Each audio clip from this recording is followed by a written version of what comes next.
Darkness Ascending, Mira Black number 9. Chapter 1. Pamela. Breathing was difficult. The scent of death filled the air, sticking to the inside of my nose. I rubbed the back of my hand over my mouth, fighting the churning roll of my stomach.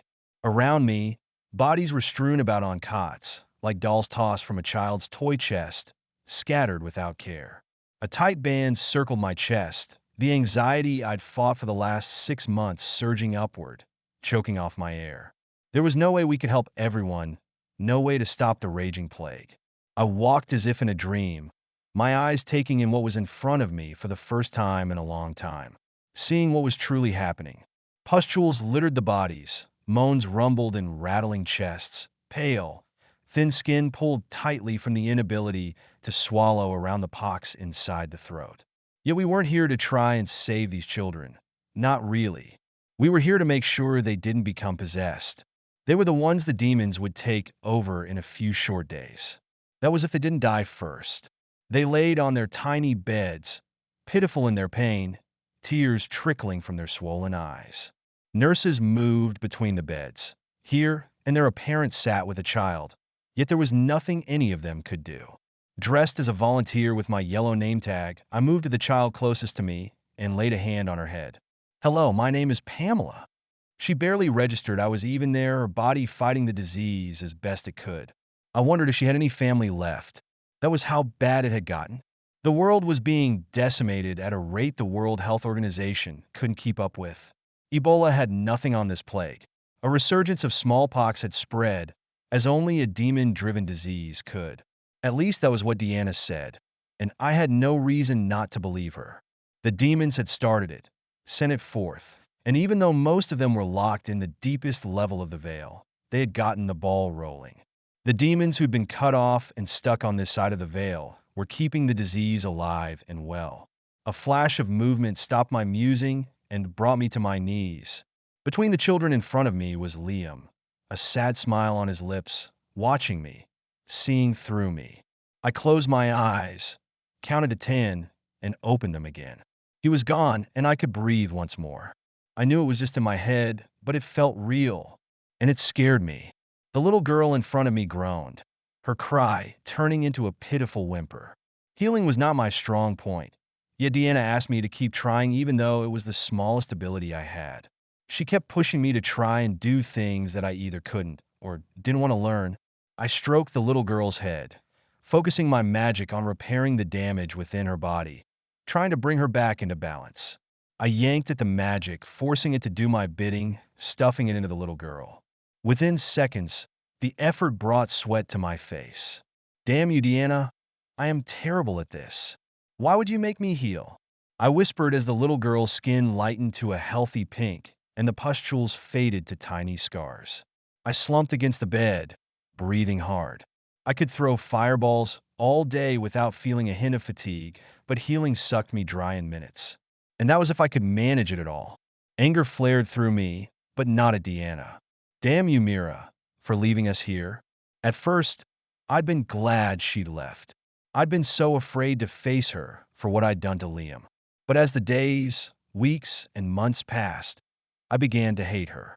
For leaving us, for letting us face this hell on our own. But more than anything, because I needed her. I needed someone strong enough to help me.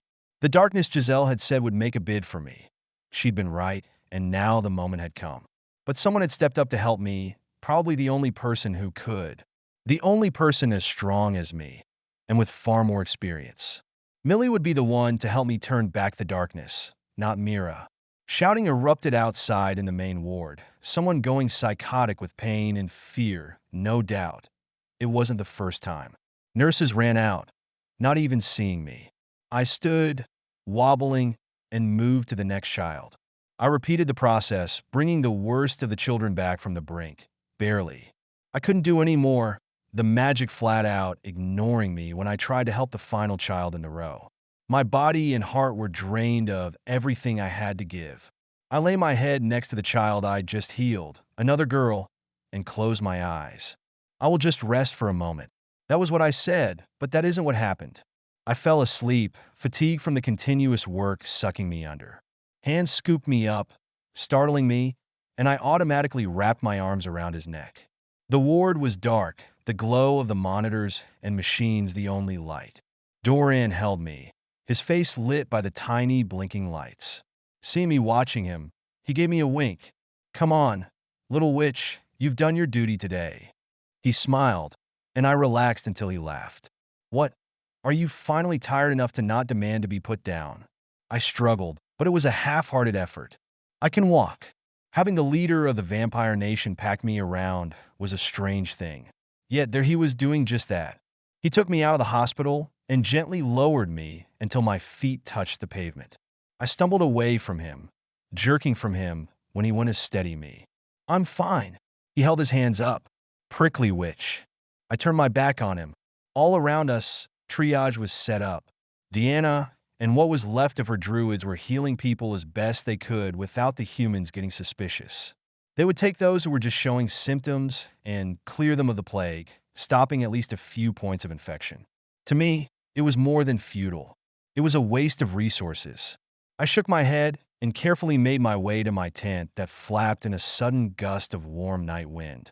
The summer had hit full force, and the heat had gone off the charts, leaving those who were sick struggling even more.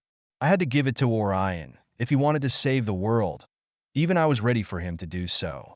The humans would have handed anyone the keys to their world if that person could stop the smallpox from continuing its worldwide dominance. I pushed my way into my tent, not bothering to seal the flaps shut behind me. I wanted the breeze to come in and cool the sweat dripping down my spine, gathering at the backs of my knees.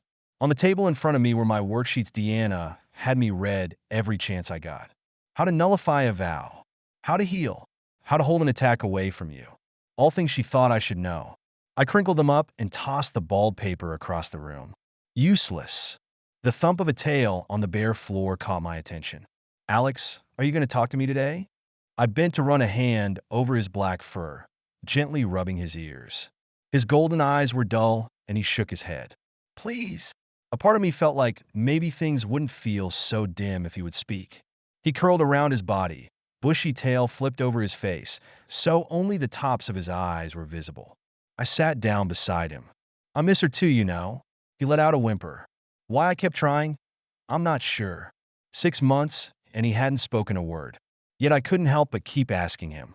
She's probably not coming back. And there was the other truth: I spoke to no one but Alex. She's smart. She wants to save herself. That's why Liam died. So she could live.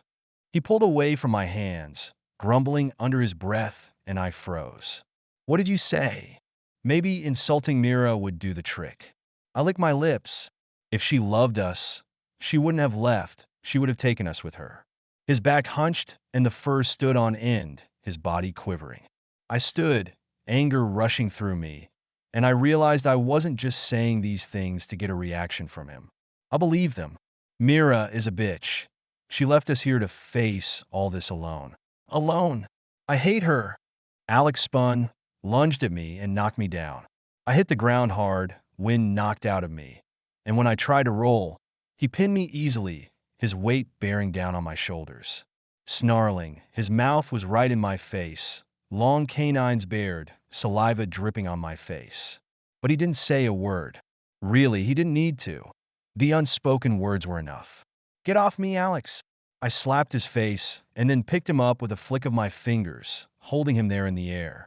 Snarling, he tried to lunge at me again, and another piece of my heart broke. She left us, and you would still choose her over me? He closed his mouth, a low snarl rumbling out of his chest as he strained against the magic holding him tight.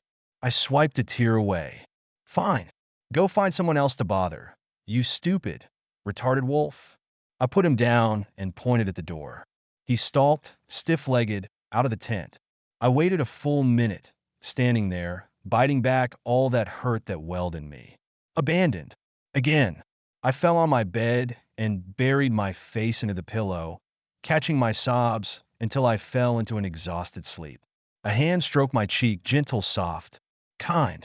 Can you hear me, Pamela? I knew the voice, and has always wondered how she knew when I needed her. Millie! I opened my eyes and saw I was dreaming. Millie sat beside me, wearing a long black dress cut low over her generous breasts and pulled snug through the waist, accentuated by a silver-threaded corset. We were in a sumptuous room. The bed I was on was soft, the sheets slippery under my hands. She sat on the edge, one hand on my head. A smile flickered over her lips. I thought maybe you could use a friend. The sob that caught in my throat spilled out as she gathered me into her arms.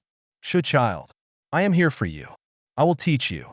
But you can't tell anyone, or they would take me from you too. And we don't want that. She stroked my hair, and I let her, as if I were a little girl instead of a nearly grown witch. I wiped my eyes and leaned back. How did you know? That you needed help? She tipped her head, and her eyes took me in from top to bottom. I was once in your place, and those I ioved turned against me too. Mira, she tried to kill me, and then she took my son. She bowed her head, a hand over her mouth, and her shoulders shook. I wrapped my arms around her and held her tightly as she'd done for me only moments before. She was like me, treated wrong, sent away, broken-hearted. I'll help you get him back. I whispered the words, knowing that was what she wanted without her even asking. You would do that? Mira doesn't care about me. Why shouldn't I help you? Then I will train you. You will be the most powerful witch this world has ever seen. Stronger than even me. Her eyes lit up, and I thought, for a moment, I saw a glimmer of something in their depths. A writhing black snake that flicked its tongue at me. I shook my head and looked to her eyes again. No, they were the clear spring green they had always been. I want to learn. I want to take care of those who love me. To protect them. But not Mira, Millie said, her face a mask of seriousness. I shook my head, knowing I'd finally found my place. No, I won't protect her anymore. Yet as Millie set to teaching me, right then, I couldn't help but wonder if I'd made the right choice. What if Mira came back? What would I do then? No, she was never coming back, so those questions I would never have to answer. Chapter 2. Mira. There. I feel Alex and Pamela there. I pointed to the hulking gray hospital that rose up through the smog and the night sky. Can you land? Blas grunted. No, I will hover over the hospital roof, and you three can hop off. I won't be far. We need to go after the destroyers soon. We have less than a week. Remember that, Mira. Not a lot of time to stop Orion before the veil opens and the demons pour through. He dipped low, diving through the smog, and then in a sudden rush of wind, back-winged, hovering over the hospital roof. 20 feet up, the roof looked a hell of a lot farther away. Sure, 20 feet wasn't too bad. No problem. Right. My two companions leapt from Blas's back, landing lightly on the roof, and I followed. Months of an extreme workout regime had brought my body into shape like never before. I had always been lean and muscular, but never like this. Never to the point of feeling as though there was not an ounce of spare fat on me, like my body was a well-oiled machine. I glanced at my two companions, one on 4 legs, one on 2. PETA, I called softly to the snow leopard, her coloring making her look like a ghost. She turned her head so I could see her green eyes, even in the heavy smog. You better do your shrinking act. She bobbed her head, and a shudder rippled through her body. I blinked, and before me stood a gray and white house cat, a tiny white tip on the end of her tail. PETA, only 10 pounds now instead of 400, ran toward me, leapt, and I caught her. She worked her way up to my shoulders and draped herself across them. My two-legged companion put his hands on his hips, a frown marring his handsome features. Tracker, are you sure this is necessary? You have a week to wrap this up before the demons swarm. Your sentimentality is going to get us all killed. His blue eyes flared in the darkness. I looked at him, giving his frown right back. You got a better idea? Vampire? We need help to find the destroyer. Even I admit that. Ferris startled. You're asking for backup? Me wanting backup? Not wanting to dive into danger alone? Maybe I was growing up. Finally, Blas's mirth floated through me. Doubtful. Ferris shook his head, blonde hair falling over his eyes. He wore his typical black-on-black shirt and jeans, and with a brand new shiny arm, he was as dashing as ever.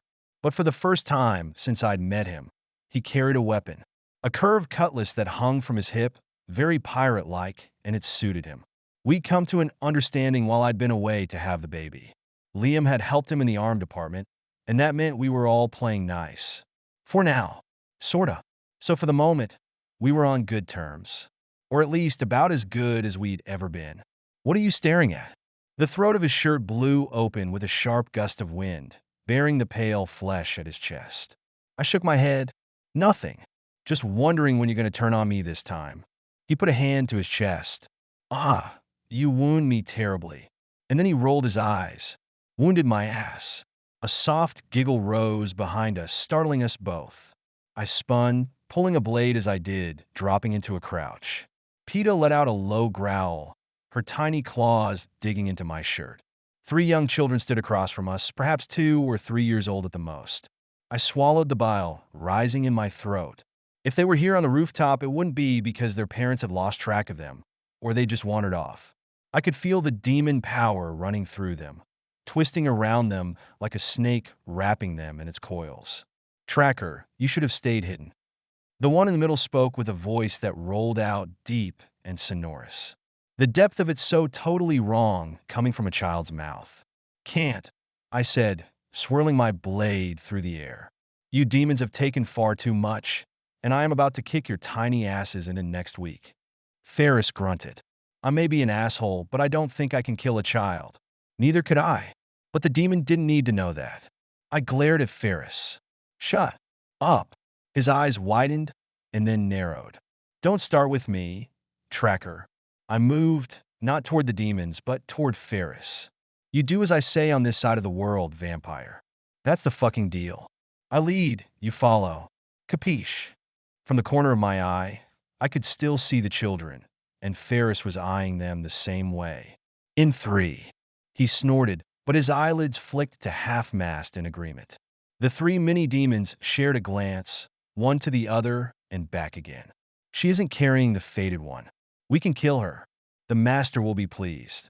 The 3 of them joined hands, and a flash of light spilled from where they touched. Their bodies melted into each other, leaving a form that was anything but childlike, its bulk heaving and lurching awkwardly as it tried to get its balance. The demon swelled and grew until it towered over us, its body sprouting mandibles and long pincers, 3 sets of them. 1. I glared at Ferris, and his lips twitched. Peta leapt from my shoulders. He followed me, his hand going to his cutlass. 2. 3.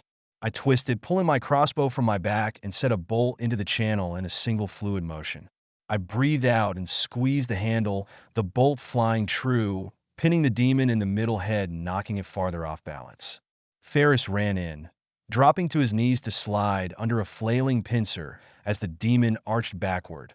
A high-pitched scream reminiscent of a rabbit being slaughtered cracked through the air as it stumbled, trying to gain its balance once more.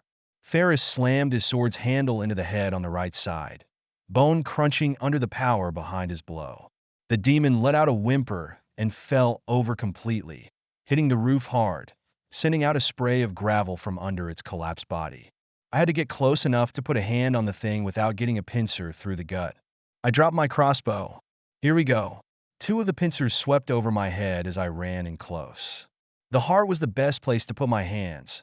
That was what Eric had shown me. I leapt up, slicing my blade through a pincer coming from the left, and ended up landing astride the wasp waist that held the demon together. I reached up and put a hand over the barrel chest, the black exoskeleton cool under my touch. Be free, I whispered, and the demon roared and shook under my hand. I couldn't let go. The connection to the beast drove deep as I tapped into all the love in my life and used that as the strength to send the demon back. Or at least release the children. Because that was the truth of things at the moment. With the veil closed, there could be no demons coming through, which was fucking awesome. But the closure went both ways. We couldn't send the demons back anymore, either. We could only release their hosts and hope it took the demons a long time to find new ones. Which wasn't all that difficult with the state of the world. A cloud of spinning vapors, black, gray, and flashing silver spun up around us, like the buzzing of 1,000 insects, sliding through my hair, whispering in my ear. You are not safe, Tracker. You're going to die. We will feast on you and your family. Orion will win. He will fuck your child and bring forth his bloodline through her. I closed my eyes and focused on the brightness in me, the strength of heart I'd gained. Losing Liam had been the worst thing I'd ever experienced, worse than being accused of killing my little sister, worse than losing Giselle. And yet, without losing him, I never would have found my own strength. I breathed in and out, thinking about the love in my life, about Liam and our daughter. Her shining eyes and room lighting, toothless smile. About Millie's child Zane and his sweet laughter. About Eric, Alex, Pamela Blas. The more names I added to my list,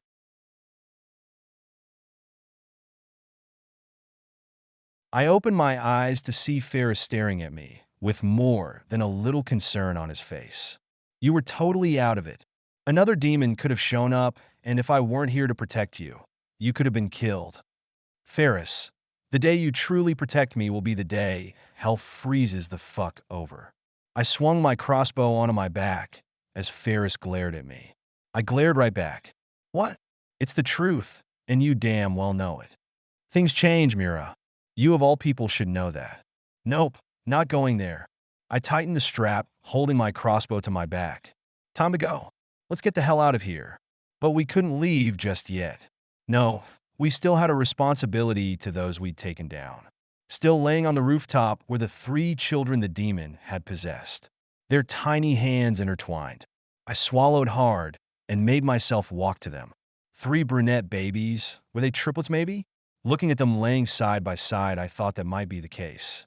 Of course, I was avoiding thinking about what I was looking at in truth. Children, dead by my hand, though there was not a single injury on them that I could see. My whole adult life had been spent rescuing children, bringing them home to their families. And now I had resorted to killing them. It didn't matter that the cause justified it. I could never justify it. My heart clenched and I fought the tears that threatened. I crouched beside them and put a hand on the chest of the little boy closest to me. His lungs barely lifted under my hand. How the hell had they survived? They're alive, Ferris. Help me. I scooped the boy up, and Ferris lifted the other 2. You seem surprised. Eric's lessons over the last 6 months flowed through my brain.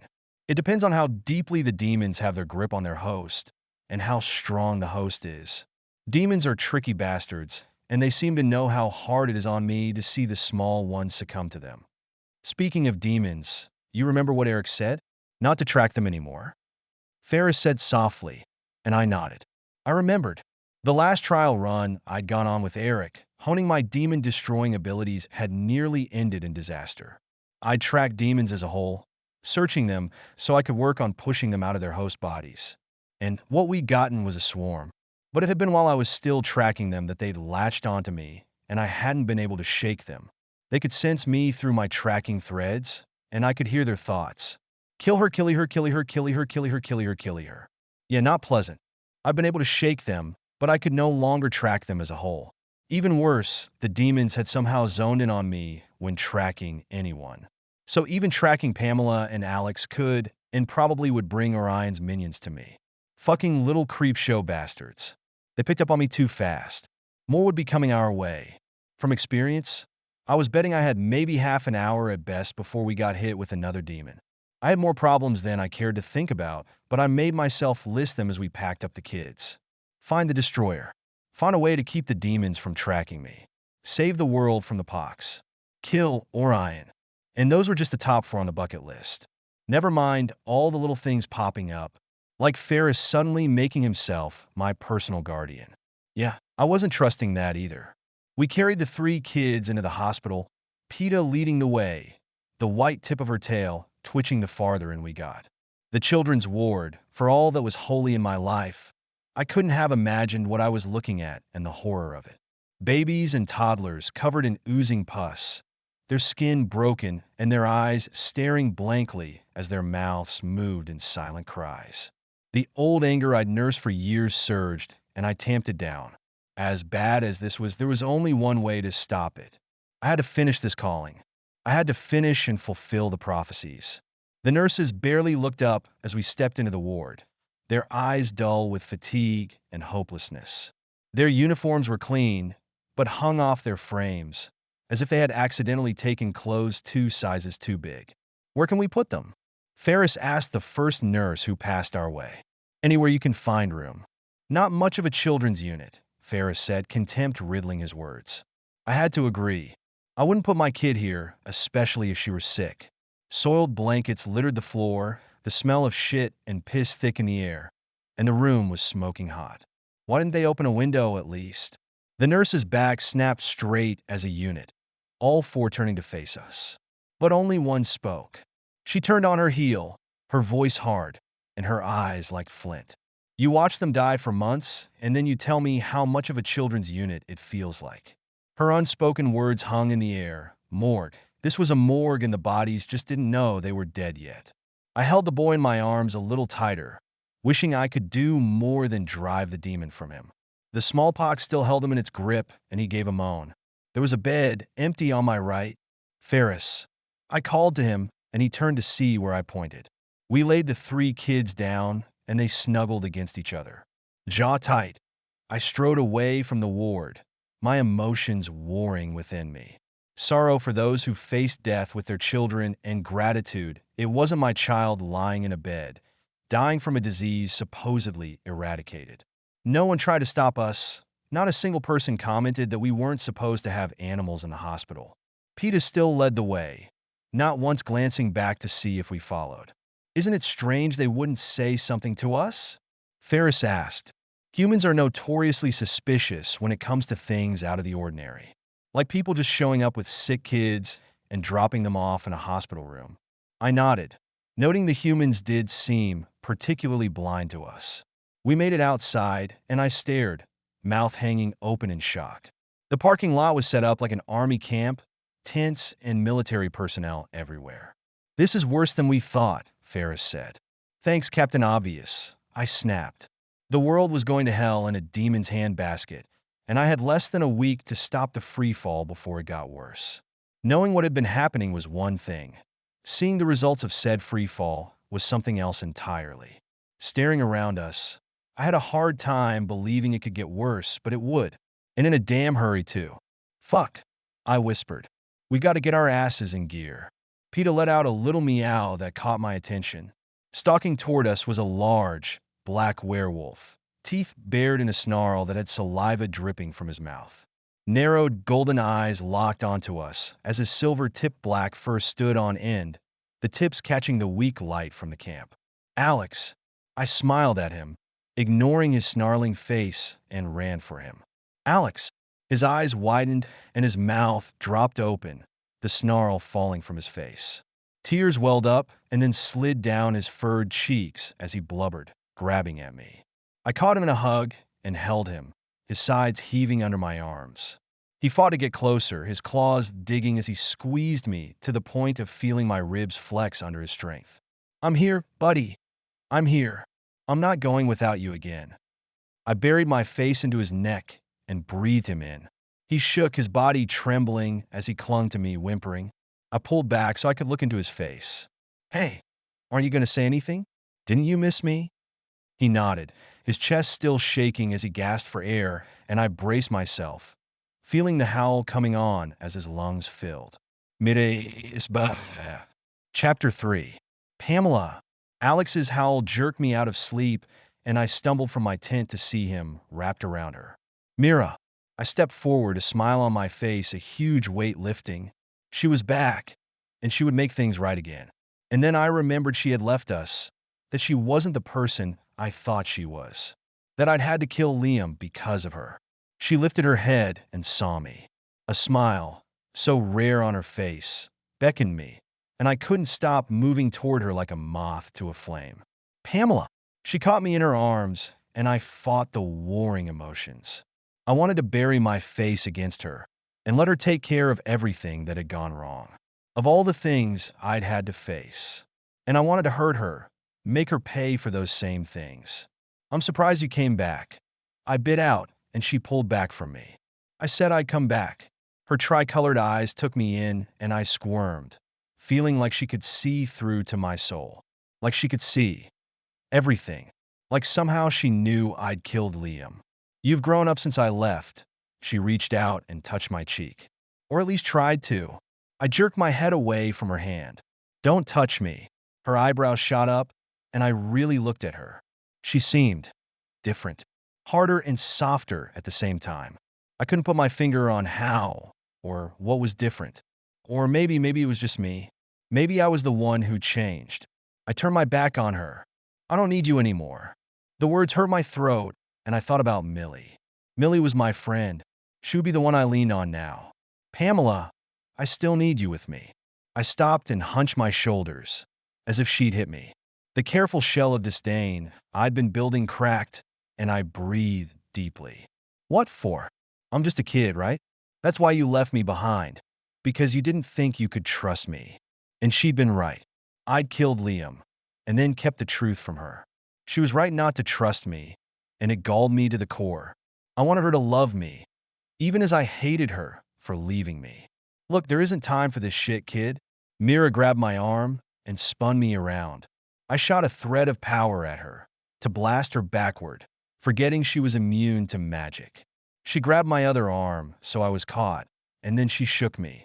Pamela, you're a part of my family, and family means that no matter how angry or stupid we are, we still fight for each other.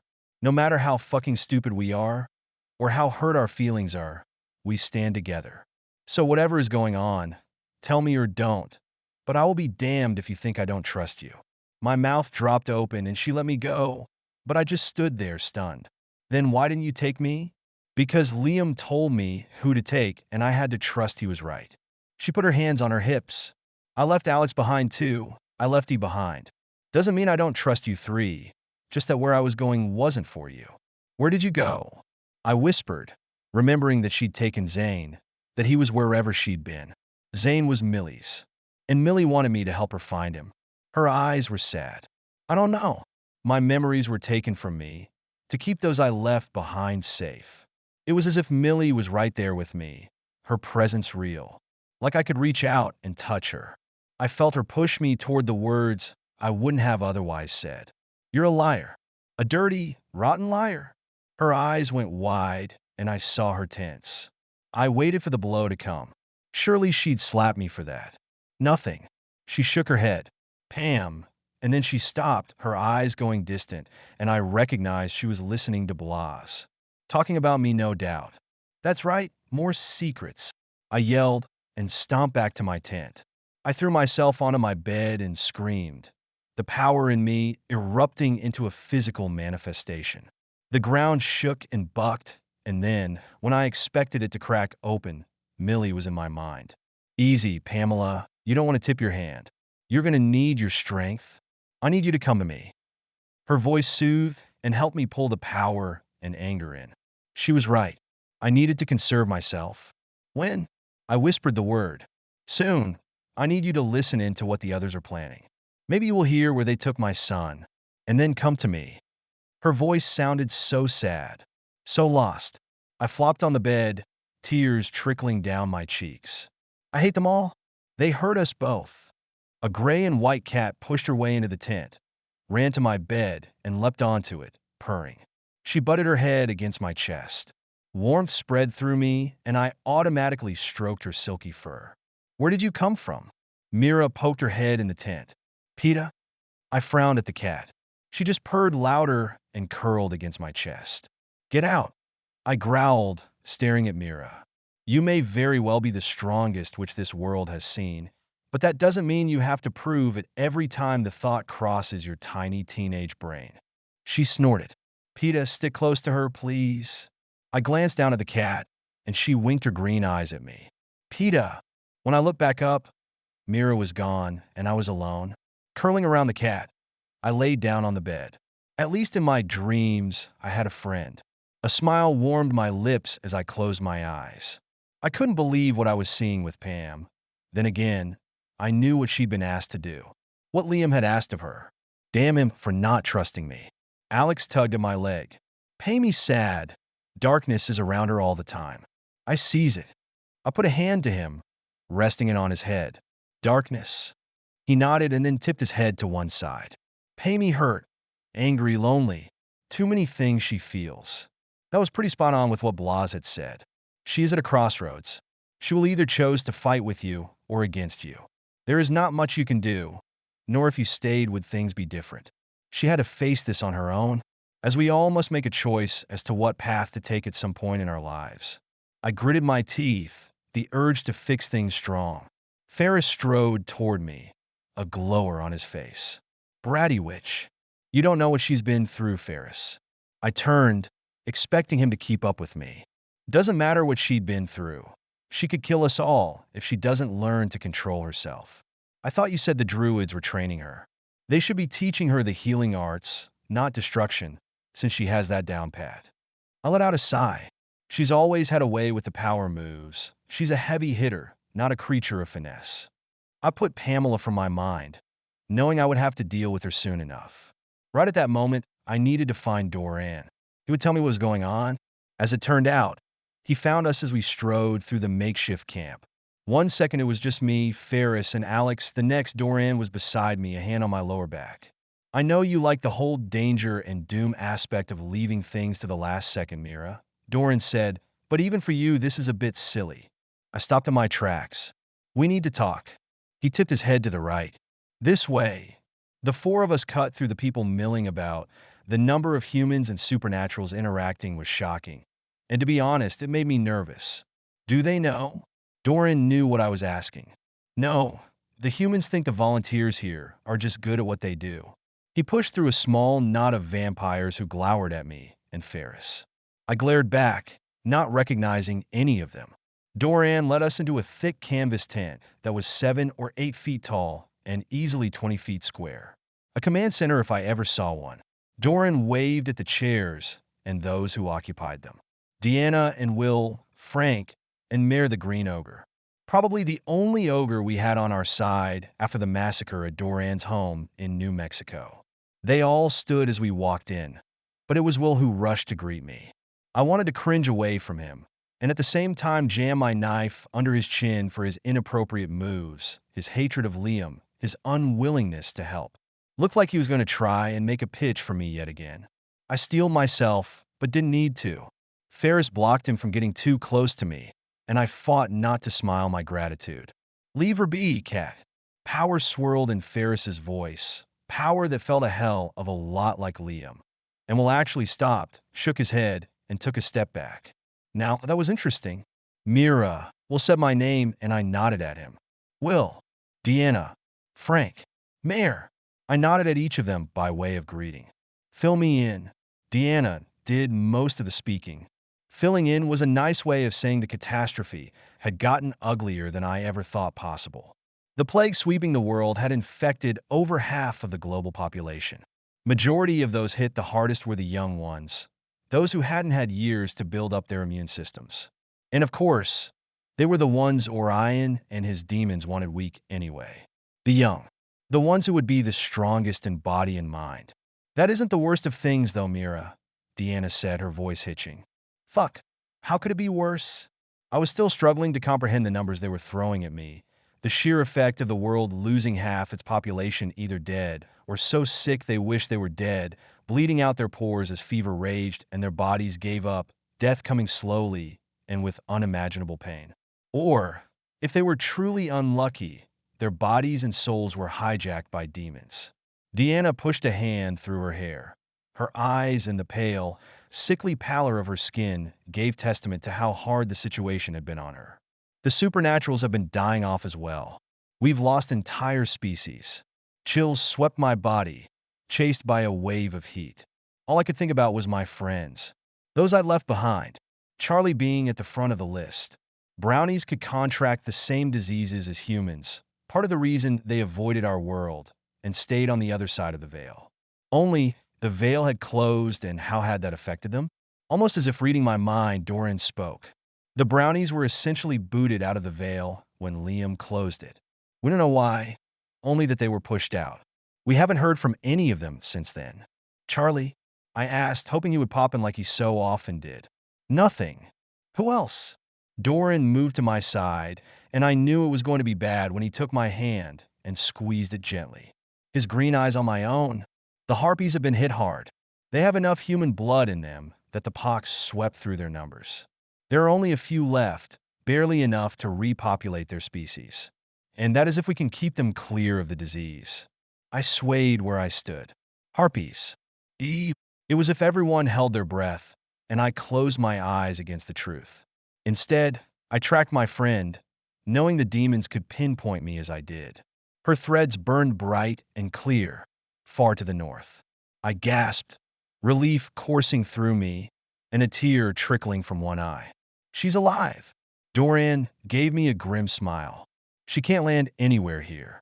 Her and Marco are the only pair left in the area, and they're staying with the unicorns in the forest near Jack's Manor, Dorian said. You can't see her, Mira. Even now, you could carry the taint of the pox on your skin, and we can't risk losing them. Who else? The list was enormous. Witches and druids, daywalkers, vampires, trolls, mermaids, shifters, and goblins. Any supernatural that had even a hint of human blood could contract the pox. How can that be? I whispered, sinking into a chair as I realized the people in front of me. They were what was left of our team.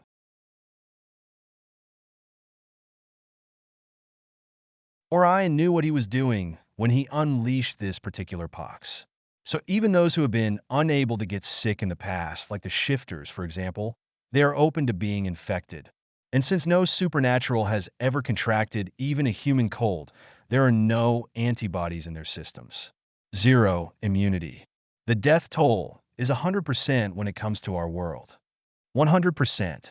Shock scattered my thoughts, and I leaned forward to press my face against the cool table. A hand was on my back, pressing into me. Breathe, Mira, breathe, Ferris said. Ferris consoling me, not Dorian as I'd expected. If I had stayed, if I'd ignored Liam and stayed with my friends, our daughter would have been exposed to this. She would likely even now be in the hospital fighting for her life, or worse, dead. I struggled to do as Ferris said, the air feeling tight in my mouth and throat. Finally, I got the words out. How much good are we doing here? Deanna answered, slowly at first. We are barely able to keep the demons at bay, and we can't send them back. And though we can heal a few people of the pox, it is like trying to empty the ocean with a ladle. The truth of it is, this disease has more than a foothold. It is swallowing the world whole. Orion had said when he came, he would save the world, so they would love him and hand the reins to him. The humans would willingly give him anything and everything he wanted in order to be cured, to save the rest of the population. So we have no way of stopping this disease? Deanna took a slow breath, her eyes never leaving mine. You could be the key to this, too. I raised my eyebrows. What do you mean? I'm no healer. But your blood, it's immune to this. All of this. She waved her hands around her, fluttering them like spastic butterflies. Right? I know that. I wasn't following where she was headed. Ferris obviously understood what she meant. She wants your blood, Mira. My blood? I wasn't deliberately trying to be dumb, And then it hit me. You want to drink my blood?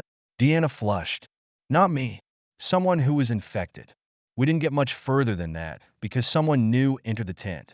Someone I loved dearly, but the others wouldn't necessarily see her through the same lens I did. Birgit strode in, her chin held high and her blue eyes clear. I grinned at her. Dorian didn't. I told you I'd kill you if you came back, he snarled, his green eyes glittering dangerously. Shit sticks, I did not want to get between two vamps. But I didn't have a choice.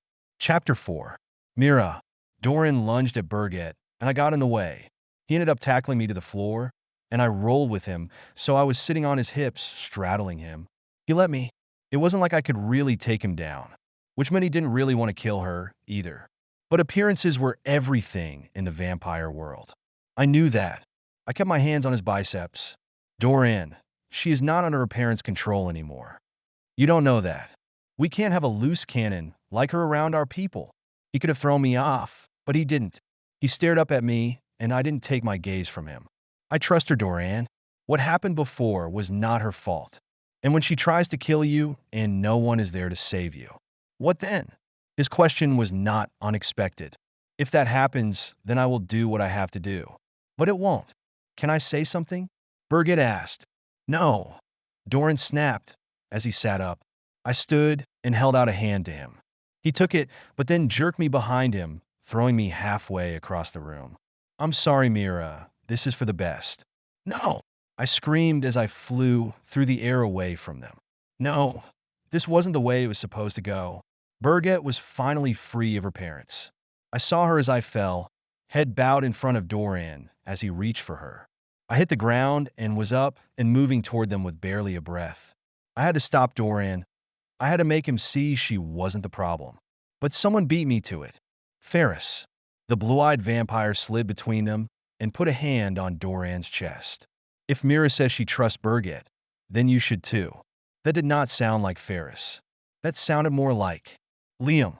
But that wasn't possible, was it? Everyone else in the tent had backed against the walls to give the vampires room. Doran and Ferris were eye to eye, and Doran slowly looked back at me.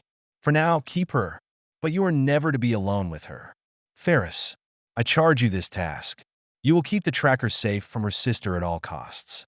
I saw a light in Doran's eyes slowly go out. He was the vampire leader. There was no way he could leave and come with us. It felt like I lost a portion of his friendship in that moment, and a piece of my heart broke. Done, Ferris said, without hesitation. Again, not like him. Doran did a double take. How? He pointed at Ferris's arms, as in at two arms where there had been only one not long ago. Ferris grunted. I am not without my wiles, Doran. You know that. So, he wasn't going to admit he'd had help in that department. Again with the stupid vampire games. From outside the tent came a low murmuring of voices. Lying next to my feet, Alex grumbled. Fucking vampires think they can pick on Birgit. I saw a shadow move against the wall of the tent. That a vamp, Alex? I tilted my head toward the tent's side. He gave a sniff in the air. Yuppie duty. My sword was freed of its sheath in less time than it took to draw a breath. I drove it through the thick canvas and into the body of the vamp. His, by the sound of the scream, body jerked and danced. I yanked the sword out. Any of you touch my sister, and I'll fucking well roast your heads on a spit. That wasn't necessary, Mira, Doran said softly. I shook my head. Maybe not for you. But they need to remember you aren't the only one to be afraid of. I wiped my blade on the interior wall of the tent and then slammed it back into its sheath. Doran ran a hand through his hair and beckoned everyone to sit again. The others did. I chose to stand. Mira, there's one other thing. The reason Deanna suggested trying your blood on an infected supernatural is because there are rumors flying around. Rumors that you are the cause of the pox on the supernatural community. That if you were killed, the pox would go away like magic. What has that got to do with her blood? Ferris leaned in, his fists on the table. Doran looked from Ferris to me and back again. The rumor is not only that killing her will help, but that her blood will heal. So if they can't kill you, they're more than happy to bleed you out. I snorted. Please, they aren't actually falling for this propaganda shit, are they? Mira. Deanna's voice was soft, the fear in it thick. Those who are sick are terrified and delusional. The fever that grips them burns away so much of who they are. Those who normally wouldn't consider harming someone are destroying those around them. They believe you are the cause of all this.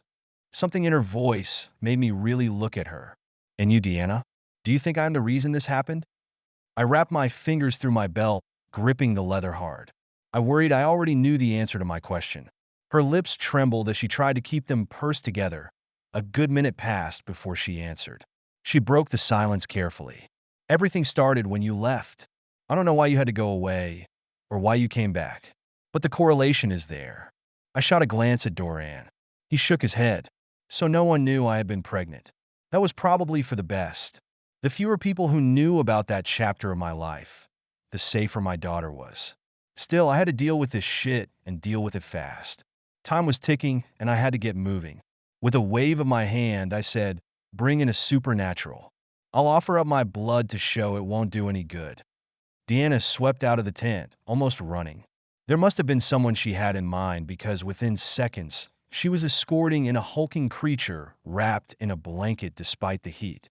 Whoever it was towered over the rest of us, even if they were moving slowly. For a moment, I thought maybe it was an ogre. But no, Mare had a look of distinct distaste on her face. So not an ogre. Everyone else pulled back from the infected one. I didn't blame them. If I hadn't been immune, I would have done the same. What kind of supernatural? I asked, trying to see into the folds of the blankets. Does it matter? Deanna snapped, and that brought my head up. Why, yes, it fucking does, I said so sweetly my teeth ached. She pulled the cloth from the creature's face with a shallow sigh. A troll stared back at me, its lips hanging down past its chin, pustules oozing inside its mouth. Pale green skin hung in folds and flapped as it moved. Gills on the side of its head. A water troll. Rare and generally pretty quiet from what I knew. Ah, fuck. Couldn't you find someone else? No. Most supernaturals die quickly when they've been infected. 12 hours is the longest I've seen it take. Deanna slumped into a chair. He's been infected for 6. Damn it. I didn't want to help a troll, but then I had known a couple of half-breed trolls that were exceptionally awesome. I bent and yanked a blade from my right boot. Anyone got a cup? Ferris disappeared from the tent and was back quickly with an empty styrofoam cup. Here, use this. I put the cup on the table and debated where to cut myself, with Dorian in front of me and a cup waiting for my blood on the table. The scene took me back. The last time I'd done something this drastic had been with Dorian, when I'd been looking for India so many months ago. The memory slowed me, which was good. Ferris stepped up beside me. Your upper arm, there's a vein on the underside that will be easy to wrap, and if you go too deep, shouldn't interfere with movement. He pointed to a spot on the inside, upper flesh of my left arm. I handed him the knife, not even blinking. You think you can hit it straight? Deanna snorted. We are in a tree-off situation. Why don't I get a needle? She was gone and back in a flash. And I blanched. Damn, I should have cut faster. Deanna swept into the tent and handed the still packaged needle and syringe to Ferris. She shook her head. I never thought badly of you till now, Mira. What the hell was she talking about? I stared at her as Ferris twisted my wrist, looking for the vein in my forearm like a pro. You've done this before? More than you probably realize, he muttered, as he prepped my arm and the needle. I looked away, my stomach clenching at the thought of that long, thin metal rod going into one of my veins. I let my eyes wander, not really thinking about what he was doing. I'd rather have used my knife, but that wouldn't go over well if I said that now. Nothing to do but act like I didn't care either way. A trickle of sweat slid down the back of my neck and spine. Hold still, Ferris said, and a sharp pinch in my arm made me clamp my teeth together. I refused to look at what he was doing, and in doing so, ended up looking at Dorian. He seemed confused. Deanna was pissed, Will was resigned, Mare was tired, and Frank was scared. But it was the confusion that held me tight. All done. Ferris slid a thumb over the injection site, and I stepped away, putting pressure where his thumb had been. A full vial of blood stared back at me. Give it to the troll. Let's see what happens. The troll slowly lifted his eyes to me. Not all trolls are bad, Tracker. I shrugged. Not all demons either. But I have to go with the majority. Deanna took the needle and changed the tip, then handed it back to Ferris. He lifted the troll's arm, found a vein, and slid the needle in. My stomach rolled watching the needle pop the skin and then the plunger depress. I gave a shiver and looked away. Alex butted up against me. Grouty gross. I hate those needles. I dropped a hand to him and steadied myself. Yeah, me too. He turned his big eyes up at me and wrinkled his nose up. Pay me listening. Pam? Everyone else was looking at the troll, not listening to Alex. No, that wasn't true. Ferris's eyes met mine and then flicked to the door of the tent. Why wouldn't she just come in? Only one way to find out. Chapter 5. Pamela. Alex ratted me out, the stupid wolf. I hurried away from the tent, ducking behind a vehicle when I heard Mira call me. She could track me, but why bother when I was right here? At least that's what I was hoping. I peeked over the edge of the car in time to see her duck back into the tent. I ran to my own little tent and grabbed a bag. PETA, the sweet little cat, stared up at me. I have to go. I'm sorry. She gave a soft purr and clawed at my bag. I can't take you with me. Ignoring me, she leapt up to my shoulders and draped herself across them. A sigh escaped me. Fine, but I can't be looking out for you too. I scratched the top of her head, and secretly I was pleased. PETA was coming with me, even though she obviously was with Mira. At least someone chose me over her. I stuffed my bag with clothes, the food I had stashed, and the little bit of money I had. Not much, really. I hooked the rucksack straps over my shoulders and Peta adjusted herself, so she cradled between me and the bag. Ready? I asked her. Ready for what? I spun to see Frank standing in my doorway. Go away. He pushed his glasses up with one finger and then slid a hand through his too long hair. What are you doing? Running away. And if I am? I thought we were friends, Pam. His voice reached out to me and I shivered. We'd shared a few kisses in the last 6 months, but that was it. I shrugged. I'm sure you'll find someone else to be friends with. Pamela, come on. Stay. He took my hand, tugging me gently into his arms. I shivered again. I like Frank more than I thought I would. We had a lot in common. No real family left, and trying to learn how to use our abilities without any mentor. Still, he had defended Mira more than once, which meant he chose her over me. I have to go. There is only one person who can train me, and I have to go to her, I whispered. Then I'll come with you. I can't let you go alone. What if you get hurt? I wanted to laugh, and then did. And what? If I die, you'll bring me back as a zombie bride? He smiled down at me. Maybe. Let me pack my bag. Wait for me. I finally nodded, and he ran from the tent. I can't wait too long for him, Peta. She gave me a perp of understanding. Frank didn't make me wait, though. He was back in no time, a rucksack on his back. After you. He gave me a silly bow, and I strode in front of him, trying not to laugh. He let the tent flap shut behind us. Wait, I forgot something. He darted back into my tent, and then out again. Nothing in his hands. What did you forget? He cleared his throat. It was silly. I don't want to say. No, you can tell me. He blushed. Just an old thing my mom used to do. When you go on a trip, you say the name of the one you love before you leave your house. You have to say, this person is my home, no matter how far I go, so you will always have a place to come home to, even if it isn't here. A funny, warm kind of heat curled up in me. Whose name did you say? He wouldn't look at me. Does it matter? I grinned. No, I guess not. I shouldn't have been happy leaving behind all my family and those I loved. But I kind of was. A part of me wanted to escape all that I'd seen and the ties to everything that had happened in the past. Especially with Liam and Mira. This was the only way. So are you going to tell me where we're going? He asked, his fingers brushing mine as we walked. Getting out was easy. No one would stop us from leaving the triage center. There weren't even any guards. Too many had died, and those left were dying. Does it matter? I wrapped my fingers around his and gave them a gentle squeeze. He squeezed back. No, I guess not. We both laughed at the silliness of repeating ourselves. I was afraid to tell him, though, if I was being honest with myself. Millie had told me a long time ago where she would pick me up when I was ready to be with her, ready to fully train. She could only do so much for me in my dreams. So I knew where I was going. I just didn't want to think about it. The streets were eerily quiet, even for the middle of the night. Everyone hiding in their homes or just plain dead. Frank tightened his fingers on mine, and he pulled me to the right, ducking us both into an alley. Before I could ask him what he was doing, he put a hand over my mouth, then pointed with his chin. I looked out of the shadows, and my blood chilled. 3 people hulkied down the street. They looked normal, but the red glow in their eyes said it all. Demon-ridden. I wanted to say we'd go after them. We'd be able to stop them, but Frank held me tightly, and the feel of his arms around me was nice. He whispered in my ear, "They're going after Mira, I bet. I think we should try and stop them, or at least warn her." I twisted in his arms, anger surging through me. No, she's a demon slayer. Let her do her job. She doesn't need us. Frank's eyes met mine, and I saw the uncertainty in them. So I kissed him. Frank softened against me, his hands coming up to cup my face, and for just a moment I forgot where we were. Then he was talking again, and I had to force my brain to catch up. What? I said, "They're gone." He gave me a crooked smile.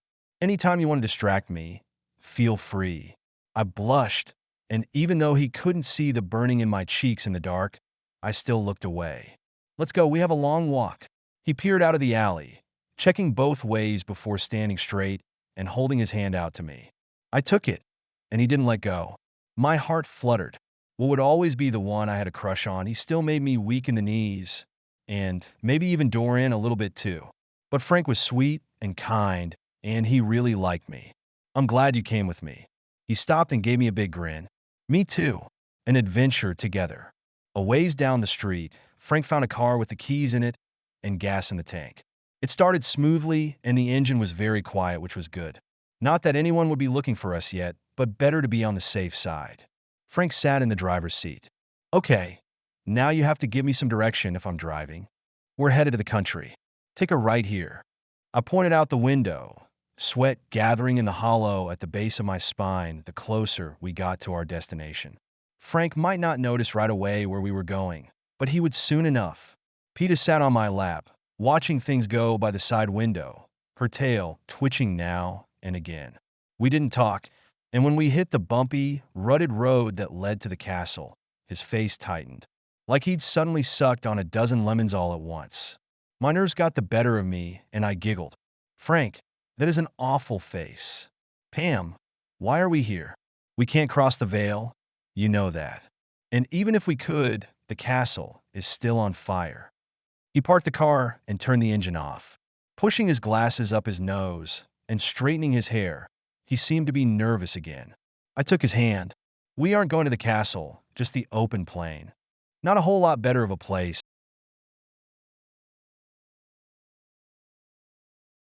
He shrugged. And the last one killed the one before that. There could be another. I doubt it. I opened my door and jumped out, then reached back in and grabbed my bag. Fear nipped at me, but I said what I had to say. If you don't want to come with me, I understand. I appreciate the ride out here. Come on, Peta. She leapt out ahead of me and trotted down the path, as if she knew where she was going. I shut the door and walked around the front of the car, the headlights blinding me for a minute. Long enough to not see Frank get out of the car too. I'm coming with you, Pam. Wherever you're going, I'm going. He grabbed his own bag, flicked off the car lights, and shut the door with a slam. The sound echoed in the empty air. He grabbed my hand again and led the way into the forest. When did you get so bold? Frank laughed. It's easy. I'm trying to impress you. I blushed but didn't let go of his hand, despite the fact we were both sweating and our skin was sticking to one another. Neither of us let go. The forest was cooler than the city, but not by much. A breeze wafted through the trees, bringing us the scent of green things. Who is this person who can train you? I thought the druids were the only ones left capable. I thought you were like the last witch alive or something like that. Frank stepped into the imprint of a large foot. I followed him, not worried. It was an old print from months ago, its edges blurred and fuzzy from rain and wind. I thought about my answer for a good minute before giving it to him. Another witch contacted me. Someone who understands what I'm going through. That made Frank stop. Going through? Who could possibly understand what we're dealing with? It was my turn to be confused. Excuse me? Frank gave a short sigh. Look, who could understand what it is to be either of us right now? We've seen and done things no other teens ever will. And on top of that, both of us are trying to learn how to control our own magic. There isn't anyone out there who could possibly understand what we're going through. And if they say they do, I'd call them a liar to their face. We stared at each other, and for just a split second I thought he might be right. I pushed that away though. Okay, perhaps that is too much, but my point is, it's someone who can train me better than Deanna can. He shrugged and tugged me forward so we were walking side by side. I'm trusting you, Pamela. My heart warmed again, and I thought about all the times I'd wanted Mira to trust me. Why do you think Mira didn't take all of us with her? That seemed to slow him down. I don't know. I just know that if she didn't, there was a reason. Like maybe she doesn't trust us. I snapped, unable to keep the bitterness from my voice. Maybe she had cause to. I sucked in a sharp gasp as if he'd slapped me. You don't think she should trust me? No, I meant. I hit him, punching him in the arm as I yanked my fingers from his. That is an awful thing to say. I didn't mean it like that. I'm sure she trusts you, but she has no reason to really trust me. She hardly knows me, and we don't know why she left. Maybe she was trying to kill Orion on her own, so we wouldn't get hurt. He was talking fast, trying to get me to believe him. I stalked ahead, arms swinging and bag banging against my back. Peta glanced back, a glitter of her eyes in the dark night air and the white tip of her tail the only thing visible. I waved her forward. She should have trusted us. All of us. She says we're family, but that's not true if she doesn't trust us. Tears trickled out of my eyes, but I dashed them away. I was done crying over Mira, over the one person who said she'd look out for me. No, that wasn't true. She wasn't the only one. I stumbled as the trees gave way to the open plain. Ahead of me was the still burning castle. I put a hand to my chest, the air in my lungs suddenly gone. Wow, I didn't think it would still be burning. Frank came up beside me, his fingers brushing against mine.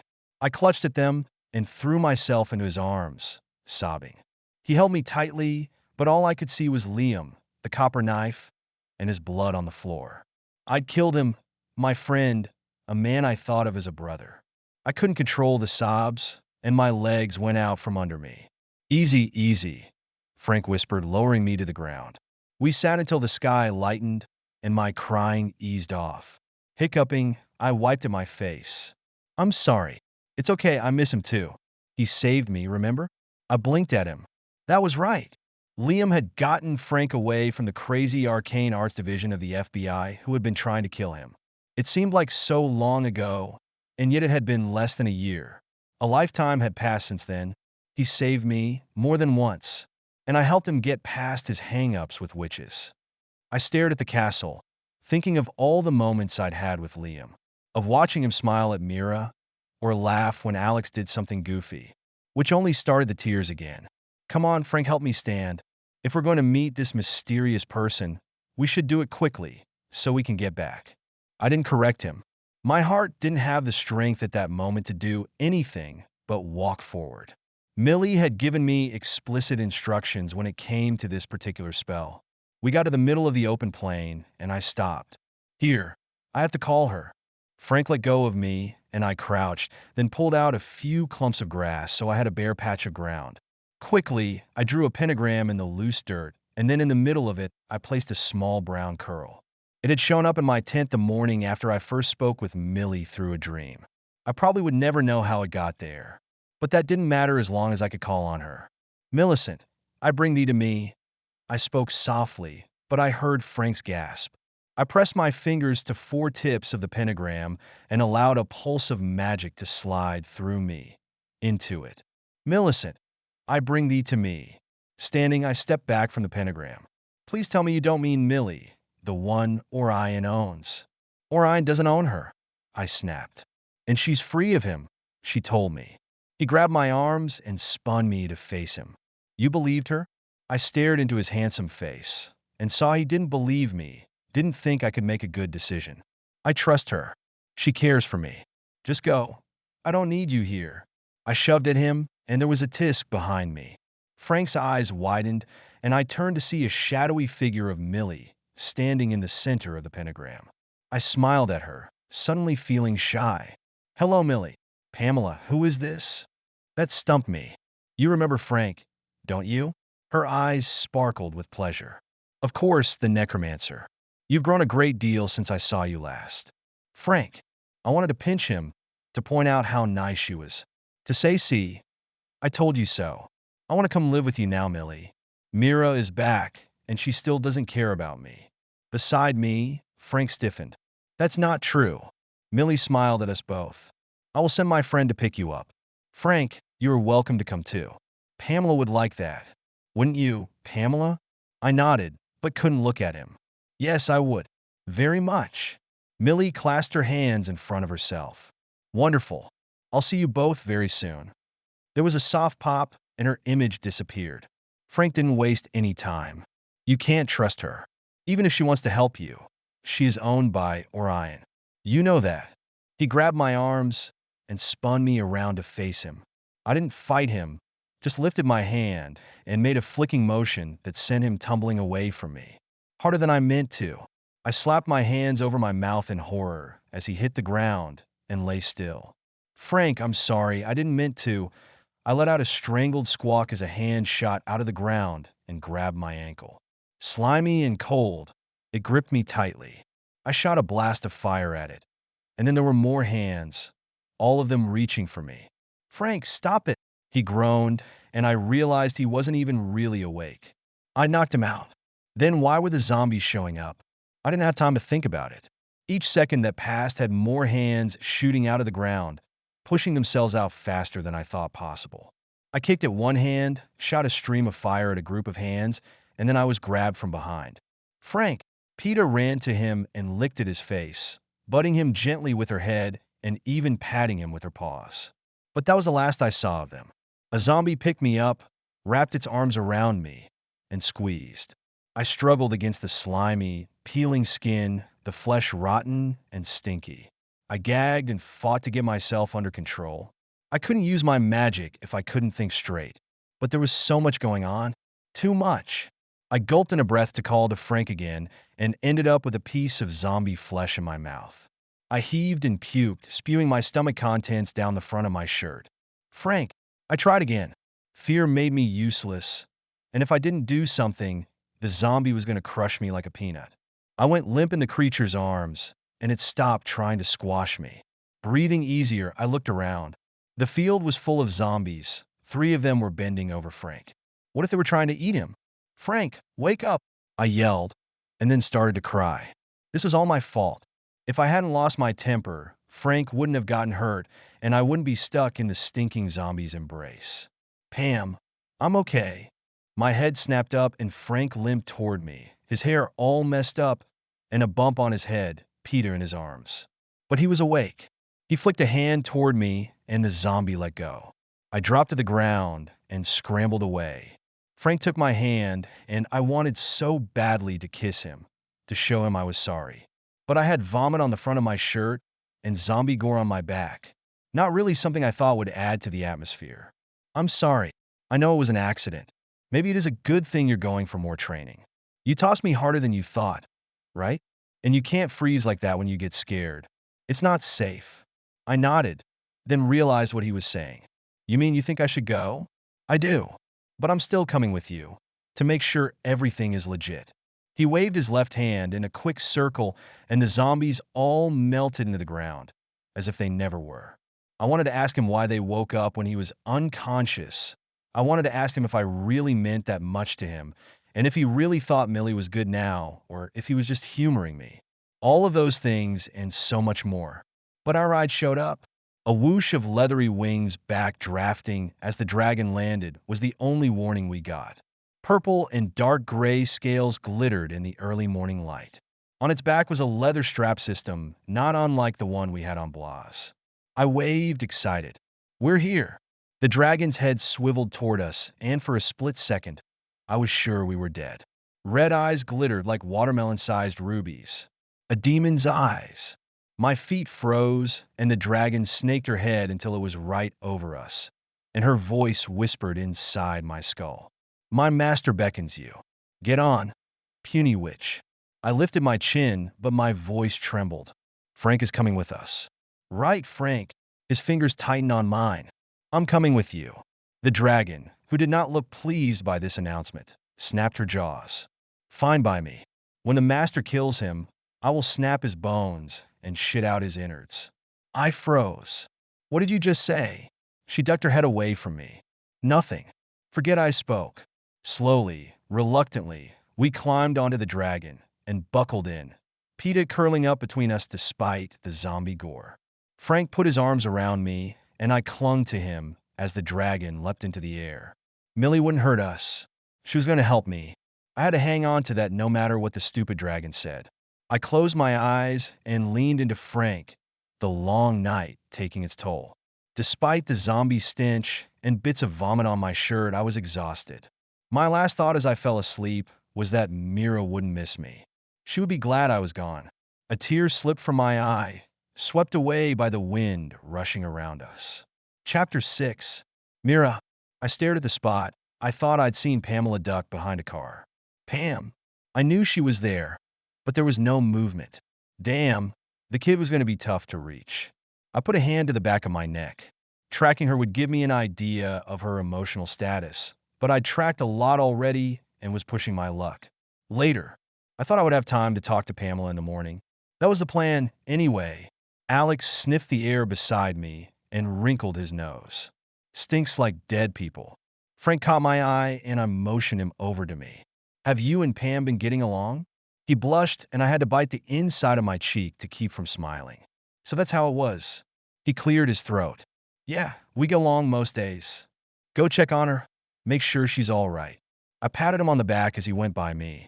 He stopped and looked back. And if she's not, be your friend.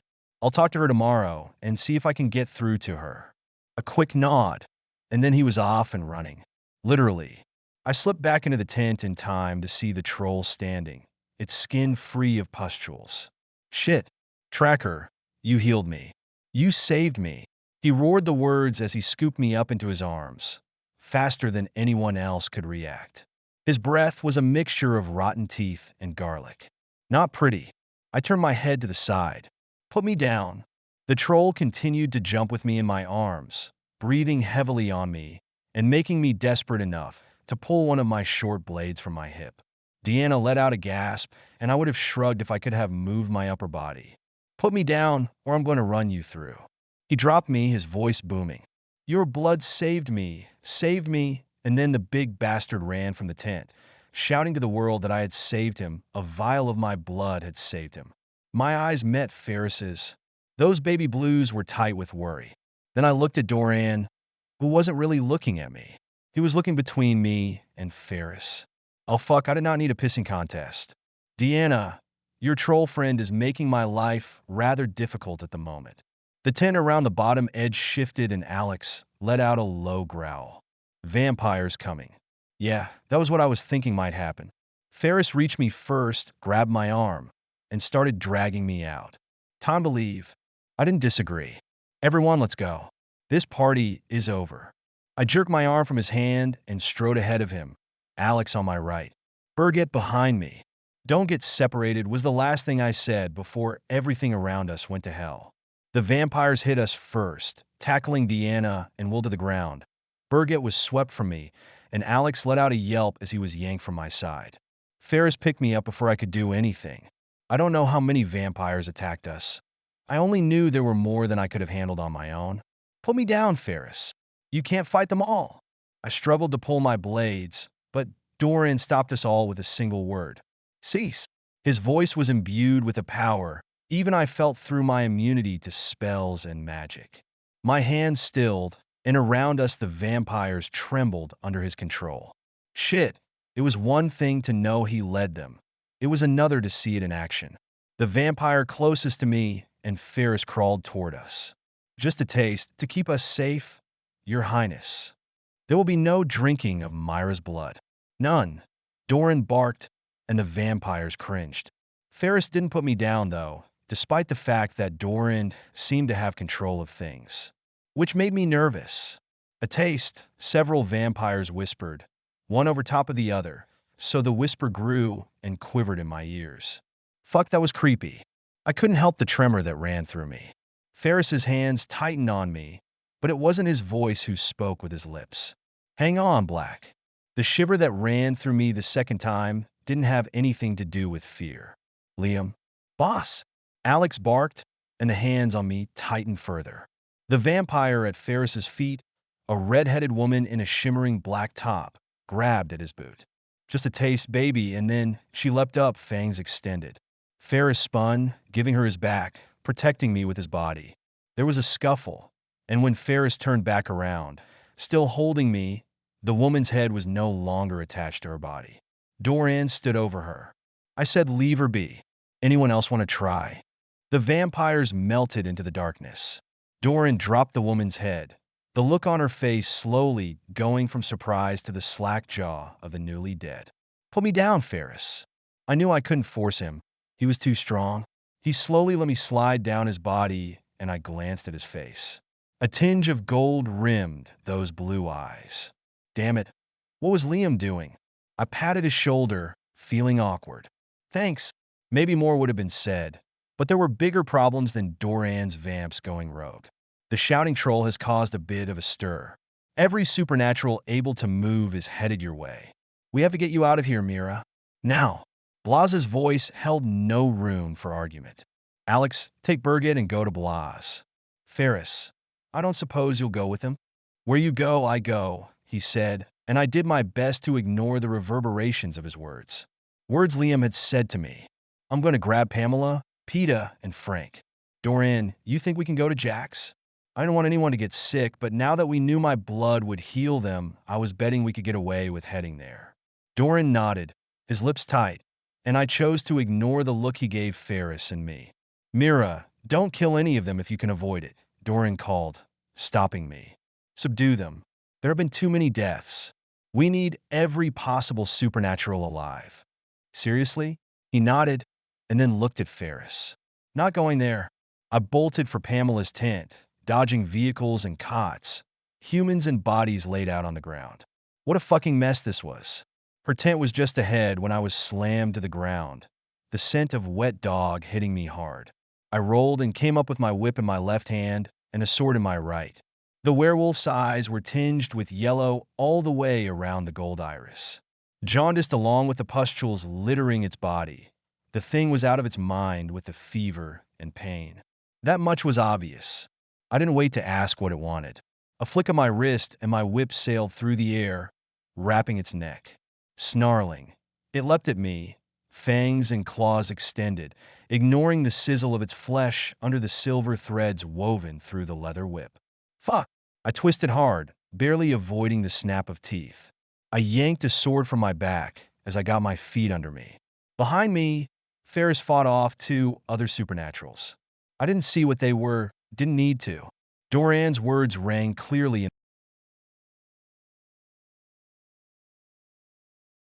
I spun my blade to hold the handle a little higher. What the hell was he thinking? What did it matter if any supernaturals were left if I were dead? Teeth sunk into my calf from behind, and I grunted as I went to one knee. Forget this. I swung my sword back and sliced into the body of a leopard. I managed to catch it just behind the ears, slicing the top of its head through on an angle. All around were shouts and screams. Humans were caught in the crossfire of this madness. The werewolf still stared at me, drooling and slathering as it growled. Come on then, bitch, I beckoned as I stood. The thing swayed, coughed, and fell flat on its face. Chest unmoving, there was nothing left for me to do.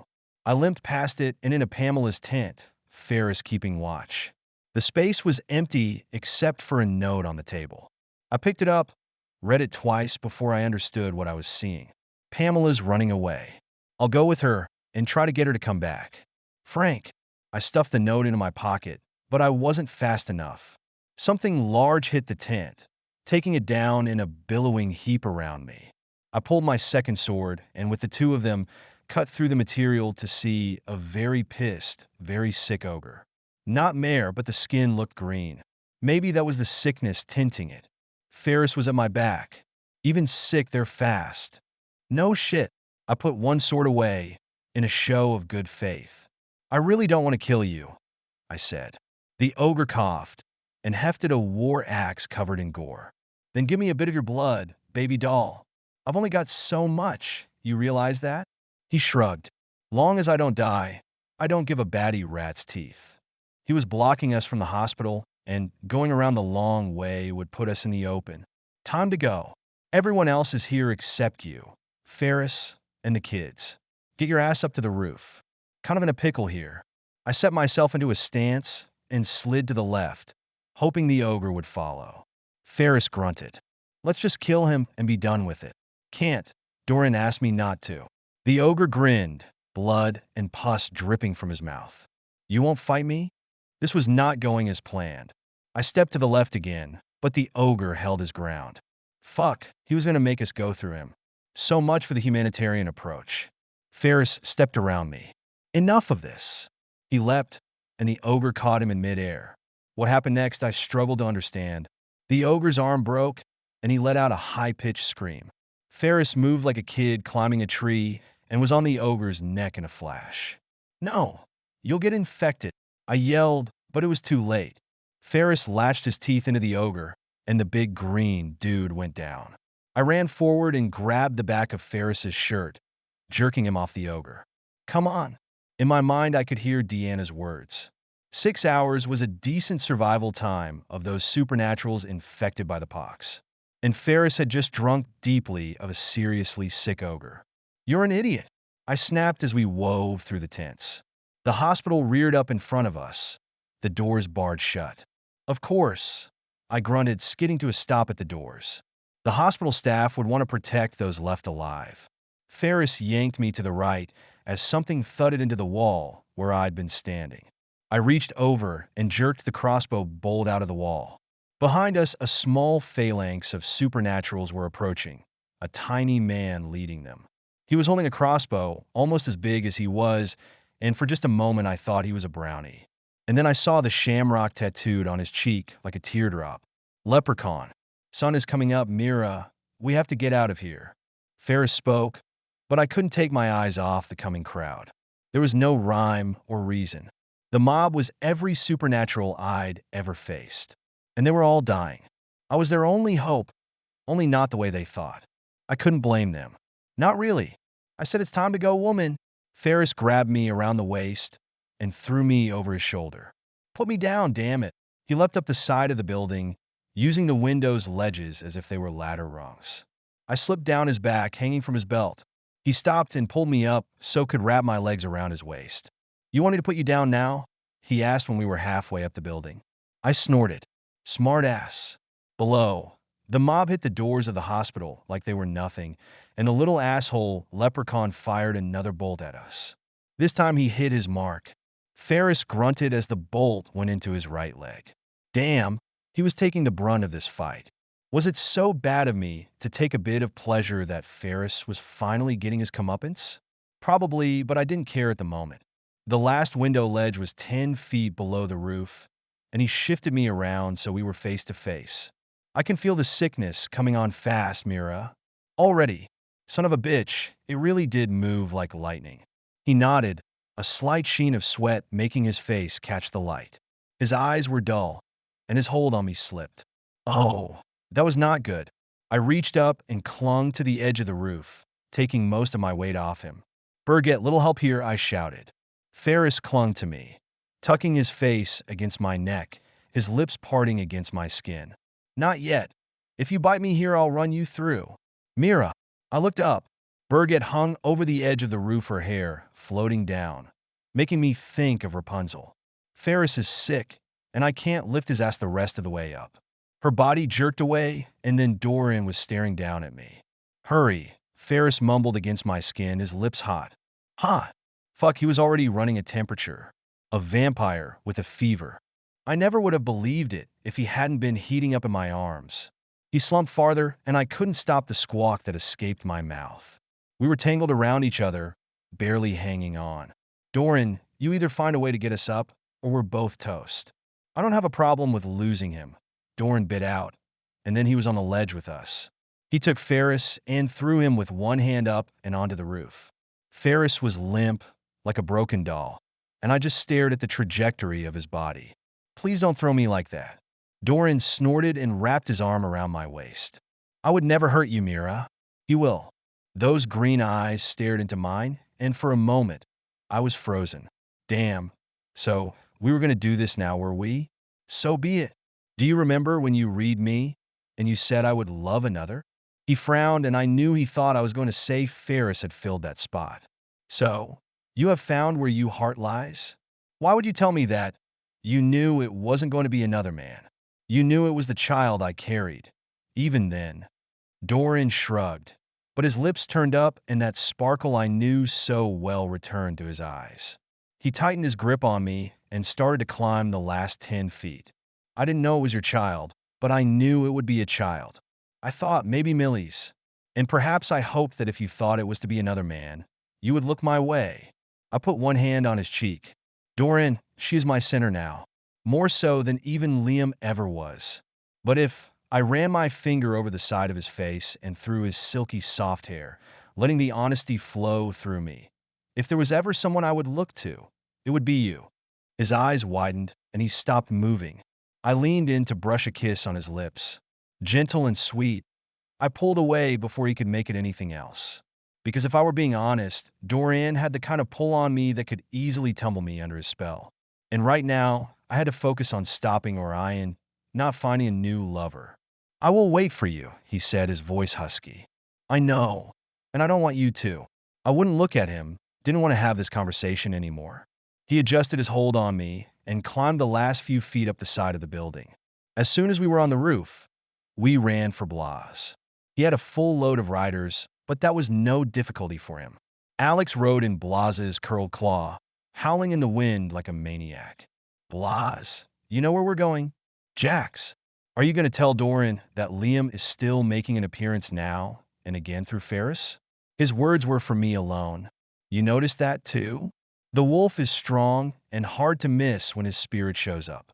Ferris knows it too, and I think it scares him. He's not the only one, I grumbled.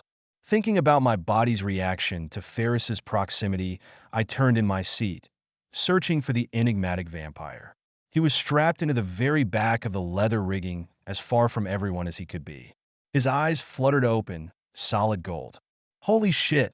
I unbuckled myself and pushed my way past everyone else to get to him. Liam.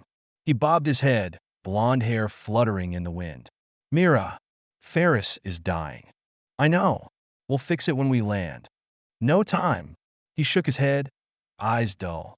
I grabbed his face and held him, staring into Liam's eyes, feeling his soul as if it were a tangible thing. Then I guess we better hurry this up. I straddled him, cinching my legs around his waist so I wouldn't fall. Birgit, spot me. You got it. Her hands clamped onto my shoulders as I pulled Ferris close, tipping my head so he could get at my artery easily. My stomach surged with anxiety. And pull him off if he gets going too strong. I'd done this before, and a vampire high on my blood was a dangerous thing. Let him die, Doran said. He's not predictable. I can't, I said, and then Ferris buried his fangs into my neck. I gasped, the pain gone in a flare of familiarity. I squirmed in my seat, trying not to think about Liam, but it was impossible. His fangs slid into me like other things had slid into me, and I had to bite the inside of my cheeks to keep from moaning. A slow building pressure started way too low in my body, and I wanted things I couldn't have. Ferris didn't have any such qualms, the rumble of pleasure in his chest all too audible. His arms locked around me, pinning me to him. He was no longer drinking from me, but his tongue worked a trail of magic up the bare skin of my neck to my jaw, and then he was kissing me. I'd forgotten how good he was at this part of things. Fingers dug into my shoulders in an attempt to pull me away, and someone called my name. But I didn't want to go. I tasted Liam on his lips. My wolf. I buried my hands into his hair, holding him close, my mouth hungry for what he offered, my body recognizing the grip of his hands. I opened my eyes. Gold eyes stared back at me. His voice was husky and deep. I've missed you. A sob ripped out of me as I touched his face, and then those eyes shifted to blue. Ferris licked his lips, a slow smile curling across them. Well, that was more than pleasant. Hang on, storm cloud. Blas shouted, and there was no question of me moving. Ferris held me tightly, our bodies breathing in sync as the rain and wind lashed at us, sweeping across our skin. His eyes never left mine, and my breath caught. Rain slicked his hair back, trickled down his face, and dripped from his jawline. Fuck, this was a bad idea.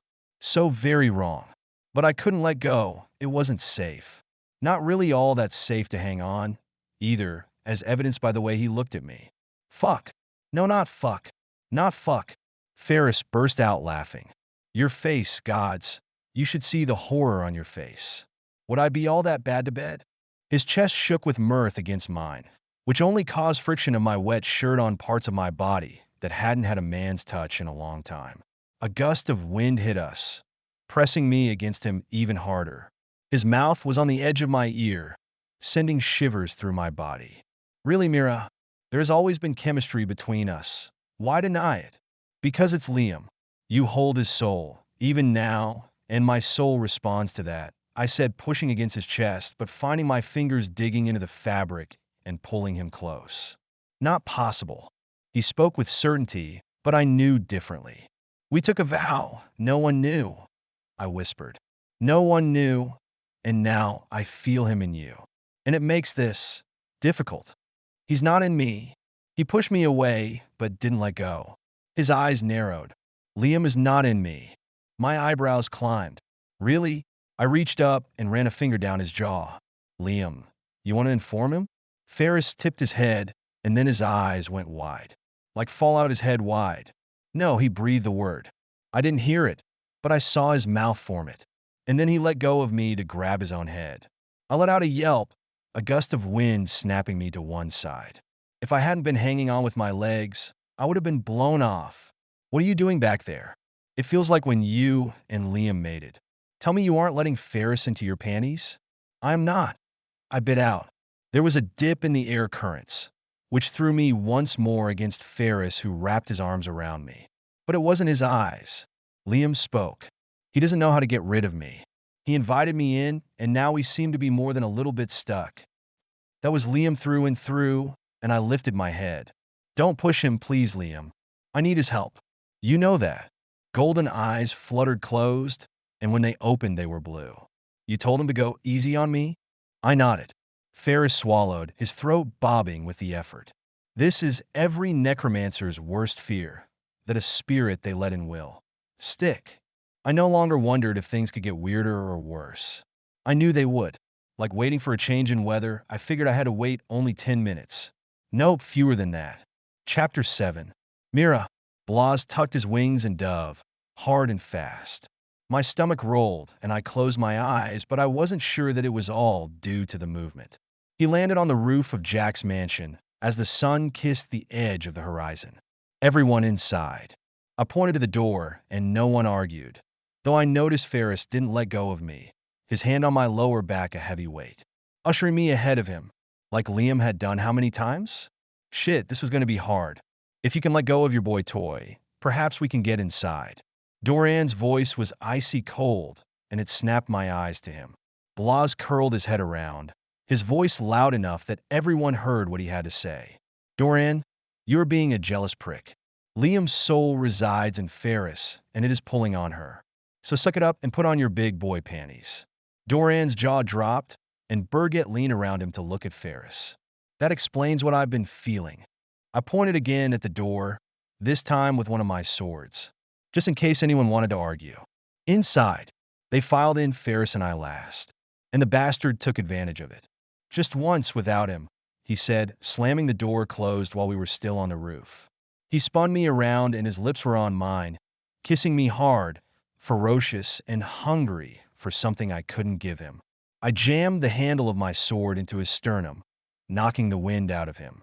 Shit, not today, Ferris. He grinned at me, totally unrepentant. You kissed me back, that's all I wanted. You only two, tracker. Remember that. I flushed, the heat rising fast under my skin. I flung the door open and was tempted to slam it shut behind me. But not with Liam out there. Fuck, this was messed up. We congregated in the library, the place we gravitated to when things got shaky. So pretty much every day we were here. A silence hung as we looked at one another. I strode to the table and grabbed an empty wine decanter. Deanna, would you rinse this out for me? She raised her eyebrows, but took the decanter and left the room. Look, I don't want anyone else getting sick. So whether you like it or not, you're all getting some of my blood. And I mean everyone. At least the vampires wouldn't mind. I wasn't worried about that. Wrong. You can't be weak right now, Doran said. Ferris nodded his agreement. He's right. All of us could die, and it wouldn't matter. As long as you make it to Orion. Fucking hell, it matters to me. I slammed my hands on the table, the reverberation stinging my palms. I will not stand by while my family dies off if I can do something about it. Something simple. Deanna came back and handed me the wine decanter, sparkling and clean. I put it on the table. Anyone have any good reason for me to not do this? Doran held up his hands. Just wait a minute. You're rushing things, and that's when you get us deep in trouble. What else are we dealing with here? Anything? You have any number of supernaturals coming for your blood. You can't be left alone. Ever. And you are planning to leave again, aren't you? I have to find the destroyer. She is the final key to facing Orion.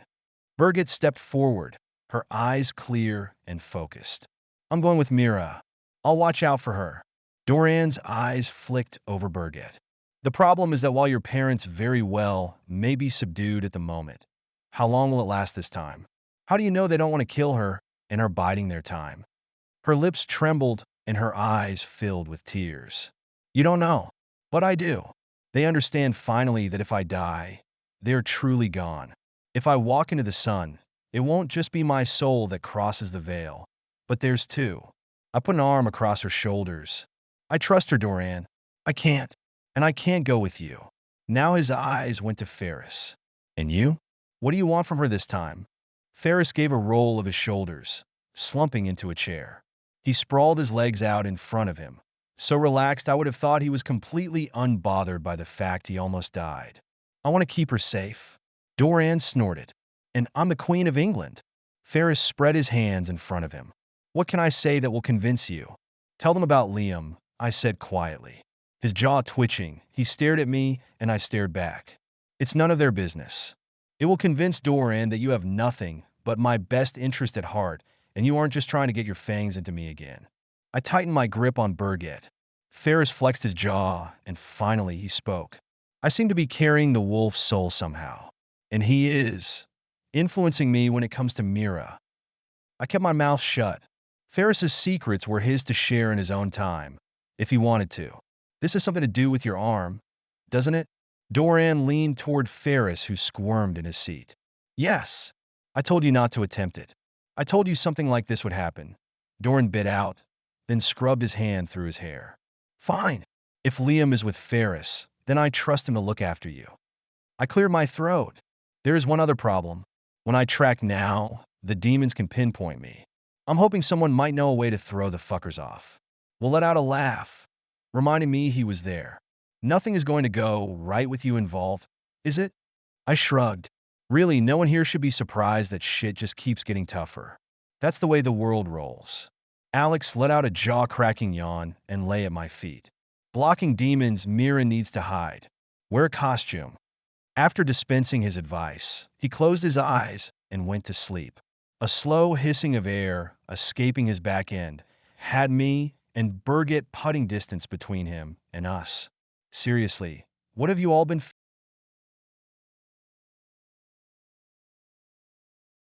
Wait, Birgit froze in place, and her eyes went distant. Before I could ask her anything, Doran shoved me behind him and Ferris caught me, his arms snaking around me. Birgit seemed to be seeing something, and then she shook her head, coming back to herself. My parents. She looked for me and saw that Doran and Ferris had put themselves between us. Her lips tightened, but she said nothing about their sudden change in positions. They said the werewolf has a point. The demons are tracing Myra's essence. If we change her essence, then the demons can't trace her. Essence? She shrugged. Someone has a portion of your blood. That has to be how they are tracing you. If you change the makeup of your blood, then they can't find you anymore. Nice and simple. I can't become a shifter or a vampire for that matter. I wormed out of Ferris's grip and moved closer to her. The boys didn't trust her, but I did. I'd seen the edge of death with her, and her parents had spoken to me. They really did understand their best interest lay in letting Birgit live her own life without their interference. Birgit smiled. True, but that doesn't mean the process wouldn't work. I frowned and rubbed a hand over my face. Spell it out for me. I'm too tired to be smart. If you exchanged blood with a vampire, it would change the essence, your blood, for a period of time before your immunity kicked it out. It's not a perfect solution, but you could do it whenever you needed to track someone. Shit, I wasn't sure how I felt about that. It would have to be you or Ferris then. Not you, Doran snapped, looking at Birgit. His face softened along with his tone. I'm sorry, Birgit, but we can't risk her. You know that. Birgit gave a slight nod, but her posture said it all. His lack of trust hurt her, and I knew she secretly, or maybe not so secretly, loved him. That was the other reason I would never turn his way, despite what I'd said. Ferris would be better anyway. She didn't give a reason, but Doran nodded in agreement. Doran glanced at Ferris. Are you willing to exchange blood with her? I was surprised he didn't jump on the table and dance. A blood exchange is what he'd been jonesing for as long as I'd known him. A way to bind us together. Fucking hell. And now it seemed I was giving him his wish. The blonde-haired vampire inclined his head slightly. If that will help, then yes. I rolled my eyes. Please. Those blue eyes fucking sparkled when they looked my way. They said a number of things, one of which was, I'm going to make you love this. Damn me and my ability to read people. It might be best, Ferris said as he stood, and motioned to the empty decanter beside me. If you're going to offer your blood to everyone else, then this would be a good time to test the theory. Birgit's lips tightened. We don't have to test it. This will work and you know it. What are you really up to? My hands twitched, itching to have a blade in them. Just in case. Ferris was far too sly for this to be anything but a ruse to get what he wanted. I took 2 strides and shoved him. Hard. He stumbled back, totally caught off guard. You're up to something, vampire. And you're damn well telling me before I agree to anything with you. Doran might think you're the safer bet, but that doesn't mean I agree. He ended up against the window ledge, leaning his ass against it. Still, he wasn't angry, and that made me believe he really was up to something. Something I wouldn't like. Fucking vampires. Alex grumbled in his sleep. Fucking vampires. It seems your connection to Alex has grown. I sense him through you without you tracking him, Blas said softly to me. Fantastic. I slid a hand through my hair. Everyone out. Ferris made a move to stand, and I pointed at him. You keep your ass glued. Birgit passed close by me. I'll be right outside the door. Doran looked at Alex. You'll keep him in here, for what good it will do. I nodded, but kept my eyes on Ferris. The room emptied, and the silence that fell was weighted, heavy with emotions and possibilities. You are going to come clean with me, Ferris, or it won't matter that Liam's soul is in you. I know he'll move on, and I've grieved him once. He pushed off the window ledge and strolled toward me, touching things as he went. The table, the edge of a chair, the spine of a book. My eyes followed his hands, like watching a cobra slide through the air. Mira, just my name, and fuck, I almost went under his spell, felt it curling through my blood. I did the only thing I could. Liam. Ferris shook his head. He's tucked away for the moment. Once I realized what was happening, I made sure he couldn't come forward. But he lifted those mesmerizing hands to my face. His soul still calls to you, doesn't it? I nodded, unable to move.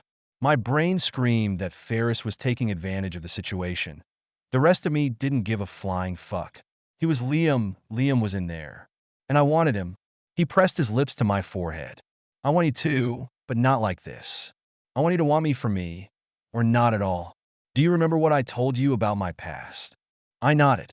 He'd never been in love before, never trusted his heart to anyone. His fingers caressed the edge of my jaw. Liam's love for you is infectious.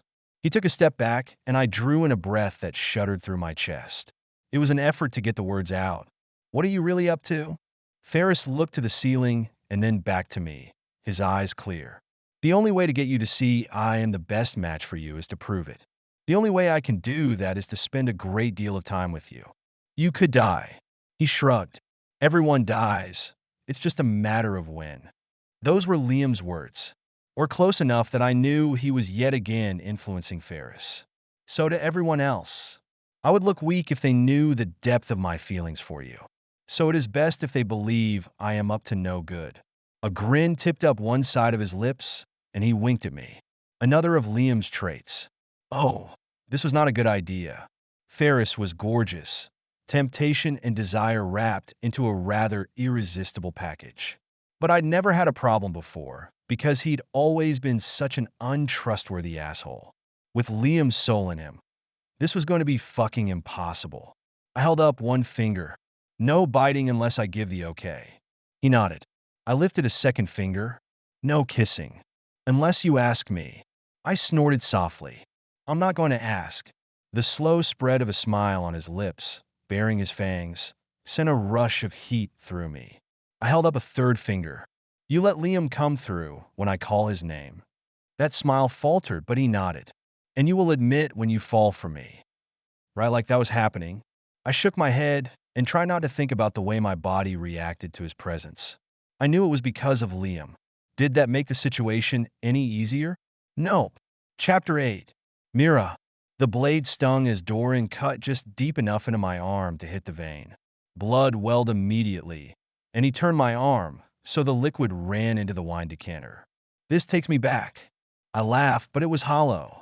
Yeah, if only we'd known then what we know now, maybe we could have avoided some of the shit we've seen. His green eyes met mine. I didn't know some of it, and I still couldn't get you to go the easy route. My jaw dropped open, and from the table where the others sat, waiting, will burst out laughing. Right, like any of us could get her to see the best way isn't always hers. The group had a laugh at my expense, and I ignored them as my blood filled the bottom of the decanter. They don't understand how many times you've saved them. I do. So does Alex, Blas said softly. They won't understand until it is all done and they look back. Even now, they are too close to recognize every decision you've made was the best one at the time you made it, and that all your choices have brought you to this point. The strongest you've ever been in both body and mind. My building anger flowed away. Alex trotted to my side and flopped his head on my lap. I loves you, Mira. I put my good hand on his head. Love you too, buddy. He tipped his head, a frown rippling over his expressive lips. I hear someone. Without another word, he took off, claws digging into the floor, scrabbling. Everyone bolted after him, except Doran, who held me where I was. He gripped my arm. Mira, stop fighting me. We have to wrap your arm first, then you can fight another battle. Alex let out a howl from the other room. Meh. I jerked my arm away from Doran. No time. Millie, how could it be? The image of her slumped on the floor, bled out from giving birth to Zane. Of Orion's words that she hadn't been quite dead. Damn, if Millie was here. Then that meant she wasn't really herself. Orion was here. Fuck. I yanked both blades from my back and sent out a thread to track Alex. He was at the far end of the mansion, the den, fear and excitement running through him. I ran down the long hall, Doran beside me. If it's Millie, Doran said, and I nodded. I know. I would have to kill her and hope I could take Orion out too. But how? How had this happened? There was time before Liam closed the veil. Millie could have slipped through. Orion wouldn't be here in the flesh, but he could be riding her hard, using her like a puppet. The bindings on her were strong enough that he could do that, even with the veil closed.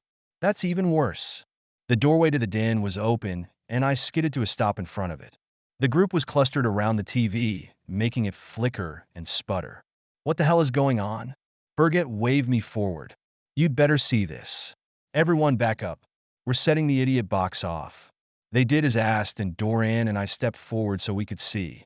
The TV was on a news channel, and filling the screen was a face I'd loved as a sister for most of my adult life. Her green eyes held a hint of something that was not her own, but otherwise, she was my friend. The friend I'd teased, the friend who'd helped me despite being tied to Orion. She was dressed in a business suit that dampened her natural sexuality, but she still looked stunning, her long chestnut hair wound up in a fancy coif. Her voice was clear on the airwaves. Thank you for having me here. I am so pleased to bring you this information directly. We have found a cure for the smallpox, and we'll have enough for everyone in a few short days. She paused and took a deep breath, her bust swelling. Still using her old techniques, at least that much hadn't changed. Our shipments will be coming in 4 days, and there will be enough for everyone. Orion Starling is the philanthropist behind the cure. A generous man, he used his own money to make this happen. He asks nothing in return, and only hopes he can save as many people as possible.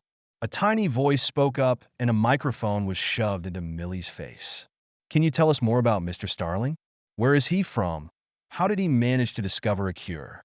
Millie gave the speaker off-screen a beatific smile. Stage was the first thought that came to my mind. The whole thing was staged. But of course it was. Propaganda using the humans' airwaves and fear against them. He's an amazing man, and even though he is hunted continuously by terrorists, he has fought hard to make sure this cure could be available for everyone. It will be an airborne chemical.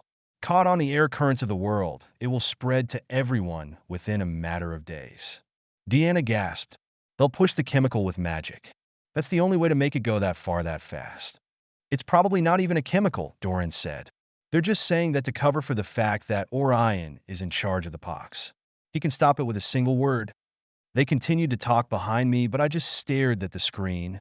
Millie looked good, her eyes bright and skin glowing. She lifted a hand. Yes, there is something we can do to help Mr. Starling. These terrorists, they are, as I said earlier, actively hunting him. If they were to find and kill him, as is their plans, then all his efforts will have been in vain. A new microphone was pushed into her face. What can we possibly do? If you see these terrorists, you can alert the proper authorities. They aren't dangerous to you, only to Mr. Starling. And then the pictures flashed on the screen. Perfectly drawn pictures of me. Dorian, Alex, which got more than a few gasps from the audience. Birgit, and then a nice long shot of me. Why isn't Pamela or Frank in that lineup? Birgit asked the question that had just begun to cross my mind. My heart sank. All eyes turned to me, the question hanging in the air. Right then, I knew no one else would say it. It was up to me. Alex let out a whimper and clutched at my leg. Oh no, Pammy, because she's not one of us anymore. I closed my eyes and backed away from the TV and the den. Alex followed me, the click of his claws on the floor, a steady staccato. I slumped onto a bench halfway down the hall. Shit! I put my head into my hands. I should have taken her with me. I should have done more when I came back. Pamela had defected, and it was my fault for not seeing the signs. Alex crawled up beside me and draped a foreleg across my shoulders. Not your fault. He's right. The darkness has a claim on some souls. They have to fight it harder than others. Such was her path to make the decision. That doesn't mean I couldn't have done more. Suddenly I was very, very angry. Liam brought this on us, his stupid idea of chivalry. Or whatever the hell had gone through his pea-sized brain. I dropped my swords to the floor and strode into the den before I thought better of my actions. Liam, get your ass here right now. Ferris glanced at me, his blue eyes fading to a deep burnished gold. I know, this is my fault. Damn straight, you idiot. Doran choked. You really are Liam, aren't you? Ferris nodded. For the moment. Mira, I already said I was wrong. I know it, you know it. We can't change this. I slapped him. Hard. Blood welled at his lip as he turned his face back to me. This, I waved at the TV where Millie continued to smile at the crowds, is not what I'm worried about. Pamela is out there and defecting because of everything that happened. This isn't just your fault. It's mine too. And mine, Deanna said softly. I saw the signs that she was slipping and ignored them because we were so busy with the sick and dying. I could have tried harder to reach her. Doran lifted his hands. Everyone calm down. Pamela isn't lost to us. Not yet. How do we know she didn't go to try and stop Millie? We don't. Mira has been her mentor and idol for almost a year. What would you do, Mira, if you thought you could save your family?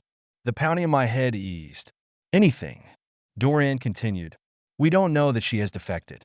And Frank is with her, isn't he? I pulled the note from my pocket and handed it to him. Frank said she's running away, and he'll try to bring her back. Ferris shook his head, and his eyes were once more blue. He put a hand to his jaw. I didn't do anything wrong, and I end up with a bruise.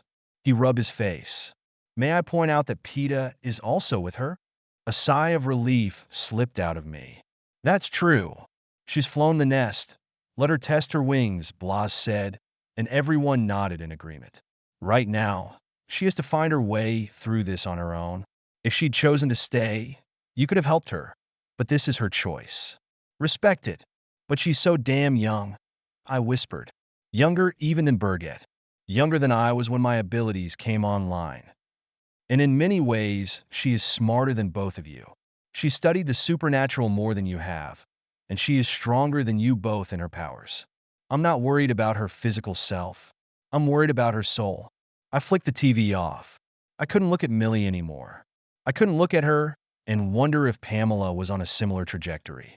The urge to go after her, to find her and bring her home, hit me in a wash that had me turning before I could stop myself. We have bigger problems than Pamela defecting, or however you want to look at it, Ferris said. Millie gave us the timeline. 4 days and Orion is going to be here. If we don't find the destroyer in that time period, we're going to be sunk. I hated that he was right, and for the first time in my life, I was letting go of someone in my family without a fight. Be safe, Pamela. Please be safe, and in the end, I have to believe it will work out. I agree with Doran, Birgit said. Any idea where to start? Doran asked. I physically had to change my view. I kept my back to the TV, as if that would help make what we'd seen and realize go away. The destroyer is an elemental. She, and I believe it's a woman, was punished for something, and that's why she's hidden away. I don't know much else than that. It was all I had gleaned from the elemental I'd met, in the place I couldn't even remember now. That's it. I crossed my arms, holding myself tightly. That's it. Unless any of you have had dealings with elementals, I think that will be our first stop. Find one, pick their brain, and hope to hell they want to play nice. A lot of ifs and maybes, Ferris pointed out, helpful as ever. Birgit cleared her throat. I could ask my parents if Dorian would be all right with that. Dorian's jaw ticked. Ask them. Birgit's eyes went foggy, the blue fading until they were almost completely white.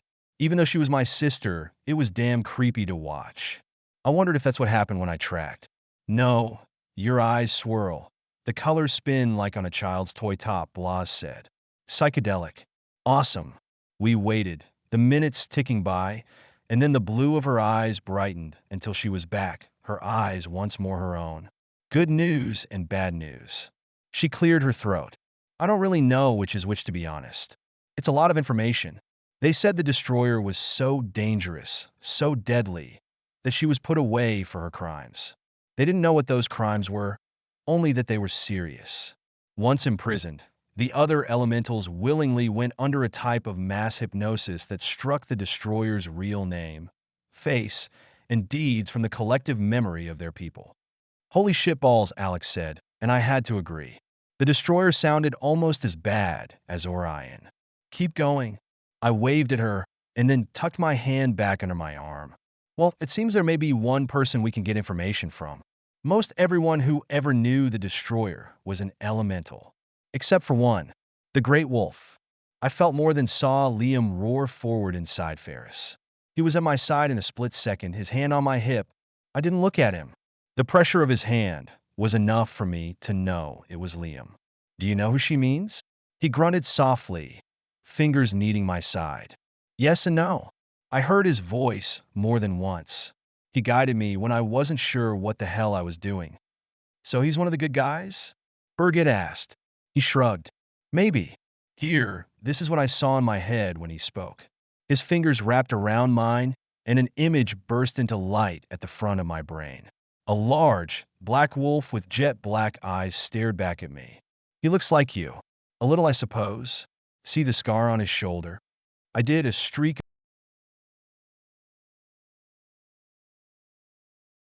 Ferris snarled at me, his eyes flicking from gold to blue like a light switch. You didn't call him forward. Your wolf is starting to piss me off, Mira. I smiled up at him. Not my fault. You invited him in, remember? I flicked his arm, the one that had been missing until Liam helped him out in that department. Ferris's eyes glittered dangerously. And now you have to track the Great Wolf, yes? I nodded. Crap. I forgot about that part. Ferris undid the top 2 buttons of his shirt. I don't suppose you want witnesses for this. Fucking hell. Chapter 9. Mira, I don't want anyone leaving. I pulled a knife from my boot. Here, somewhere in your arm or wrist will do, I believe. I knew the blood exchange didn't have to be from the neck, though that was the preferred spot. But that was when it was between pairs who were doing it for the rush, for the sex that often followed. Kinky and all that shit I did not need. Ferris took the knife reluctantly and nicked himself just below the crook of his elbow. I grabbed his arm and put my mouth over the wound before I could think about what I was doing. Behind me, Alex started to whisper, "Grouty, grouty, gross." A giggle, nerves bubbled up, and I had to fight to keep my mouth on the open cut and keep drinking down the blood. Warmth filled my mouth, and the faint hint of vanilla. Not what I expected. It comes through as something you enjoy, Doran said, and I glanced at him over Ferris's arm and raised my eyebrows. Most people get chocolate. I gave a slight shake of my head. I didn't know how much to take, so after another few seconds I let go. Enough, yes? The vampires in the room nodded, and Ferris reached for me, a dreamy look on his face. I sidestepped his hands. Nope, not fucking happening. I hate to interrupt, but we have a problem. What now? I stared at the ceiling as if I could see Blas roosting there. Incoming demons. You've been tracking enough on our way here that they pinpointed you again. Time to go. I strode from the room, picking up my swords from the hallway as I passed. Birgit, Alex, and Ferris are with me. The sun is up, Ferris, and I can't go anywhere, Birgit said, stopping me in my tracks. Use the blackout curtains. Deanna pointed back toward the library. Wrap yourselves in them, and then Blas can carry you. Rather undignified, Ferris muttered. It's that or stay here and wait for the horde. I snapped at him. Back in the library, I yanked down 2 of the curtains, the morning sun pouring in around me. Will worked on a 3rd curtain beside me. I'm sorry I was such an ass. He gave the curtain a final yank, and it fell to the ground. Thanks, can we have this discussion another time? No discussion, I just wanted to apologize. Before anything else happens. He gave me a weak smile, and for a moment I wondered, not for the first time, what everyone else had faced while I'd been away. What they'd struggled with. Done, forgiven. Be my friend again, would you? I dragged 2 curtains behind me, and Will followed. He picked up the bottom edges of the curtains and hefted them up. You've got it. Ferris and Birgit eyed the curtains like I would have eyed a parachute with holes in it, seconds before jumping from Blas's back. It'll work. I jerked the curtains behind me. Doran took one from me, took Birgit in his other hand, and ran up the stairs. The demons are on the lawn. Crap, the asshats were moving fast. Ferris grumbled the whole way up to the roof. Wrapped like a stinking mummy. This is truly ridiculous. You want to hang out here? Or come with me? I knew the answer. We both did. Doran flipped the curtain he had opened, and Birgit sat in the middle of it. There is no other choice, Ferris. You know that. Blue eyes narrowed. And when they see Blas fly away, don't you think they're going to follow? I held my breath for a moment before answering, but it wasn't Ferris I spoke to. Blas, what do you think? I think the vampire might be right. If I take a couple of riders with me, the horde may follow now that your blood has shifted. You go with Eve and Marco, and I'll catch up with you later. The plan came together quickly. Blas called Eve and Marco from the forest. They will be here in less than 2 minutes. Deanna took the decanter of my blood. I'll give some of this to the harpies. The rest of us wrapped Ferris and Birgit in the cloth and tied them off. 2 bundles of vampires, ready for dry cleaning by the looks of it. As Alex went by the bundle containing Ferris, he gave it a kick and grumbled, "Fucking vampires. Wolf, I will drain your blood when I get out of here." I had to admit, if the situation hadn't been such a rush, I would have laughed till I cried funny. But already, the outliers of the demons were crawling onto the rooftop. Doran dragged Ferris in his bundle, but held Birgit up so she didn't bump along. I'd almost forgotten that Doran had retained his ability to walk in the sun. Going from daywalker to vampire had not only made him stronger, but unique in the world of blood drinkers. And then there was no time to watch what everyone else was doing. The skittering of exoskeletons on the brick exterior brought my head around and my weapons out.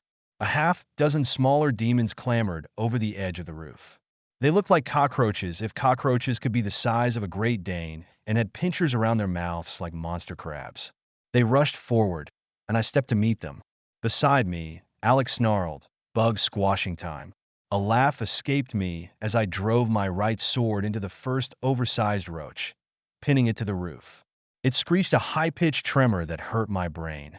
Alex kept the others at bay while I put my hand on the demon bug in front of me. The demon fled, leaving behind a young man about Pamela's age. I couldn't stop, though, and mourn his loss. A set of pincers bit into my leg. Bastard, I didn't bother trying to wound it, just put my hands on the cold shell and blasted it. That demon fled, leaving behind a child, her body slumped as if sleeping. The tears trailed down my cheeks as I met each demon, expelling them and freeing the kids. The whole fight was over in a matter of minutes. The demons were used to using sheer numbers to overwhelm their prey. They didn't have that here. All I could see, hear, and feel were the deaths of the kids in front of me. Their bodies they owned once more, but what was that to the loss of their lives? I stepped back, unable to take my eyes from them. Doran, make sure. I will. Now get down so the demons can't see you. I dropped to the rough surface of the roof and held my breath. Blas lifted off, Will and Deanna on his back. He winged toward London, toward the mess we'd left. Doran watched them go from the edge of the roof, the tension in his shoulders slowly draining. The demons are following them. I closed my eyes and drew in a slow breath, getting back to my feet. Orion knows this is slowly killing me. Doran looked over his shoulder at me. Go. You have a lead on them now. Eve gave a squawk, and I looked up for her, tawny and gold feathers glistening in the morning sun. Mira. I went to her and wrapped my arms around her as best I could. I missed you, Eve. I've missed you too. She ducked her head, so her beak settled in the crook of my shoulder and neck. I stepped back, grabbed the leather harness on her back, and swung up. Her feathers fluffed around me. She took 2 hops, and we were off the edge of the roof, her wings spread wide. She clutched Birgit inside her blackout curtains in her claws. The flutter of feathers rippling in the wind filled my ears as we climbed high into the clouds. I looked over my shoulder to see Marco, the gray male harpy behind us, a sack of vampire, Ferris, clutched in his claws. Alex rode with Marco and howled into the wind like a maniac. Marco screeched alongside him, and the two sang together in a strange orchestra. Mira, do you know where we're going? Eve tipped her head so I could see one large eye. Give me a second. With difficulty, I sent a question to Blas. Can you still hear me? Yes. Tell me if the demons change direction. I'm going to track the great wolf. You got it. And Mira? Yes? Try not to get into too much trouble without me there to pull your ass out of the fire. A smile teased my lips. I'll try. I cleared my mind, ready to track. Eve, I'm going to track the person we need. We might end up with demons on our tail feathers, though. So be ready. She bobbed her head and let out a soft call to Marco, who ceased his caterwauling. Alex tried to keep going on his own, but quickly petered out. Fingers tied around the leather straps, I sent out a thread tracking the great wolf. I got nothing back, which wasn't a surprise. It meant he was across a large body of water. During my time away, I'd learned how to get through that, but it wasn't easy. I'd never tried to force my abilities before. I just let them happen. Not anymore. I pushed the threads harder. It was like trying to scoot cooked spaghetti in a straight line, but I knew the result would be worth it. Sweat beaded along my hairline as I stretched my abilities to the max. A soft pop, and then the threads were quickly pinging through the whole world. I closed my eyes, feeling the power rushing gently through me. The ability to find anyone, anywhere was finally a reality. Now I was a tracker in truth. East coast of North America, I said, letting the threads go. Eve angled her wings, and we headed northwest in a matter of seconds, Marco with us. I kept my eyes closed and reached for Blas. The demons, do they follow you still? Yes, they are with us. So it worked? I opened my eyes and stared at the blue sky in front of us. Yes, it worked, but for how long? That was the question I really wanted to ask. The one that had me on edge. How long before I had to swap blood with Ferris again? And how badly would it tie me to him after all this was said and done? Exhaustion, grief for the children who died on the rooftop, blood loss, and lack of sleep from the night before slammed into me like a runaway ogre. I curled forward, wrapping my arms around Eve's neck, and fell into a deep sleep. Chapter 10. Pamela. The dragon carrying us was not talkative. She was surly and miserable. I shivered in the cold air, wishing I'd brought a jacket with me. If I'd known we'd be flying, I would have grabbed my clothes I reserved for flying with Blas. I clung to Peta's tiny body as she slept against me. Blas is a worm of a dragon, a sniveling beast that should be cast out of the sky. Her voice snaked inside my head, and I pinched my lips together. Peta lifted her head and snorted softly, a low growl on her lips. Blas is none of those things, Frank said, his voice low. The dragon below us rumbled, the fire in her belly stirring. That probably was not a good thing. All of you should be cast out of the sky, including that stupid cat that has far more opinions than one should with such a short lifespan. Peta, try not to aggravate her, I whispered. Peta gave a shiver, her green eyes narrowing to mere slits. I felt the same. The dragon was disrespectful at best, threatening at worst, but we were at her mercy, so we had to keep our peace. Fear worked its way through me at a rather rapid pace. Riding with Blas, I'd always felt safe. I knew he'd catch me if I fell. I wasn't so sure that would be the case with this one. Unless we could make her like us, make her one of our friends. Do you have a name? Yvette. Thank you, Yvette, for carrying us to Millie. Maybe if I made an effort, she would see we weren't all that bad. A billow of smoke escaped her nostrils as she rolled in the air. I let out a scream, and Frank grabbed me, squeezing me tightly. Sure, we were buckled into the leather straps, but that didn't mean Yvette couldn't, with a single swipe of her claws, release us into open air. The dragon laughed. We will never be friends, puny witch. You are good only for eating, but the master beckons, and I must obey him. She pulled up short, treading the air like a swimmer would tread water. Her neck craned back and forth, and her eyes widened with interest at whatever she was seeing. What is it? I couldn't see past the bulk of her body. Did we have trouble coming our way? Was there something wrong? So used to being in trouble with Mira and the others, my mind immediately went to the worst-case scenario. Harpies. And I haven't had my breakfast. She twisted, and finally I could see over her side. I let out a gasp. Below us were Eve and Marco. I was sure of it. Tawny feathers on one side, and dark gray on the other. Neither harpy looked up. A black spot on Marco's back had to be Alex, and the auburn-headed figure on Eve's back could only be Mira. I gripped Frank's fingers. She'll be on them before they know. You have to warn them, he whispered. And fast. I didn't have time to think of the consequences. I didn't want Eve to die, or Alex, or even Mira. She had saved me more than once. Now was the time to repay the favor. Yvette tucked her wings in, and I reached out, a fireball shooting from my fingers. The flames lit up the clouds around us, glowing and flickering as they roared between the two harpies. Eve and Marco veered away and then looked up in time to see Yvette coming. Yvette let out a roar of frustration, and I clung to her back. You can't eat them. They are our friends. She adjusted her trajectory and headed for Eve. Yvette grabbed at Eve as she shot toward them, her legs snaking out, and I thought she would manage it. Time slowed, and I stared in horror as the dragon's claws began to wrap around Eve, an evil laugh on her lips. A flash of bright steel, and Yvette screeched, jerking her claws away, blood flinging around us in brilliant drops of red. Mira stood on Eve's back, hair swirling around her head, two swords raised, and a look on her face I never wanted to see directed at me. Come on then, you fucker, if you think you can take me, demon. There was a moment I didn't understand. Demon? Mira thought I was a demon? No, the dragon was a demon. I am no demon tracker. Yvette screamed the words, and my head felt like it was going to split open with the volume. And then we were past them, and I was looking up at Mira looking down at us. I saw her face, saw the fear and heartache. For me, I looked away, and all I wanted to do was get as far from Mira as possible. Yvette, go, before Blas shows up and finishes you off. Another snarl escaped her, but she flew away from the others. Frank leaned his head against my back.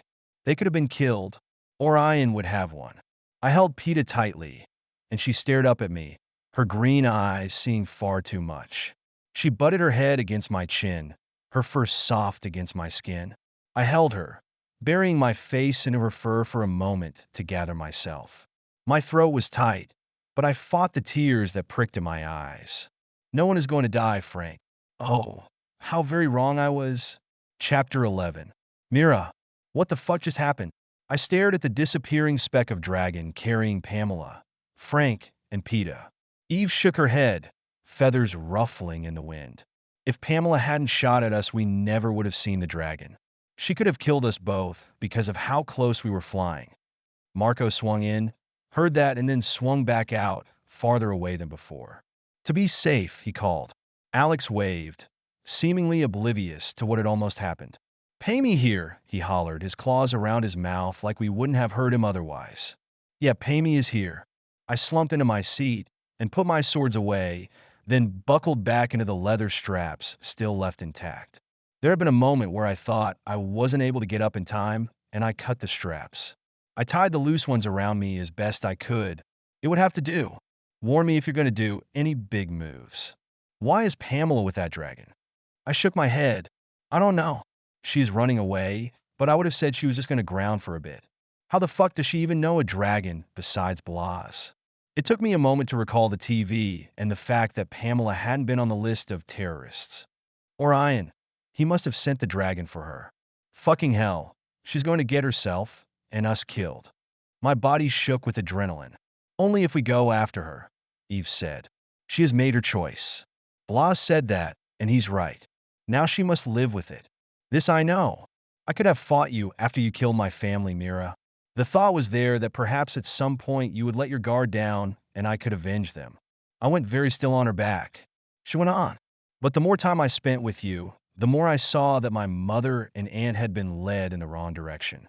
I chose to stay with you because you are my family now, and I will face those consequences of my loyalty regardless of what they are. We all have the same choice. Essentially anyway, good or evil, right or wrong. Left or right, I said, and she bobbed her head. Yes, Pamela has chosen. I rubbed my hands over my face.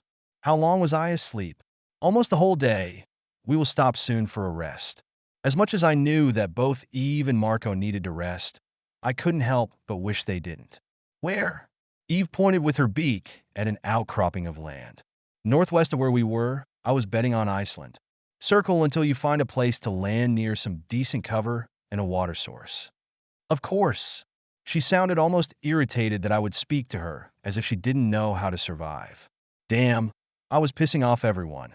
If I wasn't careful, I'd be battling Orion on my own. I put a hand on her back. Eve, it's been a long time since we've flown together. I'm sorry, I didn't mean to offend you. She turned her head and gave me a wink. Gotcha. I laughed and buried my fingers into her silky soft feathers as she circled lower over a section of small buildings. They looked to be at the edge of a farm, which was good for us. I saw tractors and some small moving things that were probably animals of some sort. The two harpies began their descent into a section hidden from view of the main house. Next to us was a shack of an outbuilding, and while it looked like shit, the walls and roof were intact, and it was big enough for both harpies to fit into. 20 feet in the air, Eve and Marco released their vampire bundles. My eyes widened, watching Ferris's bundle bounce hard off a rock protruding from the ground. Eve, did you do that on purpose? Do what? Her wide, innocent eyes didn't fool me. I shook my head. Nothing I could do. My friends had seen Ferris being the asshole he was too many times not to take a shot at him when they could. And could I blame them? Not really. We landed, the harpies hopping lightly. I slid from Eve's back, and Alex leapt from Marco's. The werewolf flung his forelegs out wide, like he was doing a belly flop into the dirt. At the last second, he got his feet under him and landed with a hard thud. Spinning in a circle, he grabbed at his tail. Got it. I gave him a smile and thumbs up. My heart wasn't in it, though. We filed into the building, Eve and Marco dragging the two vampires. But even that couldn't bring a smile to my face. Now that we were on the ground,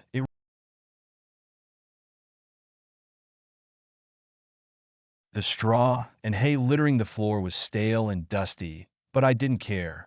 I wanted to close my eyes, sleep the last hour of sunlight away, to hide from everything that had happened. The building was gloomy inside, like a false dusk. Probably would be good enough for the two vampires to come out. At least in my mind anyway. Eve and Marco nested down, side by side. Tell me that the sun has gone down. Ferris's words were muffled by the thick curtain.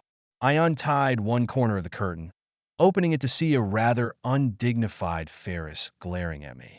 Sun is still up, but it isn't coming in here. He pushed out of the curtains, and I went over to Birgit to unwrap her. She blinked up at me, her hair all messy, and for just a moment, I saw her when she was a little girl crawling out of bed early in the morning to watch cartoons. I shook my head. Come on out. What time is it? Still light out. I waved a hand at the walls around us. Dark enough in here, though, and it won't be long before the sun sets. No, it won't. Ferris all but growled, raising the hairs on the back of my neck. Why not? We're right below the Arctic Circle, land of the midnight sun. He stretched his hands over his head, then looked at me. We're stuck here until the harpies are arrested. Give us 4 hours, Eve mumbled. We won't stop again until we hit the East Coast. 4 hours wasn't that long. I flopped onto the straw, and Alex lay beside me. Mira sat. No need to deny it. Yes. Track family. Feel the love. His eyes searched mine, and I dropped a hand on his head. What would I do without you, Alex? Probably die. The laugh burst out of me, and surprisingly enough, Ferris joined in. I glanced at him and saw the curl of gold around the blue of his eyes. That explained it. Best not to point out that Liam was coming to the surface again. I closed my eyes against the sudden yearning to have him hold me, ground me, and remind me that I was strong enough. I didn't need him, but damn, it was nice to have that rock to hang on to during the storms. You might as well sleep. We'll keep watch, Birgit said. Not like we need to sleep. Ferris gave a grunt and wandered deeper into the barn. Ferris. I didn't open my eyes, but his footsteps stopped. You think your blood is still in my system? Before he answered, Alex sniffed my neck. Still smell like stinking vampire. Never mind. Do you really want to take the chance? I trust Alex. We'll do an exchange at the next stop. The sounds of bodies settling into the hay were surprisingly comforting, and I let the noises wash over me, taking away some of the building anxiety. I took Alex's suggestion to heart and sent out a thread for those I loved and who loved me in return. My friends in the barn were easiest. Birgit was worried for me, but otherwise quiet, calm, content, happy, sane. Alex was a burning ball of love. My lips curled upward, and I buried my nose into the ruff of his neck. Eve had the soft feel of someone fast asleep, without fear. I sent my tracking farther, reaching out to the ones we'd left behind. Doran, safe, worried, but safe. Calliope, the young unicorn I saved from Orion. She was bursting with excitement, and what could only be described as joy. Deanna and Will. Safe, strong. Blas. He was still with Deanna and Will, and they were flying.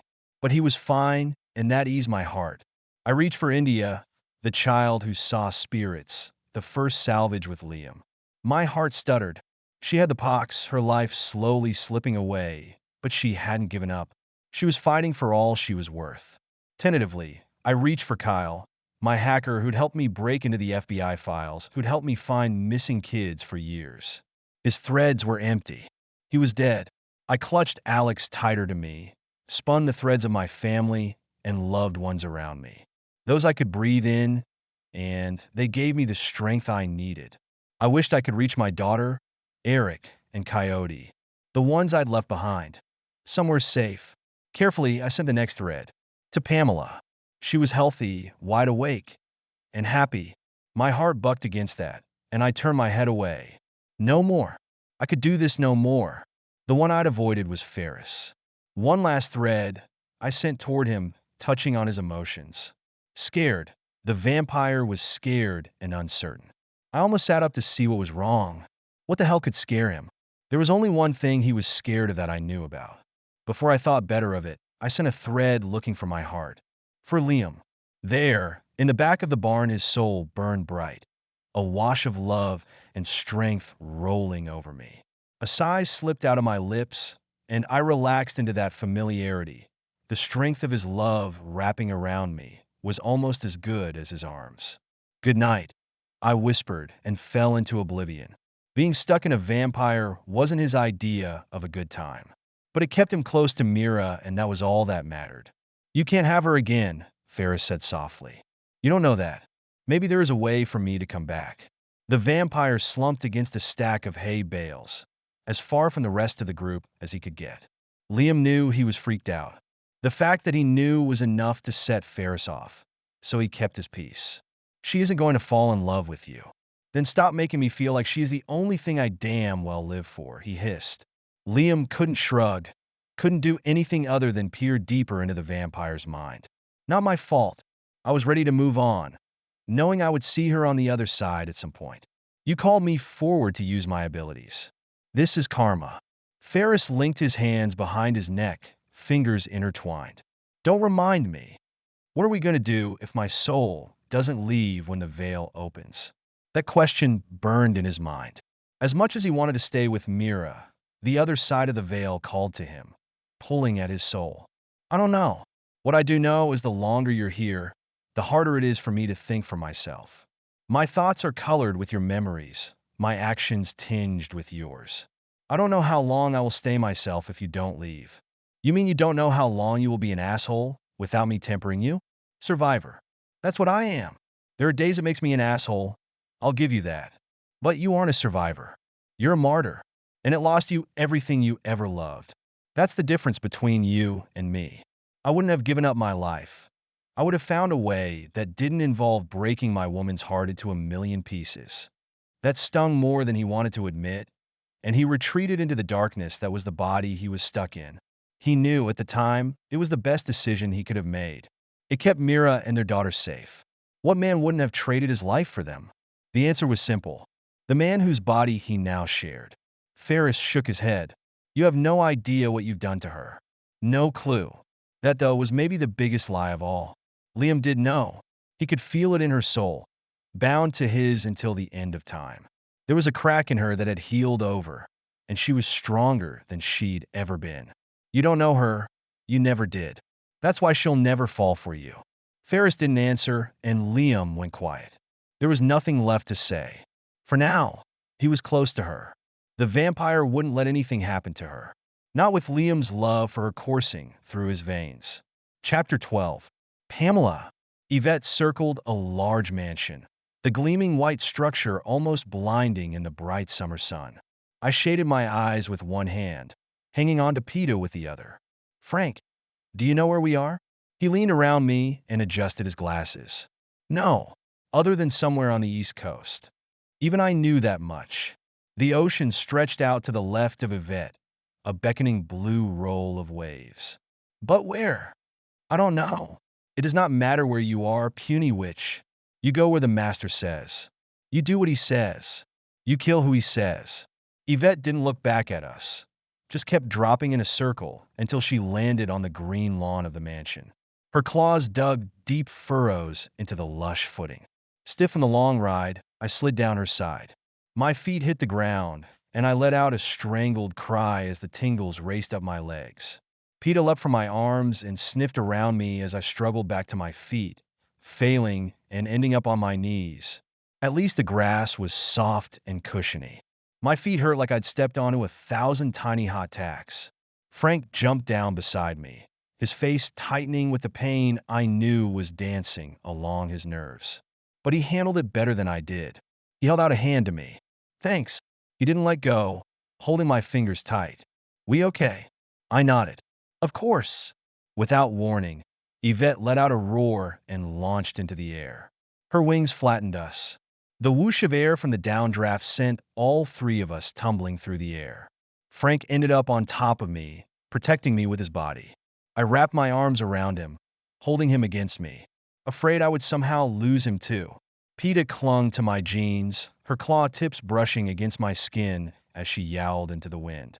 Yvette let out a rather nasty laugh, and I stared up at her belly, wishing I could blast her. Frank shifted his weight, bringing his face in line with mine. Close enough to kiss. I blushed and pushed him off.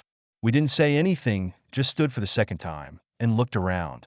From the back of the house strode a figure I knew well. Her long brown hair was twisted into a careful chignon, a few tendrils escaping. As so often was the case, she wore a green dress that accented her bust and tiny waist, the color highlighting her emerald eyes. Millie! I waved to her. It took everything I had not to run to her. I wanted to give something of a dignified approach, to look like the mature which I wanted her to believe I was. She drew close and smiled. Hello, Pamela. Frank. And who is this? She bent to get a good look at Peeta. The cat let out a hiss and bolted across the lawn. Peeta! I called after her and took 2 steps. Frank put a hand on my arm. She'll come back. The gray and white cat disappeared into a clump of bushes with bright pink flowers. It shouldn't have hurt so much to see Peeta gone, but the truth was she had wormed her way into my arms and heart quicker than I would have thought. Ah, we can find you another cat, Pamela. A familiar is a good thing to have. They can do so much for you. Millie slid her arm over my shoulder and drew me against her side. I nodded. She was just a cat. Nothing special. Why did I say that? Why had I just lied to Millie? Frank let go of my hand as Millie steered me toward the big house. I cleared my throat as quietly as I could. Millie, I have a question. Of course. I'm going to teach you everything I know, so questions are to be expected. She didn't look at me, just stared straight ahead. We were on the back patio of the huge house, the paving stones carefully designed under our feet to look like moons and stars. I cleared my throat a second time, nerves nipping at me. Can you tell me again how Mira betrayed you? I'd like to hear it again. Frank made a strangled sound behind us. I ignored him. I needed to be reminded why this was better for me. Because the minute my feet hit the ground, I was having second thoughts. No, that wasn't true. The moment Yvette had attacked my friends, I'd wondered if I made the right decision. Well, Millie opened the double glass doors that led into the house. It started when she said she was my friend, years ago. She said she would always stand by me, that I would always be like a sister to her. Then she started to drift away, going for days and weeks at a time without speaking to me, only to call me when she needed help. She waved a hand at a table set with food and drinks. I sat, Frank beside me. Millie gave us a smile. Mira was always good at telling people what they wanted to hear. She can read them very well and sees into their hearts. She knows their deepest desires. That is the truth of a tracker. She can sense emotions and feelings, you know? I nodded, reached out, and took a scone.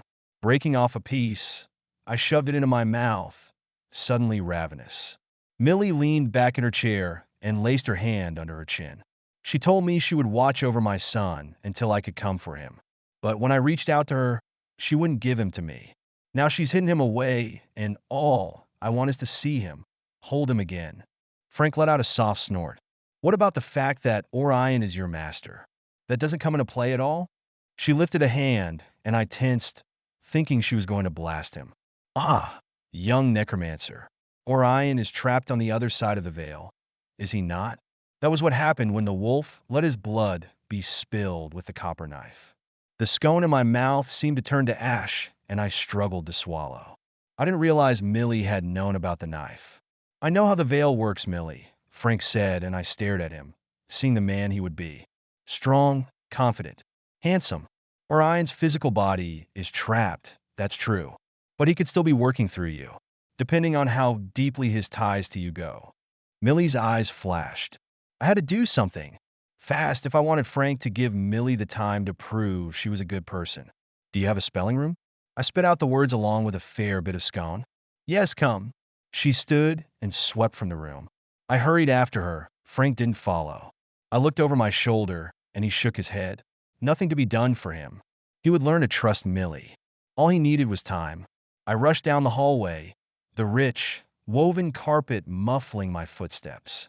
I turned a corner to see a glimpse of her skirt as she turned another corner. Breaking into a run, I bolted after her. Around the corner I went and ran smack into a small figure holding a rag. I went flying, and he let out a yelp as we hit the carpet together. At least it be's very padded, he muttered, dusting himself off as he stood. Charlie, I whispered, pushing myself to my hands and knees. Gods be praised, Pamela. Myra's sent yous to us, to save us. He grabbed my face and kissed me on both cheeks. Save you from Millie? She's turned us into servants. We just to wait on her hand and foot, or she blasts us. I frowned at him. That doesn't sound like Millie. What doesn't sound like me? She was there, stepping out a doorway to speak to me. Charlie here. Oh, the brownies. They're upset because I took them out of their home. If I'd left them on the other side of the veil, when it closed, they would have been left to the demons roaming the levels there. But they don't see it that way, do you? She smiled sweetly, and I knew she was being kind. Charlie snorted. Yes, mistress. To me, he gave a short nod. Pamela, not everything's as it be's seeming. I agree. I lifted an eyebrow at him. Dark thoughts roaming my mind like tendrils of smoke. Some people don't know how good they have it. They always want more than is due to them. His mouth dropped open, and I strode toward Millie, who had turned her smile on me. Well said. It's the truth. But a part of me quivered with sadness. Charlie had always been kind to me. I should have tried harder to be nice. No, he was lucky to have Millie save him. Like Frank, it was obvious that Charlie needed time to see how lucky he was. She closed the door behind me as I stepped through. Here's where I will train you. You will be the greatest, most powerful witch this world has ever seen. The pentagram etched into the floor made me take a step back, my body against the door, all my confidence fleeing. A pentagram? Why? The demons are coming, Pamela. Mira will not be able to stop them. which means those left behind have to be able to use their power against them. To know thy enemy is to be prepared to face them. I swallowed hard, while rising fast in my throat. You want me to call on a demon? Yes. The world swam, and I sank to my knees. I don't feel so well. All I could see was the demons I'd faced on the other side of the veil. When Millie had protected me, and Mira had risked her life to pull me from Orion's clutches. I put a hand to my head. How could I have forgotten that? The hordes of demons washing toward us, the flashes of light. The five of us, Mira, Eric, Alex, Millie, and myself holding them back. Ah, Frank. Excellent timing. Take Pamela. Third room on the right will be fine. We'll begin as soon as you've rested. Millie put a hand to my forehead, and the memories faded. I let out a sigh and closed my eyes as Frank scooped me up. The bob and weave of him walking, the sound of another door being shut, and then I was laid onto a soft mattress. Pamela, we have to get out of here. This isn't Millie. I'm sure it's Orion using her. Hard. Worse than ever before. I didn't know her well, but this isn't her. Pamela. His words were awash over my ears, and I kept my eyes closed. I wasn't wrong. Millie would help me. She would teach me like Mira never could. You'll see, Frank, I murmured. She's going to show you. Frank shivered beside me, the motion going through the bed. That's what I'm afraid of. Chapter 13. Mira. 2 days left before Orion made a break from his prison inside the veil. We were flying down the eastern coast of Canada, sometime after midnight, and I was acutely aware we were running out of time. I have never been so happy to see the night sky, Birgit said, her chin against my back. I laughed, though my heart wasn't truly in it. Yeah, the whole curtain thing worked, but I sure as shit wouldn't have been able to handle it. She tightened her arms around me a little more, then started on the newest game we played to pass the time. Do you remember when Dad tried to make spaghetti sauce and Mom was out at one of her lady parties? He was trying to make sure it was really good and put all sorts of things into it. I slapped my thigh with one hand. Fuck. Do you remember the raisins? She burst out laughing. They soaked up all the moisture in the sauce and turned back into grapes. That was the worst spaghetti sauce I've ever eaten. I gave a mock shudder, laughing with her. My turn. Do you remember? Marco swung in close.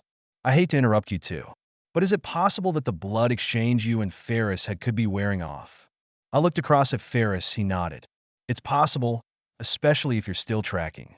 Your blood would be working overtime to clear mine out of you. I was still tracking, damn it all. I let go of the threads that tied me to the great wolf. He was close, maybe 100 miles away by the feel of him. Not anymore. Marco let out a sharp cry. We are being tailed. Since the incident with Pamela and the dragon, we've been exceptionally vigilant while in the air.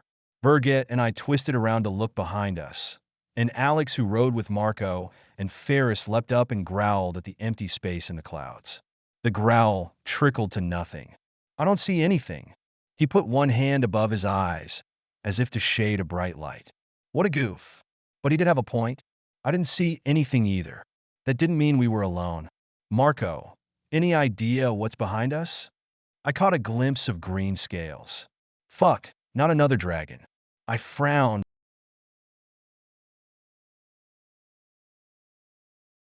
Thank the gods. I'm fucking starving. Hit them from above.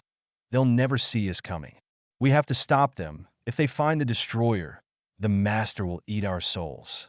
A darkness that swelled inside the dragons reached for me, the whisper of death growing as they turned my way. I jerked back and wobbled in my seat. Birgit grabbed me, steadying me. How bad? Dragons, but they are hosting demons. They are here to stop us from finding the destroyer. Eve tipped her head so she could look at me. How many? 2. And they're aiming to hit us like that last one did. Eve and Marco swooped away from each other. I looked up at the dark sky. Here, and there the stars twinkled. No clouds. So when the stars were blotted out, I knew our company had arrived. Here we go. Eve, you ready? Ready to bring the pain. A smile curled my lips. Just stay out of their claws. I tightened my grip on the leather harness, and Birgit did the same. I looked across at Alex and Ferris on Marco. Ferris was strapped in. Alex was not. Alex, strap your ass in. I yelled across the chasm. He saluted me, but already I knew it was too late.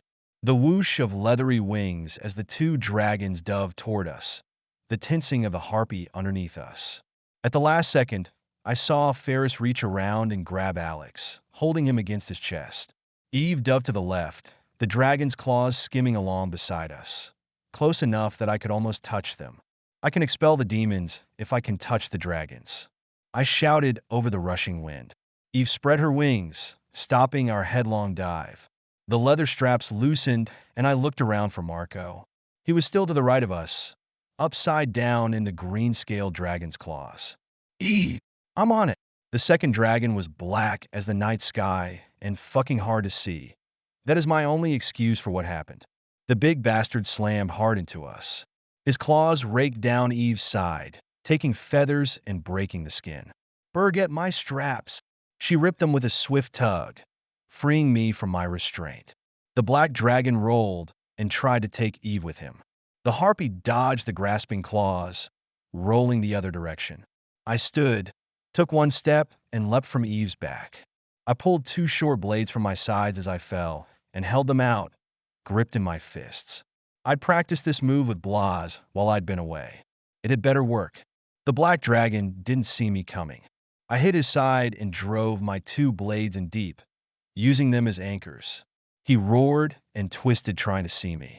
"Bitch, I will use you as a toothpick." Doubtful. I let go, dangling with one hand, pressing the other against his scales. Sounded easy, but it wasn't. The dragon twisted and jerked, and my hand slipped until I was hanging on with fingertips. The demon squirmed under his skin, and beneath that I felt the sorrow of the dragon before he'd been taken over. Better to be dead than a tool of a demon. "Be free," I said. Power rippled through me and into the dragon. A flash of light as he lit up from inside, his body stiffening, the demon expelled. "Thank you, Tracker." The dragon's eyes met mine as the color and life in them faded. The wings stopped moving, the heart slowed. Frozen now, we began our free fall, his body spinning slowly until it was belly up. I yanked my blades free and ran with the turn of his body like a log roll. "Eve, hurry up!" She streaked toward me, snatching me with her claws, and then shot up into the sky hard. "Get me above the green lizard and drop me." "You got it." She had me gripped around my upper body, my legs dangling. The green dragon roared and blew chunks of fire at something on his back. I squinted. "Birget, is that what I think it is?" "Yes, Ferris is keeping its attention on him." Ferris ran along the dragon's spine, jabbing it with his cutlass, then ducking out of the way of the snapping jaws. Alex and Marco were pinned together in its claws. "Mira, if you kill at the claws." Eve whimpered, and I knew what she was getting at. Death could cause a spasm, making the claws grip harder yet, and Alex and Marco would fall with the dragon. "Change of plans, go in low, and I'll cut the fucker's legs off if I have to." At least, I was hoping. With a sharp turn, Eve took me toward the dark green belly, spinning in the air at the last second in order to throw me toward the dragon's foot that held Marco and Alex. Her aim wasn't so good. Shit! I missed the claw completely and hung in space for a half heartbeat as I contemplated the timing gone terribly wrong. I fell, reaching for the dragon, knowing it was futile, but doing it anyway. A set of clawed hands reached out and snagged me from the air, dragging me to Marco's back. "I has you." "Holy shit, good catch, buddy." Alex grinned at me, but the smile slipped into a grimace of pain. His back right leg was crushed against Marco on a weird angle. I didn't have time to free him. He'd have to wait. I pulled my two blades and drove them into the tendons around the dragon's claw. The blades cut through the thick hide, and the dragon screeched, a sound that went on and on as I dug deeper and deeper. "Let go, you fucking overgrown gecko." I screamed, forcing the blades in as far as I could, feeling them grind against the bones, like metal on metal. "Pull the blade to the left." Marco yelled, and I didn't ask why, I just did it. I dragged the two blades hard to the side, and there was a subtle shift in the flesh they were in. The claw popped open, and we fell. Alex grabbed my ankle with one claw-tipped hand as he clung to Marco with the other. "Land, just land," I yelled as the wind rushed around us. Not much choice. I've broken too many feathers to climb, Marco replied. We spiraled downward fast. If Alex hadn't been hanging on to me, I wouldn't have stayed on. Eve followed us, and it was then that I realized we'd left Ferris on top of the green dragon. Shit sticks. I looked up to see the dragon diving toward us. And here I was worried we'd have to go back for the vampire. I managed to get one blade into my back sheath as we dropped. I kept the other squeezed in my right hand. There was nothing I could do until we landed and hoped to hell that Ferris could get off the dragon's back. I shouldn't have worried. We hit the dirt hard. Marco, unable to slow himself enough, and Alex and I were thrown. The three of us tumbled, rolling at least 20 feet before we lost momentum. A tree stump was my stopping point. Eve landed right behind us, a hell of a lot more graceful than we'd managed. The dragon landed ahead of us, holding its maimed claw up. Ferris stayed where he was. I'm safer up here, he called out. Ass hat. I yelled back. He gave me a mocking bow as the dragon roared, baring teeth and flicking its split tongue at us. It looked like they'd worked out their act together with the timing. I eyed the distance between us and the limping, raging dragon as it headed our way. Birgit, think you can toss me up to Ferris?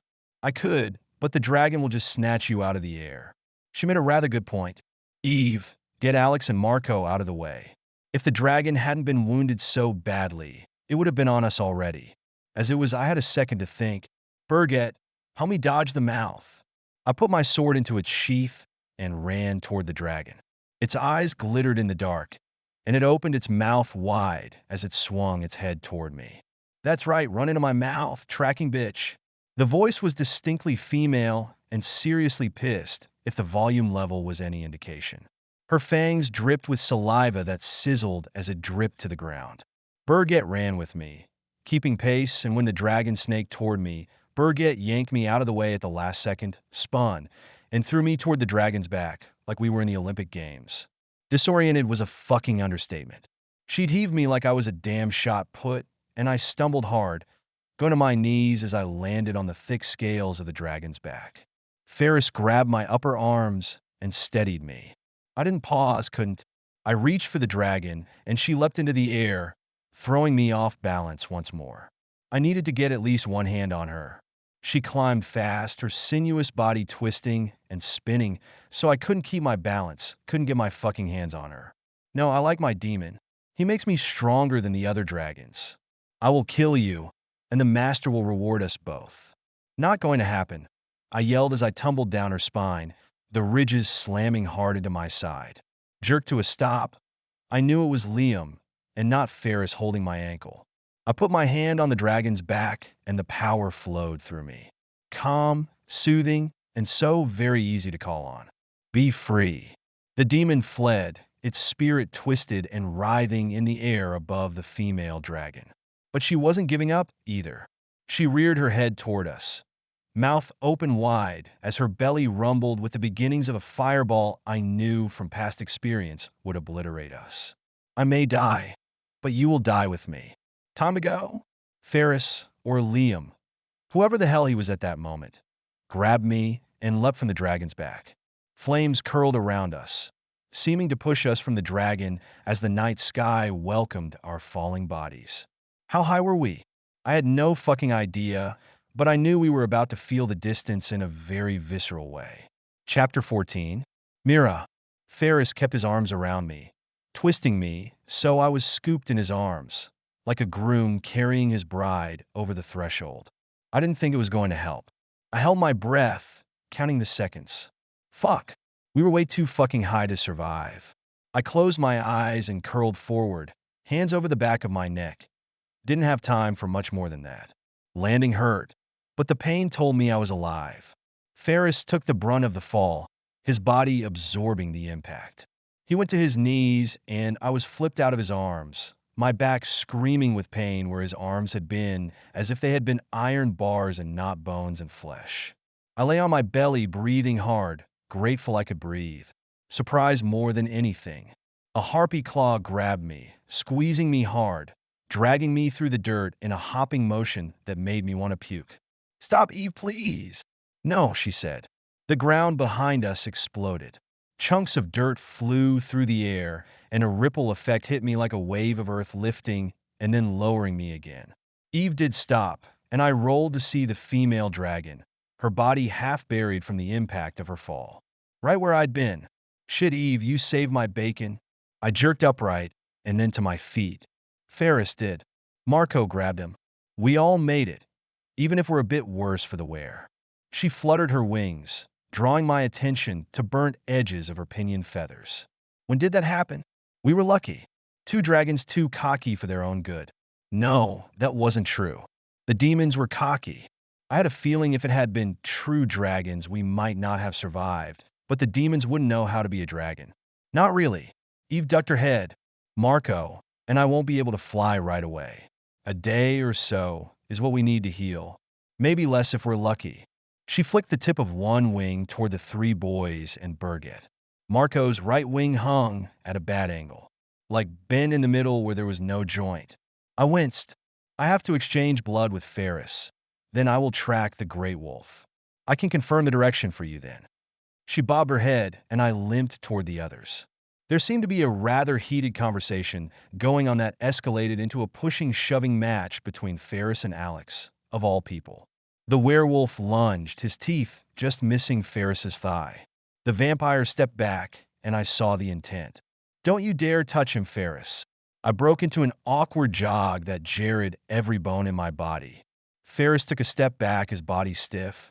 I will not play bottom of the pile to a submissive. I rolled my eyes and came to a stop between them. I'm not asking you to. Birgit's eyes met mine, and she gave a slight shake of her head. Later, she mouthed to me. Great. What else could go wrong? Time to give everyone a job. Alex, do a sweep of the area, make sure we're safe, and see if you can find a road or something. He closed one eye and peered at Ferris, snorting softly before he walked away. Of course, he couldn't leave it at that. He had to kick dirt with his back feet at Ferris as he trotted away. The dirt hit Ferris's pants legs. He looked at me, and I shrugged. What do you expect? You're trying to take over Liam's place, and Alex fought for me when Liam first stepped into my life. You aren't even a wolf to take over as an alpha. Of course he doesn't like you. I looked around for a spot to do the blood exchange. Somewhere we weren't alone, but that I didn't have to stand. My back was fucking killing me. Just come here. Ferris reached for me and pulled me toward him, being surprisingly gentle. Before I could say anything, his fangs were in my neck, and he was drinking me down. His fingers traced the lower edge of my spine, the places that ached as if he knew just where I hurt. Each touch soothed away the bruises, the breaks in the skin, the tendons and muscles that had been pulled. Liam's scent, that clean, woodsy smell, a hint of wolf musk under it that I would always associate with him curled around me, and I breathed it in deeply, filled my lungs with it as if I could hold it there. His mouth unsuctioned from my neck and traveled down to my collarbone, biting at the edge without breaking the skin. His fingers dug into the bottom of my ass, pulling me against his body. Liam. All I could see was Liam, his golden eyes above me. Couldn't think of anything except the building pressure in my lower region, and then a sense of horror. This was Ferris, not Liam. Shit. I was not going to climax from this. I was not. Oh, fuck. I jerked away from him as the peak reached for me. Falling to my knees, I slapped a hand to my neck, staunching the blood flow as well as hiding the struggle I had to breathe normally. Ferris let out a groan, leaning forward with his hands on his thighs. The way he shifted his legs, I knew his pants were suddenly too tight. He lifted his eyes to mine. You're killing me. Good, I whispered. I didn't know how much longer I could do this. I closed my eyes, the images of the two men merging inside my head. Liam's soul, Ferris's body. Even now, Liam's essence called to me. Mira, you sought to take my blood. Damn, I'd conveniently forgotten. He dipped his mouth to the crook of his elbow, cutting his skin with his fong. Jaw tight. I took his arm and put my mouth over the shallow cut. Vanilla ice cream, smooth and velvety, rolled down my throat. It isn't chocolate for you, is it? His voice was in my ear, and I shook my head. I had to take at least a couple of minutes worth of blood for it to be enough, and after how quickly the first batch had worn off, I was going to take more, which kept me in rather close proximity to Ferris after that almost sex. Almost sex? How did that even happen? Ferris kept his free arm around my waist, his mouth at my ear. I wouldn't have left you, Mira. I would have found a way to close the veil and keep both you and the child safe. His words were a slap, and I backed away from him, my mouth hanging open. Don't you say one more fucking word. Not one. He smiled at me. It's the difference between me and him. He's a martyr. I'm a survivor. You would never lose me. I pulled a sword, hating that my hand trembled. I mean it. Shut the fuck up. His eyes flared gold for a moment before the color was quelled by the blue once more. Liam was in there, but for how much longer? I turned my back on him and strode away. Alex, let's get our asses out of here. I set a thread to track the great wolf. He was to the south about 50 miles, and I told Eve where he was. She gave me a sleepy bob of her head and then tucked her head under her wing. If we moved fast, we could make it to the great wolf before the day broke, and we had to find a hiding place for the two vampires. Birgit placed herself beside me as we walked. Alex led, and Ferris pulled up the rear, way back. I refused to think about what happened and the things said. Refused. Birgit touched my hand. You have blood on your mouth. I swiped at it angrily. I won't exchange blood with him anymore. I don't care what Doran or that ass hat back there thinks about you. You can't swap who you exchange with partway through. It can do crazy things to your head. For some people, it makes them suicidal. Oh, for fuck's sake. Of course I can't. I had to try 3 times before I got my sword back in its sheath. My body was fine, healed from the injuries with Ferris's blood coursing through my veins. But my heart, damn, every time I thought things were better, that I could move forward, I'd get my heart jabbed again. Like a freaking piñata. My parents, I asked them about the situation with Ferris and Liam. I glanced at her, noted she wasn't looking at me at all, her eyes unblinking. Crap, that wasn't a good sign. And did they have something helpful? They said that Ferris is wrong, that Liam won't just leave him when the veil opens.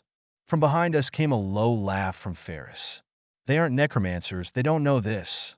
Birgit glared over her shoulder at him. They aren't, but they own a few over the years. Your father being one of them. The tension rose about 100 notches with that little bombshell. Awesome. Let her finish, Ferris. She isn't them, you know that. I stopped him before he could start. I hoped. Birgit shrugged. They just said they've seen something like this before. I guess this isn't the first time the veil has been temporarily shut down. They said if Liam's spirit is still in Ferris when the veil opens, they could be stuck together forever. I stared ahead at the dark trees and shrubs we walked past, mere shadows in the night. Alex bounded here and there, the silver tips of his coat gleaming. But all I could see was a future where any chance of being with Liam would include Ferris. Could I do that? Even as it was, this could still be considered temporary. Fine by me. We both stopped and turned to look at the blonde vampire, his hair all but glowing in the starlight. I didn't understand. Didn't he want to have his body back to himself? He gave me a slow smile. If I keep Liam, you'll never be able to truly separate yourself from me. You'll finally be mine in truth. My jaw dropped open and a black and silver shape hurtled out of the night. No? Alex howled as he tackled Ferris. They rolled over and over, the dirt and bushes dug up as they wrestled for dominance. Ferris, don't you hurt him. One fucking hair missing, and I will take your head. I ran toward them, but couldn't get between them. Claws, teeth, fists, and feet slammed into one another. How the hell was I going to get them to stop? Liam. I shouted his name, and the air around us shifted. He was here. It would be okay. I had to believe. He forced himself to the surface of the vampire, shoving the bloodsucker's soul back. Lifting his hands from Alex's neck, he rolled to a crouch, breathing hard. Easy, Alex. Easy. Boss. For the moment. Slowly, he lifted his eyes to Mira's. Damn, she was as beautiful as ever, and he itched to touch her. But he saw the hesitance in her stance, the desire, and the fear.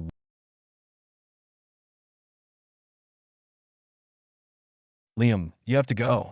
If you stay with Ferris, you'll be trapped in his body. For as long as he's alive. Mira held a hand out to him, then slowly let it drop when he didn't reach back for her. Gods, how he wanted to though. Inside his head, Ferris raged. Let me the fuck out, wolf. He pushed the vamp even further back. I don't know how to go, Mira. Would you really not want me here? He knew he'd made mistakes, knew he'd gone about things the wrong way, and cursed himself every moment for it. But he couldn't believe she was so angry with him that she wouldn't want him close. If I have to share this body with the vampire until the ends of time, to stay by your side until you don't need me anymore, then that is what I will do. Her eyes filled with tears, and he couldn't stop himself. He stood and pulled her into his arms, breathing in everything she was. Her strength, her love, her fear, her courage. You could do this, Mira. You don't need me. I'm not as strong as you. I can't let you go, even though I made the choice. He brushed her hair back and smiled down at her. Her eyes swirled with her thoughts, and he knew what she was thinking. After all, he'd been there when Ferris had bit her. Don't worry about it. In the end, it will work out. And if it's not okay, it isn't the end. Trust me. He kissed her forehead and stepped back before Ferris took control again. He didn't want the vampire to realize he could break through. Better for him to think Liam was stronger. Far better than the truth. That if Ferris really wanted Liam out, then there would be no fight. Liam would have to go, and Mira would be without him. Again, Chapter 15. Pamela.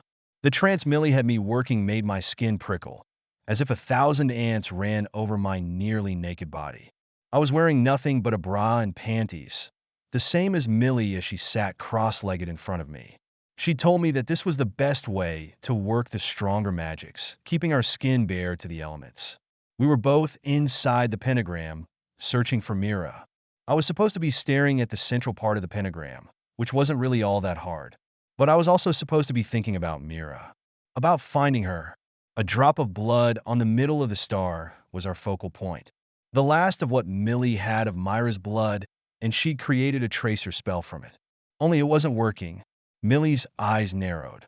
Put your thoughts away and let me carry your power to keep the spell going, child. She reached over and put her hands on my bare legs, her skin cool as her fingers dug into my thighs. Massaging them, my skin popped up in goose flesh with the way she touched me. I fought to keep my breathing normal, to keep my mind on the task at hand, but I couldn't stop wondering why she would touch me like that. As if she heard my thoughts, she trailed one finger up my thigh to the edge of my panties. So much I could teach you. I scrambled backward, breaking out of the pentagram, disrupting the spell. I am sorry, I didn't mean to break the spell. I scrubbed my hands over my arms, trying to quell the shivers. Millie was going to teach me how to work my magic. That was all she meant. I had to believe that. Her eyes flickered, and there was pain there, a deep pain I recognized. I'd seen it in my own face when I looked in the mirror. No, she whispered. Not like this. I won't allow it. Leave her alone. The chills that had started struck through me, icing me until I thought my lips would chatter. Who was she talking to? Those eyes flicked, and the pain was gone, the look of calculation back. Her eyes traced my body in a way that my perverted grandfather used to. Bile rose in my throat as she swayed toward me, a hand on her shoulder, the other at her hip. Why do you need to find Mira, anyway? I blurted out. Stupid question. Millie stopped. She took my son. I want him back. If I could find where she took the babies, then this would all be over. I would never look for her again. Babies? What in the world was she talking about? Zane was the only baby. Ah, she didn't trust you enough to tell you, did she? I see that now. She slid out of her panties, kicking them to one side. I took another step back, but she didn't follow. She was pregnant when she left. That's why she ran away, to protect the brat she gave birth to. The wolf's child. I realized as I stared at her that she was telling the truth. All the pieces fit together. Myra's strange behavior, Liam's desperation to keep her safe. Why she was gone so long. Could I blame her for going when her child was in danger? Millie stroked herself in a way that had me blushing. I looked away. I'll go back to my room now. I want you to stay. Stay, Pamela. Her throat was husky and deep, and I knew she was spelling me, charming me. I couldn't move. I had to do something to distract her. She continued to fondle herself, faster, and I fought to come up with something, anything that would allow me to break the spell. Myra's searching for the destroyer. I spit out. I know. Her voice dropped another octave, into a range she shouldn't have been able to reach as a woman. Her eyes were no longer green, but a deep, dark black with flickers of red. Come here, pet. I want to touch you. I have so missed the touch of a young one. My feet remained rooted. The last thing I'd overheard in London was the only thing I had left in my arsenal. She's looking for the last one who knows the destroyer. Millie blinked, her eyes fading back to green for a moment. The spell was broken, and I took my chance. I bolted for the door and down the hallway to my room. I fell inside the small sanctuary that was my own, Millie's laughter following me. Struggling with the door, I slammed it shut, leaning hard against it. Sobs rippled in my body, and I fought not to let them out. A soft knock on the door snapped my head up. I prepped a death spell, the black tendrils wrapping around my fingers. I would not be used like that. Who is it? Frank, he said, but I knew Millie could impersonate his voice. She'd shown me how that morning. Go away. Are you okay? Our rooms were side by side, so it was possible he heard me slam the door shut. I didn't open the door, though. I'm fine, just tired. I backed away from the door, slowly lowering my hands. Footsteps retreated, and I started to shake. I wrapped my arms around my middle and clung to myself. Get a hold, Pam. My teeth chattered. Get a fucking hold of yourself. That's what Mira would say. I straightened. Mira wouldn't be afraid. She would deal with this. But how? I jerked on clothes, jeans, and a long-sleeved shirt despite the heat. Under my pillow was the short knife Mira gave me for my last birthday. I strapped it to my lower back the way she'd shown me. Squaring my shoulders, I opened the door and strode back to the spelling room. Mira wouldn't let anyone intimidate her, and I'd be damned if I let Millie scare me. She sat in the middle of the pentagram completely naked and swaying in a circle. Blood ran down her body from 2 cuts, one over each breast. I gritted my teeth, took a breath, and lifted my hands. I would show her I was not to be played with. A power move, one that required a lot of energy for most witches, leapt to my fingers. Sheer energy erupted from my fingertips and raced toward her. My aim was perfect, and the bolt of magic slammed into her chest, bowling her over and out of the pentagram. I'm not afraid of you, Millie. If you're going to teach me, then teach me. But if you aren't, then I'm leaving. She was crumpled in a heap by the wall, and for a moment, I thought maybe I'd hurt her. With a quick move, she flung a hand at me. Lightning arced off her fingers and zipped toward me. I held my ground and caught the lightning, absorbing it. That was a trick of Deanna's, one on my list I'd been studying and thought I would never use. She slowly stood, her eyes never leaving my face. You were stronger than I thought. I didn't respond, just waited for her to answer me. A robe hung on a chair beside her. She reached for it and swirled it around her body. I should have known that it was a ruse. The swirl of the robe hit her hand, and she shot a bolt of power that hit me square in the chest, flinging me back through the open doors and against the wall on the far side. I couldn't breathe, and I didn't know if I'd ever be able to again. I rolled to my side, fighting for air, knowing I had to get up, to fight. From my room came a soft cry that slowly turned into a roar. For just a moment, I thought Alex was here, that Mira had come to rescue me. But it wasn't Alex who bounded out of my room and stood between me and Millie. The snow leopard wasn't what I expected at all, but the green eyes were exactly like PETA. Her tail lashed from side to side, and her body tensed as Millie came to the doorway. Well, what have we here? I thought you looked familiar, kitty cat. Where is your mistress? Millie flicked a hand at PETA. The spell was a powerful one, meant to break the blood vessels in the heart. I cried out and raised a hand, but I knew I'd be too slow. PETA jerked as the spell hit her, body convulsing as she screamed out a final cry. No! I tried to get up, tried to get to her. I managed to grab her tail and flooded her body with my power. She couldn't die. I wouldn't let her. My ability to heal, though, it was so small, so weak.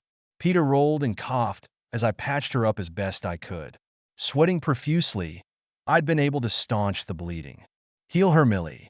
Oh, now you want my help after you attack me? You started it. I snarled up at her, wanting nothing more than to stick my blade into her heart. Heal her? Millie smirked. No, she won't die. Peeta growled, her fangs covered in her own blood. I put a hand on her back, and she shrunk to the house cat I knew. I scooped her up, cradling her against my chest. I'm leaving. And what about Frankie, baby? Millie pouted at me. I stood straighter and raised an eyebrow at her. But I didn't need to say anything. He was suddenly there at my side. I go where Pamela goes. Millie laughed. You children. All these games to test you, and you think I would actually hurt you? Please. Go calm yourselves, and then we'll have dinner. I frowned. What are you saying? This was a test. She waved her hand, and I flinched. I need to see how strong you really are. You don't think I'd actually hurt you, do you? Her voice was full of disbelief, and I thought maybe I was wrong. Maybe this was exactly what she claimed. But you did hurt her, and you almost killed Peeta, Frank said. I looked from him to Millie and back again. She snorted softly. Frankie, please. How is she going to break through her barriers if she isn't pushed? You know as well as I do that she is a terrible healer. That was true. I put a hand to my head. Frank, will you come with me? He tucked a hand under my elbow and helped me to my room, shutting the door behind us. I heard the click of the lock, and while it made me feel better, I knew it wouldn't keep her out if she wanted in. I laid Peeta on the bed. She stretched out with a soft meow that nearly broke my heart. I'm so sorry, Peeta. I looked at Frank. I'm sorry I pulled you into this, too. We'll go. Right now, pack your stuff, and we'll leave. A tear slipped from my eye. I can't. He stopped mid-stride toward my closet. What do you mean you can't? She had me swear a binding oath to her this morning. It keeps me here. He sank to the floor, his eyes wide. Why would you do that? Crying, I shook my head. I don't know. I thought she cared about me like Mira did. I trusted her. I waited for him to yell at me, to tell me I was stupid. I knew it now, but now it's too late. He sat beside me on the bed and wrapped his arms around me gently as I cried. We'll find a way to break the bond. That's all there is to it. I clung to him, hoping he was right, but knowing there was no turning back. I tied myself to a witch who was obviously psychotic. Mira had been right. I couldn't trust Millie, which meant no matter what I thought of Mira, all the things Millie had told me about her were lies. The tears soaked my face. Frank was wrong. There was no way I'd be able to get away now. Frank, you should go. Get to Mira. Tell her what happened and that I don't want her to come save me. I made this bed, and now I'll sleep in it. Frank didn't leave, though. Mira can get you out of this. She can't. I sobbed, clinging to him. She can't.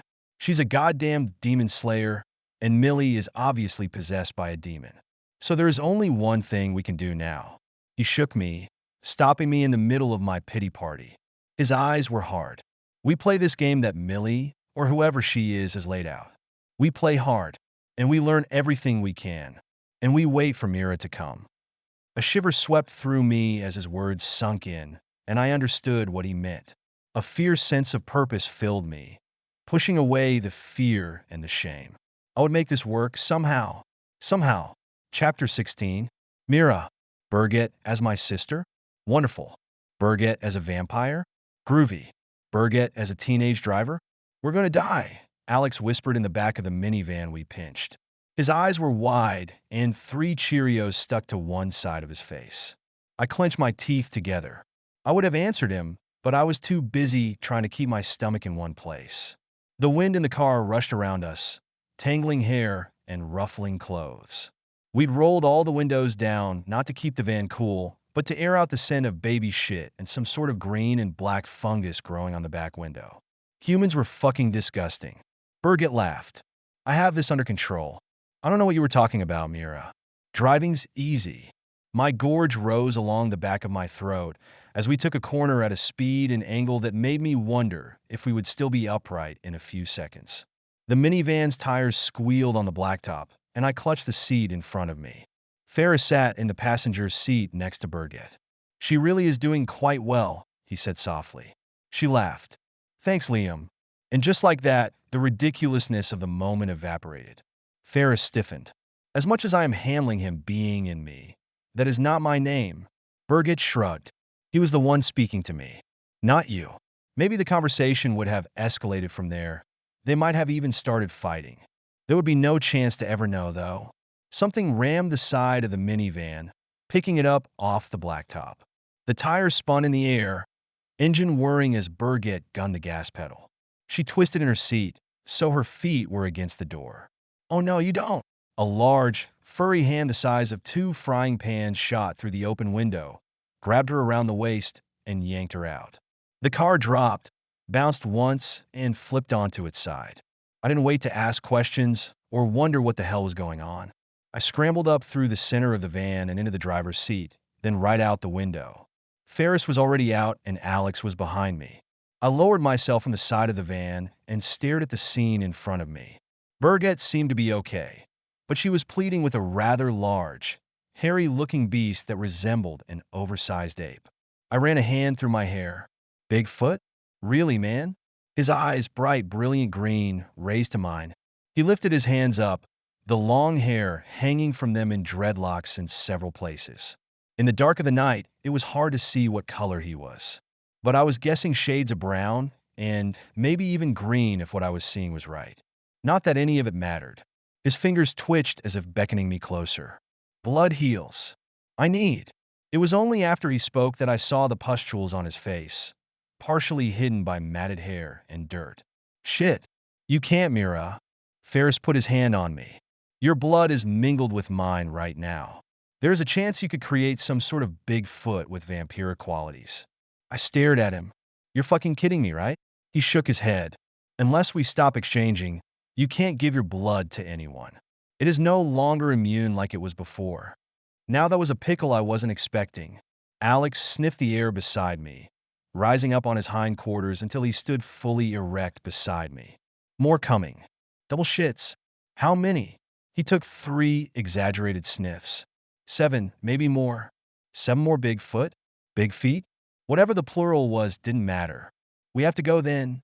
The creature in front of us growled, and it made me think of the slow, hissing rumble of a crocodile, only louder and deeper. I lifted my hands. "Sorry, buddy. We can't help you. Blood helps. Heals babies. Tracker helps. Tracker always helps." He pleaded with me, and my heart squeezed painfully. Babies, they had sick babies. "Ferris, how sure are you?" "Sure enough. You can't help them. The only way to help them is to get to the destroyer."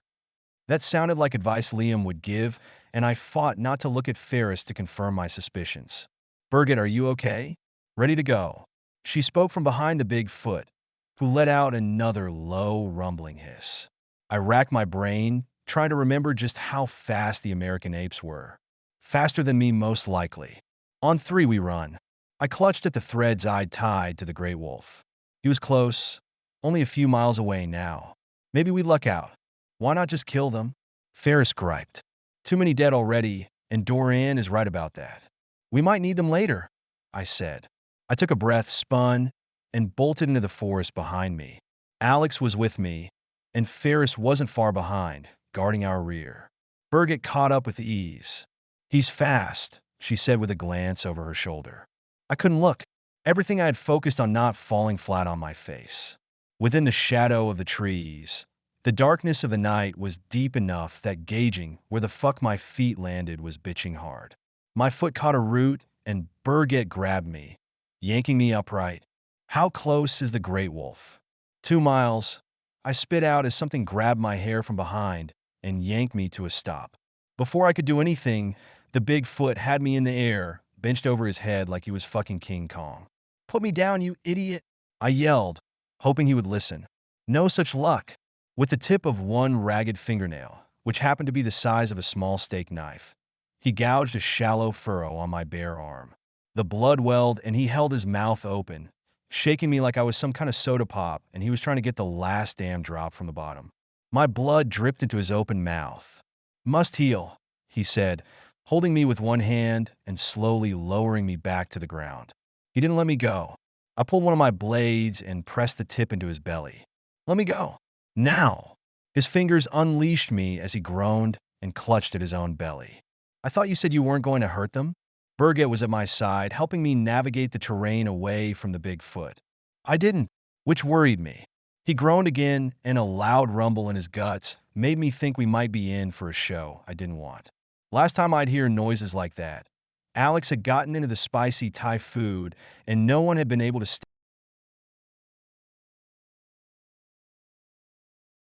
The hair on the big foot's body lifted as if with a life of its own, and a guttural moan slipped out of his mouth, giving me a glimpse of flat, broad teeth. He ground them together, a crack rebounding through the air. Ferris, I told you, your blood isn't really your blood anymore. It's a blend of yours and mine. I have no idea what it's going to do to him. I opened my mouth, was going to ask what the hell we were supposed to do when a series of wolf howls rolled through the air. I did a quick count. 10. There were 10 werewolves coming our way along with the 7 other friends of the Bigfoot. Fucking hell. This was not how I wanted to deal with things. The Bigfoot in front of us suddenly let out a mind-numbing roar that rooted my feet to the ground. Like a spell, he lurched toward me, his eyes bloodshot and saliva dripping from his mouth. You have to kill him, Ferris shouted. I knew it, damn, I knew it. I pulled my second sword and stepped toward the towering Bigfoot. I'm sorry. I whipped my swords forward, crossing them in front of me. They cut through the Bigfoot's guts, opening him like a stuffed tick. He dropped to his knees, and I spun into him, slamming my blades through the neck, taking his head. I jammed my blades back into their sheaths and started toward the great wolf. A couple of miles. Why are we running? Birgit whispered beside me, looking over her shoulder several times. They'll catch us anyway because I'm too slow, and even if one of you carries me, they'll catch us. So we walk and conserve our energy. Alex bounced beside me, his hair flopping as he went up and down. Mira, big wolves coming. Big, bigger than boss. Fantastic. That was just what I wanted to hear. I pulled my crossbow free and fitted it with a bolt, carried it loosely at my side. The bolt, edged in silver, would do serious damage to a werewolf or vampire. Same as my whip laced with silver filament. Thought you weren't going to hurt them? Ferris laughed the words at me, and I had to restrain myself from using the crossbow on him. Everyone keeps pointing out that if I don't make it, the world is royally screwed. Maybe I finally believe that shit. I tapped Alex lightly on the head. Tell me when the wolves are 30 feet out. Yuppie duty, Mira. He spun around to stare into the darkness, walking backward with high, exaggerated steps until he was in front of me, ears and eyes trained on the forest behind us. My heart was racing.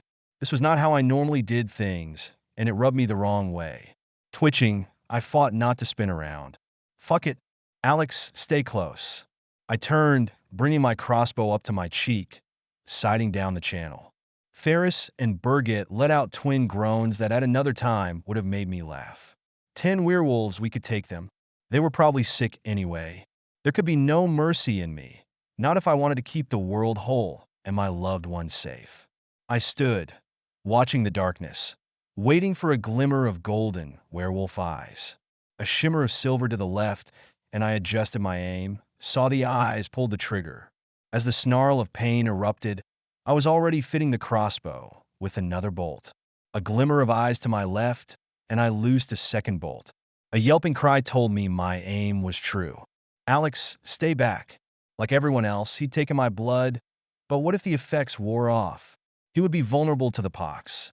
I managed to get a third bolt in, but not before they were on us. Alex didn't listen to me, but threw himself into the fray, snarling and snapping. Birgit and Ferris were there, breaking necks like they were brittle twigs. From the corner of my eye, I saw Birgit feed on one of the werewolves, drinking him down. A massive, brindled wolf leapt at me, claws and mouth extended. I fell backward as I shot the last bolt.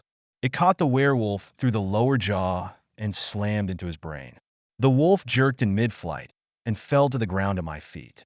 I scrambled up and looked around. They were all dead. Every last one of the pack was killed. A sick, horrible feeling rolled through me.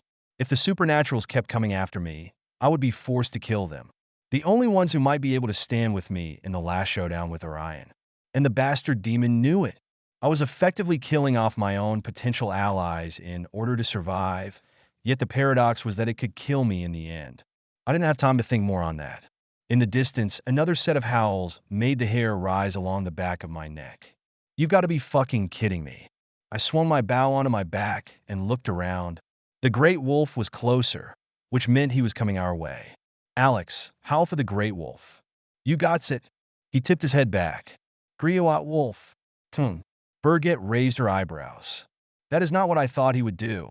Beside her, Ferris burst out laughing, the gold rim back around the edge of his eyes. Once more I decided not to point it out to him. No need to provoke him. Alex panted slowly, his head swiveling first to one side, then the other. Great wolf is close. He says so. A chill danced across my shoulders. I turned slowly in a full circle, tracking the great wolf. He was close, as in I should be seeing his furry ass close. Hey, wolf boy, you want to show yourself? I turned and found myself staring down into the face of a rather large black wolf. The scar down his shoulder drew my eye. At least I had the right wolf. His dark eyes were bottomless, and there was no mercy in them. I didn't flinch, just stared. I need your help. He pressed his muzzle against the hollow of my throat, then turned to look at Ferris, who gave a low growl that was not a vampire's. The great wolf looked over my shoulder, and for just a minute, I thought I heard him say grandson. I blinked several times. Did you say grandson? The great wolf's eyes shot to mine, narrowing, lips pulling up over teeth big enough to do some serious damage. I held my ground. I'll ask again. I need your help. Please. He stepped back, his jet black fur and eyes making him difficult to see. If it hadn't been for that scar on his shoulder, I would have lost him in the trees. No wonder I hadn't seen him sneaking up on me. The second werewolf pack skidded to a stop. A series of whimpers leaked from their lips as they went from snarling maniacs to whimpering puppies. Alex shook a fist at them and snarled. Yes, that's right, scaredy cats. I shushed him. Alex, don't tempt fate. The great wolf let out a low chuckle and shook his head. Again, I heard a single word said with a strange mixture of sarcasm and laughter. Submissive. Yeah, well, that's what you get when a submissive isn't so doormat-like any longer, I said, hoping to get a reaction. I did. The great wolf leapt at me, knocking me to the ground. His huge paws were on my shoulders, keeping my hands pinned. His back feet dug into my ankles, locking me to the ground. Fuck, I'd just been owned by an oversized dog. A blur of blonde hair and golden eyes was all I caught as Ferris sent the great wolf flying. She's mine, don't you forget it, old man, he snarled in a voice not quite his. Liam, ease up. We have to play nice when we want someone's help. Easy for you to say. You never play nice. His eyes flicked to mine, golden and oh so beautiful. I shrugged. No point in denying it. That was a hard truth about me. Around us, the other wolves whimpered and shifted, like they didn't know what to do. Attack or run. I felt the same way. Great wolf, or whatever the fuck your name is, are you helping us? We're gonna save the world with or without your help, but it will be a hell of a lot easier with. The great wolf seemed to grow, and I realized he was shifting. I hope to hell you can keep clothes on when you do that, I said before I thought better of it. His body morphed in a fluid spell of shifting bones and flesh, not unlike the way Liam shifted. He lifted his head, and those dark eyes and hair struck me to the core of my guts. It wasn't Liam, I knew that, but the similarities were so strong, I wanted to run my hands over his face to feel the lines of his jaw, the edge of his brow. He wore a button-down shirt that could have been a dark blue, and something like khaki pants, but his feet were bare. You're related to Liam, aren't you? He nodded, and that one word came back to me. You're his fucking grandfather? The great wolf shrugged, a wry smile on his lips that was so like Liam's it tore at my heart. I wouldn't say fucking yeah. I haven't had the pleasure of that in a damn long time. But yeah, your wolf was my grandpup. Pity I didn't get to meet him before he offed himself. I stood and Ferris, or I should say Liam, stayed one step in front of me. The great wolf narrowed his eyes. You can call me Griffin, Tracker. But that one there, he pointed at Liam. Who in the name of the mother goddess is that? I lifted a hand. Griffin, meet your grandson, Liam. Chapter 17. Liam. Ferris didn't try to fight for control as they stared at the man in front of them. The resemblance between them was uncanny. Put them in a lineup, and Griffin could have been his twin, more so than even his own father. As if reading his mind, Griffin nodded. Your mother's side, boy, yeah? But by the goddess. What are you doing in a vampire's body? That seems like a damn stupid idea. Liam grimaced. Wasn't my idea. The vampire is a necromancer. He called on me to use my ability to heal. Then I got stuck. Bullshit. You didn't get stuck. You chose to stay. No such thing as a spirit getting stuck, yeah? Griffin didn't smile, but still he thought the older wolf was laughing at him. Ferris twisted around inside him. Not stuck? Then why I am still here? I tried to leave when I was first in this body. That was the truth too. In the beginning, he didn't want anything to do with Ferris. Griffin pointed to Mira. Because you bound your soul to her, didn't you? I see the ties between you. That's the tricky part about a binding. Means you two are together no matter what. And if one of you is dead, your spirit can't move on. Unless she dies, you're going to be bosom buddies with the vampire there, yeah? He swallowed hard, but there was no saliva to wet his lips. Stuck with Ferris for an undetermined time was not something he wanted to have to deal with. Especially not when he was able to see exactly what the Fanged One wanted to do with Mira. Mira cleared her throat. Honestly, this is all damn fascinating, and maybe we'll get a chance to sit down for fucking high tea at some point, but we're on a time crunch. She eyed Griffin. Yeah. He gave her a lopsided grin and looped an arm across her shoulders, which made Liam bristle. He took 3 steps forward and knocked his grandfather's arm off her. Liam. Mira shook her head, but it was too late. Bad enough that he had to share her with the vampire. Griffin stepped into his space, a low growl trickling over his lips as he physically shoved Liam back. He kept pushing until they were 20 feet away from the others. His voice was low enough that Liam knew Mira wouldn't hear, but he wasn't so sure about Birgit. Boy, what are you going to do when she tumbles with the vampire because he tricks her into believing it's you? Horror, sharp and pungent, smacked him as if it were a living thing. He won't fool her. No. Why do you think he isn't fighting you? Why he isn't pushing you out? Because that is the flip side. Even a green necromancer could, so fresh to the power that he doesn't even realize he can toss a spirit. He's playing you, learning your moves. He's not really a necromancer. Then how did he call on you? He's playing you, Liam. Playing you for the fool you are. Your love for her is admirable, but he's banking on it. And when the time is right, he'll make her his. One way or another.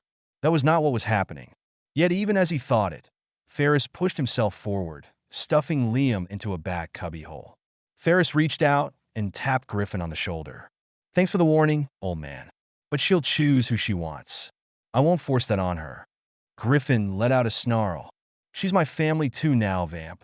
Remember, if you mess with her, you mess with me, yeah? Ferris gave him a mocking bow, even going so far as to stick his leg out as if they were at court. Liam railed against not being able to say anything, and when he tried to come to the surface, Ferris shoved him back. As if it was no effort. Fucking vampire, Griffin was right. He was being played. She's mine, Ferris. Mine. She is her own person, Liam. That is something you struggle to understand. She'll choose, and when she does, I'll break the bond between the two of you and send your soul to its rest. Ferris gave Griffin a nod and brushed past him. Mira, I believe the wolves and I are done if you have questions. Mira narrowed her eyes, and Liam saw in them something that curled his heart around itself. She cared about Ferris. Damn it, he had to find a way to stop Ferris. But how? How the hell could he do anything when he was trapped in the vampire's body? I put my hands on my hips and watched closely as Ferris strolled toward me. There was something different in whatever the two, make that 3, men had discussed and had pleased Ferris. And that made me nervous. Griffin. An ear-shattering crack exploded the night air. I dropped into a crouch and stared back the way we'd come. Another crack, and Griffin clapped his hands. You pissed off the big ape, yeah? I can't help you with them. Against the rules. He shifted into his wolf form and loped to one side, lying down as if he were watching TV. Fuck, I muttered, pulling my 2 swords free. Think we can talk them out of this? Birgit shook her head. I doubt it. They aren't smart enough from what I understand. It looks like they think you are the cure to their problems. And once they decide on a course of action, they stick to it. Maybe we can change their minds. A tree flew over our heads, the roots trickling soil. I ducked even though it was well above us. Birgit shook her head, dirt flying from her hair. I doubt it. They decided 1,000 years ago that humans wouldn't see them anymore, even though there are colonies of their kind all over the world. And they've not deviated from that. Ever. Shit. Yeah. Four of the big apes stumbled into the tiny clearing we stood in. They were all sick, and one carried a child. Not again. I couldn't do this again. I don't want to fight them. We aren't exactly being given a choice, Mira. Ferris's tone was dry and full of sarcasm. I know. Ferris met the first big foot, swung around, and was up on his back in a split second. Let me see what I can do. Just keep clear. His mouth buried into the big foot's thick scruff around his neck. The vampire jerked up, spitting and gagging. This is worse than biting Alex. Alex shook a fist at him. Eyes clean, dumbass. I danced to one side, avoiding grasping hands. From the sidelines, Griffin let out a couple of short barks that could have been encouragement or laughter. I was betting on the latter. Ferris clung to the back of the big foot, who spun and tried to pull him off. Probably thinks you're a giant tick, Birgit said. And I did laugh, though it was short-lived. Huh, you're probably right. Griffin let out a snorting bark that was definitely a laugh. I ducked and dived between the hairy, stinking land apes, avoiding them fairly easily, considering. Then again, they were sick. Their bodies were covered in hair, but huge patches were missing, showing skin blistered and swollen with pustules. I brushed against one, and the pus sac broke open, spewing its contents down my arm. I gagged, and had to drop to my knees to avoid the furred frying pan hand that swept over my head. Hurry up, Ferris. Can't find a vein under this matted hair, he shouted back. I didn't have time to ask him how that was possible. A set of large feet were stomping my way. I hit the ground, rolling so that I slammed into the feet. Alex, beside me, yelled, "Log rolls!" He flopped down and rolled around, taking out the Bigfoot family like he was bowling. They howled and moaned as they went down, and most didn't get back up. They were that weak. But the one with Ferris was obviously the alpha male. Even sick, he fought for his family. Even though it was a serious pain in the ass, I understood why. To my death, and on pain of torture, I would fight for my family. I backed until I was beside Griffin, watching Ferris. The vampire ripped away a huge chunk of hair, revealing bright pink skin underneath. I didn't even see him move, his strike was so fast. 1 second he was upright on the big foot. The next his mouth was on the bear skin. The big foot went to his knees with a groan. Then he fell forward to his hands. Ferris, don't kill him. The vampire pulled his head up. Not. Spelling him. He'll take them back to their nest now. He slid from the Bigfoot's back and stumbled toward us, falling to his hands and knees, almost a parody of the Bigfoot's fall. He threw up. Blood, black and thick, that was visible. Visible. Shit. Sun is coming. We need to get you clear. Now. I grabbed Birgit. Griffin, where? A cave, something like that close by. I was stuttering my words out, and they weren't even in full sentences. Griffin leapt to his feet and grabbed Birgit with his mouth, dragging her with him. She gave a squeak, but I waved her forward. Go. I'll grab Ferris. I ran to Ferris and helped him up, Alex on the other side of him. We stumbled after Griffin and Birgit. I could almost feel the sun rising, feel the warmth of it licking at our heels as we bolted after the black shadow of Griffin. Ferris jerked us to a stop, puking up more blood, black, and stinking of death. The price of biting someone infected. I took him by the arm and yanked him forward. Keep puking, I don't care, but keep moving your fucking feet. He groaned. I didn't look at him, didn't need to. He retched and heaved as we ran. The sound of splattering vomit was more than I needed. In the past, I had a stomach of steel. Now, after giving birth, not so much. Alex gave a low whine. Sun is coming. I dared to glance back to see the tops of the trees lighting up. Fucking hell. Faster. We have to move faster. Birgit, help us. She was my side in a flash. She grabbed Ferris and hefted him over her shoulder like he was nothing. Score 1 for vampire strength saving the day. Maybe that was a bad choice of words. Go, just go. I waved her forward, and she took off running faster than I could ever hope to, a blur of black wolf at her side. I hoped Griffin was actually helping, and not take them to some open clearing where they'd both fry. I didn't slow down, and Alex kept pace with me easily. He could probably keep up to the others, but I would need him to find them if they got too far ahead. Fuck. I snapped out as I jumped a log. Alex sailed over it beside me, his mouth open and tongue hanging out. Fuck, he yelped as we jumped another log. And the next log was the same. My lips twitched, and I remembered something Eric had said while we trained. Don't forget to laugh, Mira. I know it will be hard, but it isn't just love that you should fight for, but joy too. Without it, your heart will be empty. So on the next log, when Alex let out a tremendous F-U-C-K, as he leapt, I let the laughter come. 2 more logs like that, and of course,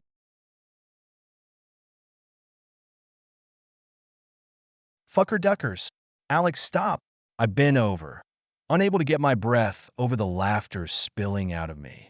It was the crazy kind of laughter that came from being too tired, stressed, and scared. I didn't care. I grabbed him around the neck and hugged him as the laughter turned into tears. He patted my back. I is here. All is good. I drew in a deep breath, the smell of wolf and summer forest filling my nose. Ferris is wrong. You smell pretty damn good. He gave me his best, widest wolfy grin. You smell fine. A slow, even breath in and out, and I stood on my own. The sun pierced the canopy of the trees, dancing around us. Whatever Ferris had done with the Bigfoot family had obviously worked, since we weren't being pursued. Now it was just a matter of whether or not I'd put my trust in the right person. Alex, keep following the others, okay, buddy? He nodded and stepped out in front of me. You got it, Mira. The forest came alive with the morning air, birds singing, and small animals waking and going about their business. As if everything was normal and the world wasn't on the cusp of being eaten alive by a plague and shitload of demons. I didn't dare track Burgett and Ferris, on the off chance the exchange had faded, which meant I had to trust those around me, not something I did well on a good day. And this had not been a fucking good day.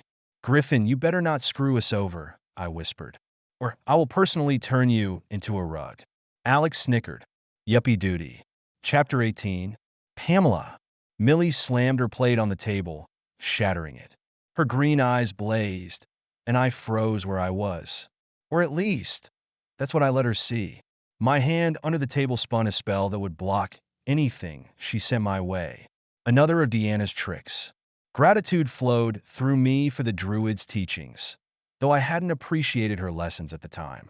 Damn, the tracker is avoiding all my attempts to slow her down. She bit the words out, and I exchanged a quick look with Frank. He shook his head just a fraction. Not time yet. Millie stood and strode down the table, her blood-red skirt swishing. Pamela, come with me. I want the brat, and I want him now. I am tired of waiting. I had no idea what was going on. We'd sat for the evening meal, brought to us by Charlie, who wouldn't meet my eyes no matter how hard I tried. Millie had stared into her wine, swirling it, and pretty much ignoring me and Frank. What are we going to do?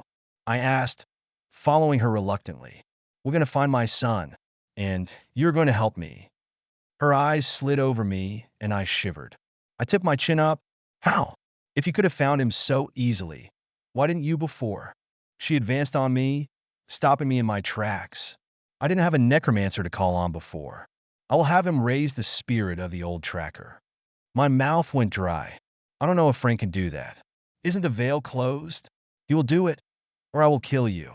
She was on me so fast I barely had time to get my knife out. I swung it around and caught the underside of her arm. She didn't scream and didn't slow. Her hands went around my neck and squeezed. My bladder loosed as the darkness didn't just drag me under, but smashed into me like a tidal wave. In the deep nothingness, for just a moment, I was at peace. No one would hurt me here. No one would hurt anyone I loved. I don't know how long I was out. Raised voices rose around me, pulling me from my stupor. I blinked and tried to wipe my face. Something held my hands in cold water. Wobbling, I looked around and understood how much trouble we were in. Millie had stuck me in a tub of salt water. There was no way I could do any spelling, which meant we were completely at her mercy. A cold sweat broke out along the back of my neck. I will not raise Jack for you. He was a vampire in the end. Raising their spirits is not safe. And she was right. The veil is closed, Frank yelled. There are spirits on this side of the veil, trapped here even now. One of them will be a tracker. Don't help me, and I will kill her. She was supposed to help me, to be my next body, but that has changed. Raise Jack, and I will let you both go. Millie's voice had gone from fury to cajoling in the space of only a few sentences. Don't do it, I yelled, squirming on my butt, sliding all over the place. I jerked hard to one side, spilling myself and the water all over the floor, the tub clanging to its side. The pentagram sizzled and hissed, and Millie let out a screech. Something hit me hard, but then fizzled. I looked up to see the black residue around her hands. She'd thrown a death spell at me. I laughed. I couldn't help it. You didn't plan this too well, did you? The very thing keeping me from throwing my magic protected me from her spells. How had she not realized that? Her face slowly turned red and then purple. She yanked my knife from her belt. There is more than one way to skin a witch. I scrambled backward as she reached for me. Behind her, a chair seemed to hover and then slammed into the back of her head. She went down in a heap, and I let out a cry. Frank pulled me to my feet. We have to hurry. We ran to my room, and I scooped up the still healing PETA. Take her, Frank. I'm soaked through. I have to get this salt off, or I can't fight her. So very true. We spun, and Millie was in the doorway, a trickle of blood curling around her neck from the back of her head. Necromancer, if I did not need you, I would kill you where you stand. Her voice dropped into tones that could mean only one thing, her eyes slipping into a blackness that danced with red serpents. Orion, it's been you all along, I whispered, and even though I'd already come to that conclusion, it was one thing to know it, another to say it out loud. Millie smiled and flicked her hands at Frank. PETA leapt from his arms as Frank was lifted into the air. But Millie forgot one thing. Frank wasn't without abilities. He jerked his head, and the air around us misted, thickening into a tornado of spirits we could see. They swirled toward her, and she let out a snort. Are they supposed to scare me? Frank's face was grim, and in that moment, I knew I loved him. No! The spirits reached for Millie, and her smile slipped. No, this isn't possible. She let out a scream, her body convulsing as the spirits gripped something inside her. He dropped to the floor. Frank.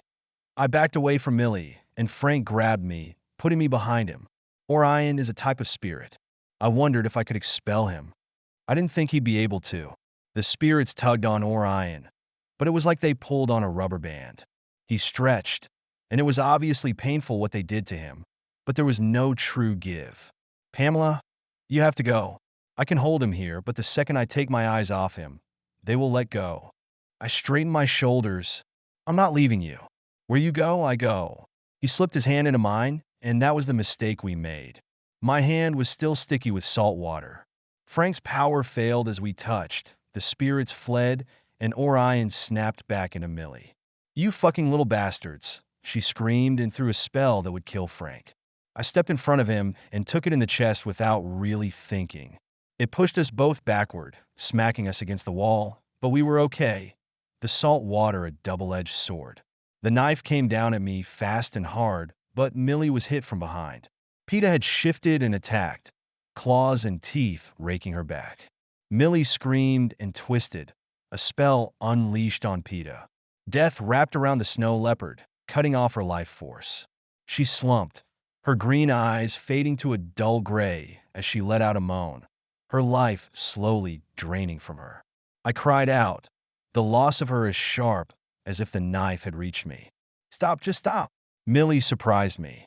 Tell your necromancer to call on the dead tracker, or I will kill him next.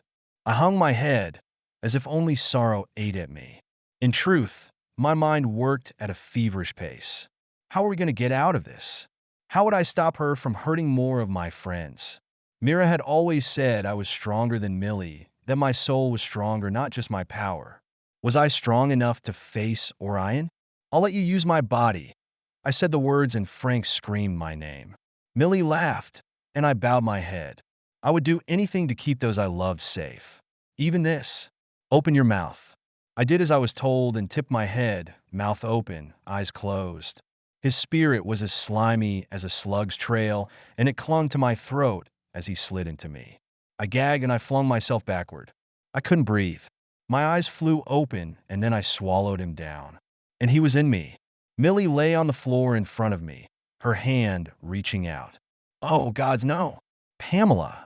Tears drenched her cheeks, and for a moment I didn't understand. And then I was speaking, but it wasn't me. You're a weak fool, Millie. I can feel this one's power. I do believe she will outstrip even your son.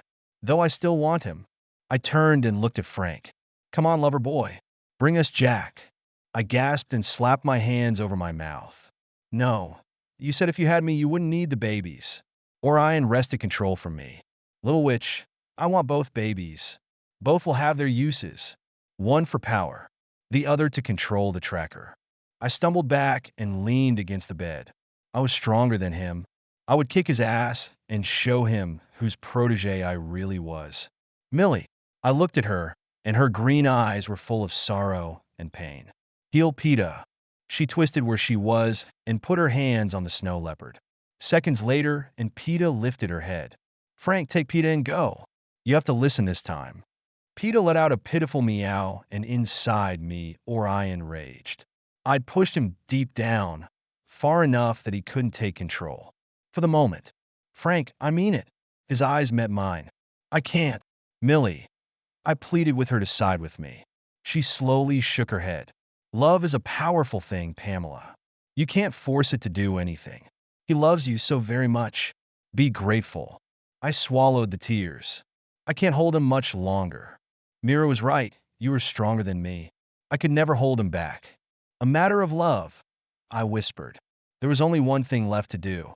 I raised one hand. I'm covered in salt water. Tie me up and keep me in a bathtub of it. Take me to Mira. Tell her to kill me and Orion. Millie's eyes widened, and I felt Orion reach for my magic, scramble for it with everything he had. Nothing. His roar of impotence echoed through me, shaking my bones and bringing me to my knees. But I didn't care. I'd won. I kept my loved ones safe, no matter the cost. Mira taught me this, you bastard. And she had. Everything she'd ever done had been for others. And I knew it now. For Liam, Alex, Blas, and even Millie. For me.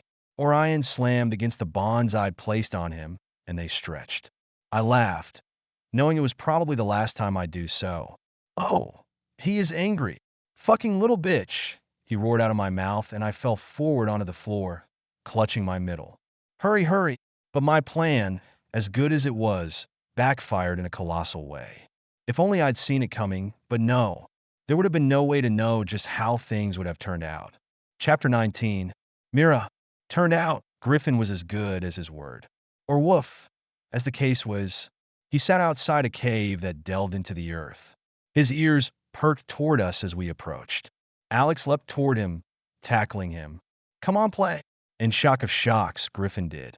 They bounded around, chasing one another for a good 10 minutes while I stood and watched with my hands on my hips. Was this really happening? The Great Wolf was playing tag with Alex. I smiled, but it was tired. Griffin, I take it the two vampires made it? From the cave came a muffled grunt. I'm getting tired of being stuffed into things that stink. Burgett grunted softly. At least you aren't stuck with someone who has vomit all over his clothes. Another smile flicked over my lips. Ferris, it was this or roast like a rotisserie chicken. Neither vampire answered. Alex gave a moan and clutched at his stomach. I love chicken. I is hungry. Please, I needs to eat or I will die. Griffin gave a soft woof and head butted Alex away from the cave. Alex looked at him and then me. Big Wolf says start a fire, please. We bring food? Yay! Start a fire with what? But they were already gone, and I slumped, sitting next to the cave opening. I shouldn't have questioned. There on the ground was a small box that had tinder and a lighter inside. Alex was right. We needed to eat, especially since I was probably doing another exchange with Ferris when he woke. Gathering smaller pieces of wood and then a couple of large chunks, I laid out the tinder and flicked the lighter, which made me think of Pamela and Blas. The desire to track the two of them nearly overwhelmed me. Worry gnawed at my insides as I considered all the reasons Blas was taking so long. What the hell had happened to him? I sat, lighter still in my lap. The worst outcome was all my mind allowed me to see. Blas laying broken and dying somewhere, his wings shredded by an unseen force. Nope, Not going there, I whispered, leaning over the fire pit and striking the lighter. The tinder caught, and I slowly fed it until I could put on the larger pieces. The flames danced and flickered, crackling as they ate the dry wood. The flames flattened a split second before I felt the rush of wind. I leapt up and jerked my two swords out, eyes searching. A flash of tawny feathers followed by a blue-gray blur, and then two rather loud squawks. I relaxed, put my swords away, and then waved at the two harpies. Eve landed first, hopping lightly to ease her final drop. "Where is everyone?" I heard the fear in her voice. I smiled. "They're all fine. Vampires are in the ground for the day. Alex is off hunting with Griffin." Her eyes widened, and she leaned in toward me. "A Griffin is here?" No. The great wolf. His name is Griffin." She clacked her beak twice.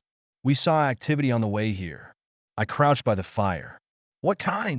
Ruffling her feathers, she settled beside me. Even laying down, she still towered over me.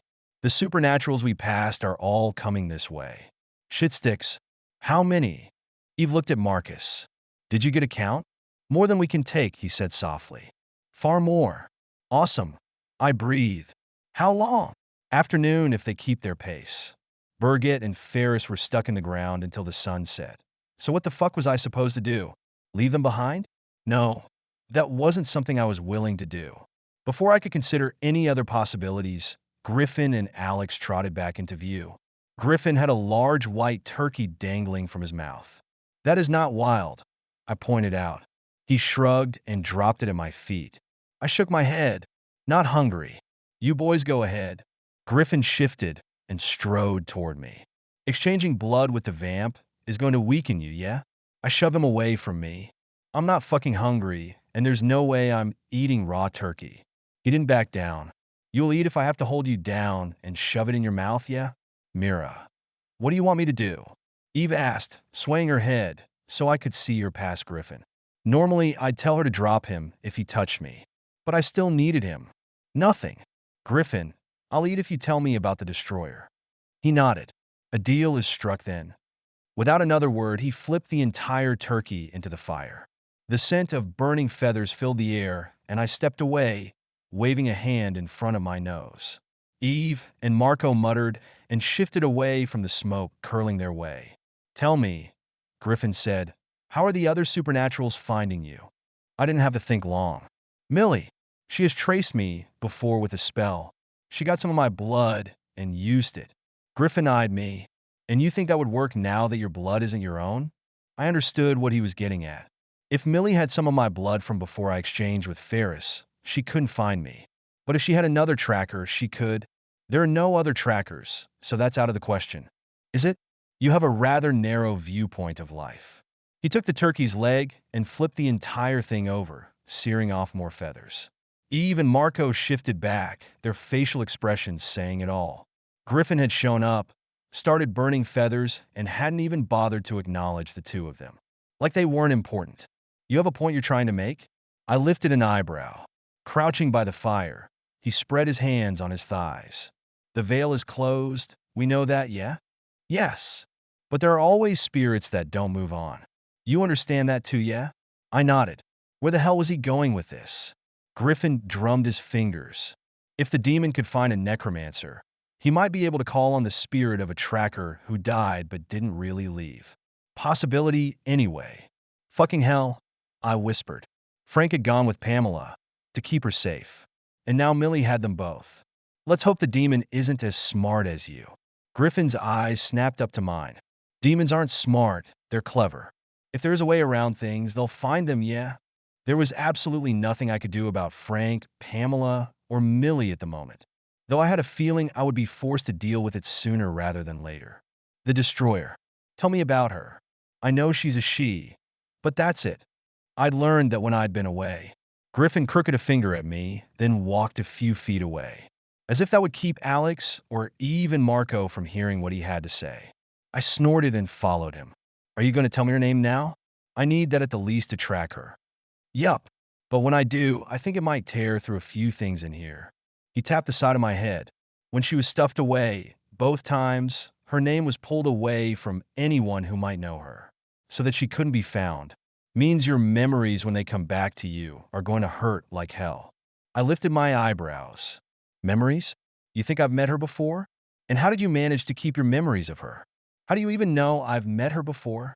He grinned, a smile so reminiscent of Liam's cheeky-ass grin, it hurt me to see it. I'm special. And yes, you've met her, yeah? She told me about you. Said you'd find her when it was time. I'll just bet you're special. Must run in the bloodline, I muttered. He grinned Liam's smile. Cocky bugger.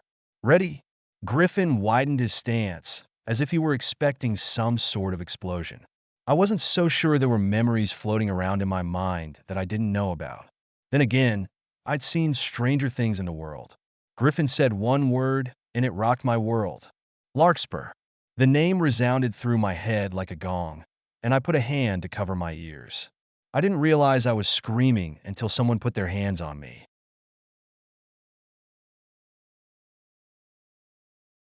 A missing child who turned out to be an automatic writer. The kiss of a boy who turned out to be a siren. The fight through a labyrinth filled with darkness and monsters. Facing more than one minotaur, facing the shadow man Larkspur at my side, teaching me, helping a younger me. Her face as clear to me as if she'd been painted in relief, blonde hair, and eyes of different colors, green and gold. And her voice as she called to me from a place I couldn't track. Find me, Mira. I knew that voice. She was my first teacher in a fight that wasn't Giselle. She was a friend I could trust. She was family. As weird as it was to feel so tightly bound to her, we'd only spent a couple of days together. Is she okay? I don't know, Mira. Open your eyes. You killed her. Find me, Mira. I didn't touch her. What's wrong with her then? I forced my eyes open, forced myself to see the present instead of the past. Someone stole my memories of her. Who the fuck did it? Slowly, even that memory came back. Lark's father had taken my memories. Shit, this was crazy. I was sick when I realized how long she'd been stuffed in a hole, somewhere in the dark with no chance at escaping. Waiting for me to find her. 7 going on 8 years. Holy fucking hell. Griffin leaned over me. Trick of the elementals. They can wipe memories like a child wipes clean a chalkboard. But there is always the residual underneath, so they can be brought forward again. The urge to track Lark welled up in me, and I had to fight it, breathing through my nose. Fucking demons and their fucking ability to find me. Griffin chuckled. You getting picked on, yeah? I glared at him. If you call getting pinpointed by asshole demons every time I track anyone so that I have to fight them off when I really don't have the time, then I'm getting picked on, yeah. It's why I have to do the blood exchange. He reached up and scratched the back of his neck. Can't track her anyway? Can you? She's in an oubliette. You know what one of those is. I was shocked he didn't add, yeah, at the end of his sentence. No, it was time to focus. I've been in one before. The castle deep in the Russian forest, guarded by a water dragon, had an oubliette within it where prisoners had been kept. I shivered. Then you know you have to be almost on top of it before you can sense anyone stuck in it, yeah? My lips twitched. Yeah. His eyes narrowed. I went to see her once when I checked on my grandson a year or so ago. Of course, I didn't actually say hello to him. Just took a peek to see what he was up to. Yeah. Why the hell didn't you let her out? Griffin's eyes never left mine, never blinked. Not my place. Your place is to free her. If I'd let her out then, things wouldn't have happened the way they did. That is my curse, to see the different ways a path can diverge. I saw it then. If I took her out, as she asked me to, I would have doomed us all. You can help her, Mira. She's going to be mighty pissed when you bring her out of that hole. And only you can help her, yeah? Do you understand? My shoulders tightened. I don't know why it is only me, but I will take you at your word. I need her help. I need her at my side for the last of this. Eve fluttered her wings beside me. Are you truly okay, Mira? You were laying there, your body twitching, and you kept crying out. I put a hand on her wings, stilling her. I was reliving some pretty shitty memories, that's all. Even as I said it, Larkspur's face came to the forefront of my brain. She was my friend, and it galled me that anyone could take my memories of her. Griffin, you know where Lark is then? You can tell me that much, right? So spit it out. He spread his hands wide in front of his stomach. Even I have restrictions on me, tracker. But I can tell you this. There is a place you know well, a place that has been both salvation and death to you and yours. A place of in-between and a place of darkness. I frowned at him. Now we had to deal in riddles? It was a cheap way out. Thanks, that really helps. He grinned. I can do no more than that. But you'll figure it out. My grandson wouldn't have picked a stupid woman as his mate. We went back to the fire. Alex was eating away, and the smell of roasting turkey had my stomach rumbling. I tore off a piece of meat, and it was only then I realized how long I must have been out. Hours. I ate, not really tasting the meat, but knowing Griffin was right. I had to eat, had to keep my strength up. 4 hours until the sun sets, and your vamps can crawl out of their dirt bed, Griffin said. You sleep, I'll keep watch. I didn't argue, just laid down beside Alex and curled around his body. Eve lay behind me and covered both of us with one wing, shading the light from my eyes. Alex was already asleep, but it took me longer. Full belly, safe warm, but there was so much to do. So many people depending on me. The last thought as I drifted off was of Liam holding me as I fell into dreamland. Just one more time. Chapter 20. Mira. The dream was fuzzy, like a TV set out of focus. Doran stood a few feet away, and I stared at him. He wasn't moving. Was he a statue? Was this a real dream, or one I would wake from unrest but having gained information? Mira. 100 points for unrest and information. Doran, what's going on? Deanna is sick. She refused your blood, so we could use it for others. Everyone else who took some is doing fine, but we are still keeping clear of the worst of the plague centers. Smart. But you wouldn't contact me just to tell me that, which meant something bad was coming my way. There are vampires in your area that have broken free from me. They are coming for you, Mira, and they mean to take all of your blood. Oh, that's just fucking awesome, I whispered. How many? 4. But before you say that isn't too many, they are old and strong and very, very scared, which in a vampire is a dangerous combination. Wonderful. I grimaced and then lifted my eyebrows. Any other tidbits you'd like to offer up? Ferris is a tricky bastard, you know that. But even I didn't realize the depth of his conniving. Apparently, he could kick out Liam's spirit if he wanted. But he hasn't, correct? I shook my head. I know all this. It goes both ways. Liam could leave if he wanted to, but he hasn't. So they're both up to no good. Doran grinned at me. They're both on your shit list? How wonderful for me. He swooped in and grabbed me around the waist. I don't suppose you want to pick out colors for the bedroom, do you?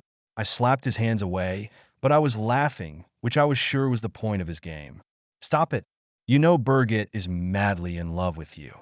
He frowned and slung an arm over my shoulders. After all we've been through, you still push me toward her? Look at it from my point of view. She's my little sister. How would she feel if she knew you were hot to trot for me, and from time to time I encourage you? Laughing, he kissed me on the cheek. I think perhaps you are one of the best friends I have ever had, Mira. No matter what happens, don't let that change.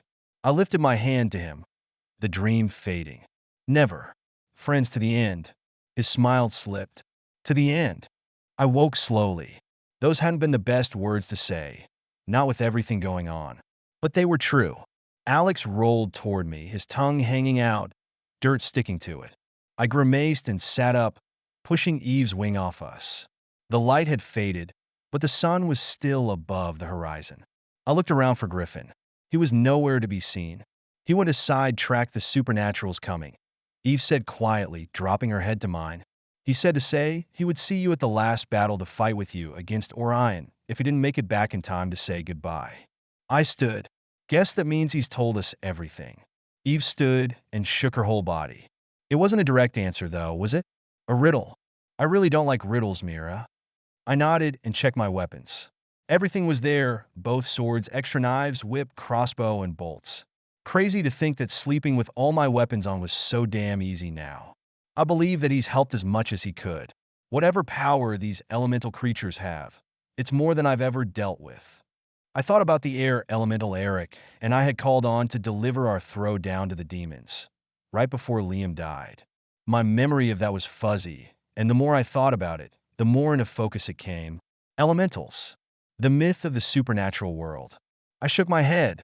Marco, can you go up and get a look at how far away the horde is? If you can help Griffin without getting injured, do it. Marco lifted without question, and I watched as Eve's eyes followed him. You love him? Yes. I smiled. Good.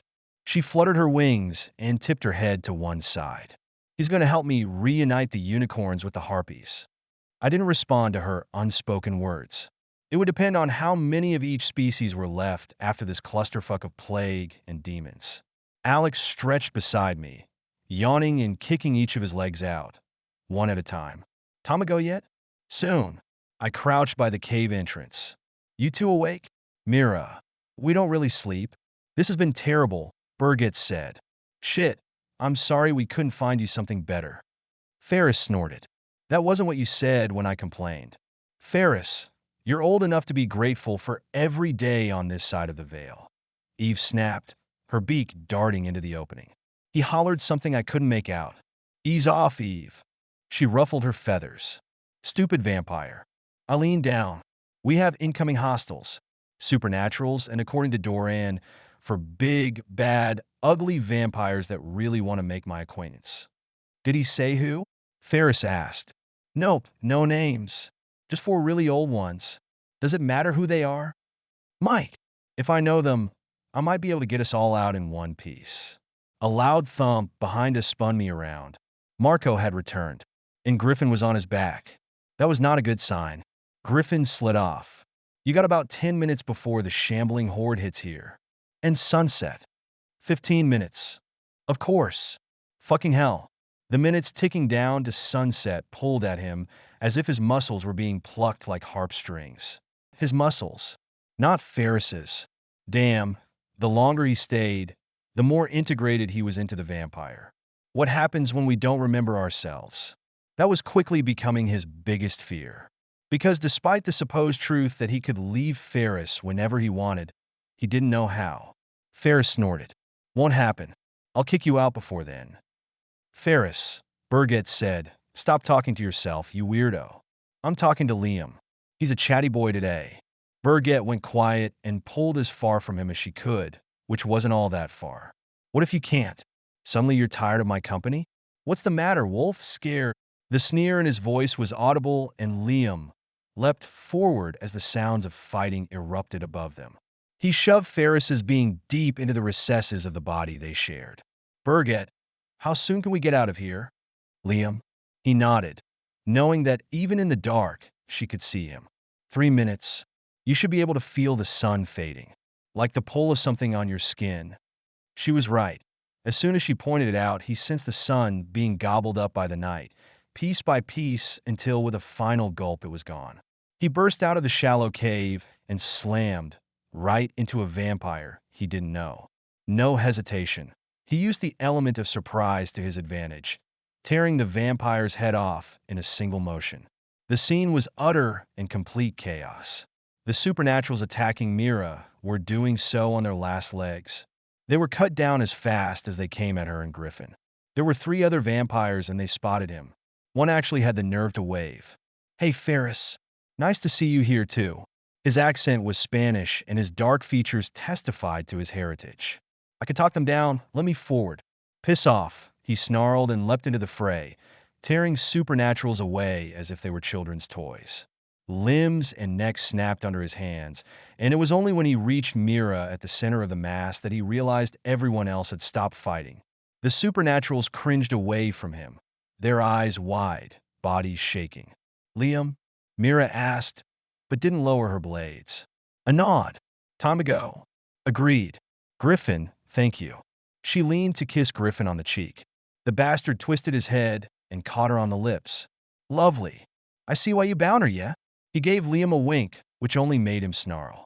Birgit shifted into view, placing herself between Mira and the vampires on the right. Where are the harpies? Shit. He hadn't even noticed they weren't on the ground. Alex pointed up with one long claw. They flew. Liam didn't take his eyes from the vampires, and neither did Mira. Everyone else looked up to the sky. It was then the vampires came at them. One slammed Birgit hard enough that bones cracked. Griffin was thrown high into the air toward the treetops. Liam put his back to Mira's. Just like old times, except you look better now. She laughed, and his jaw dropped as the first vampire reached him. Alex darted out and grabbed the vampire's pants leg, jerking him off balance. Liam caught him around the neck with one hand, long, greasy hair tangled around the other and pulled. Except the expected didn't happen. The vampire laughed. "Keep trying. I like to see you sweat, Ferris." A grunt behind him and the sound of something hitting the ground. Ahead, most likely. "I've got one fucker dealt with, Liam." Mira confirmed for him what was going on. Holding his captive, he spun to face the final vampire with her. Side by side, where he should have been all along. "I told you so. You are an idiot to think sacrificing yourself was a good idea." Ferris's tone was relaxed. Far too relaxed for his liking. He ignored the vampire for the moment.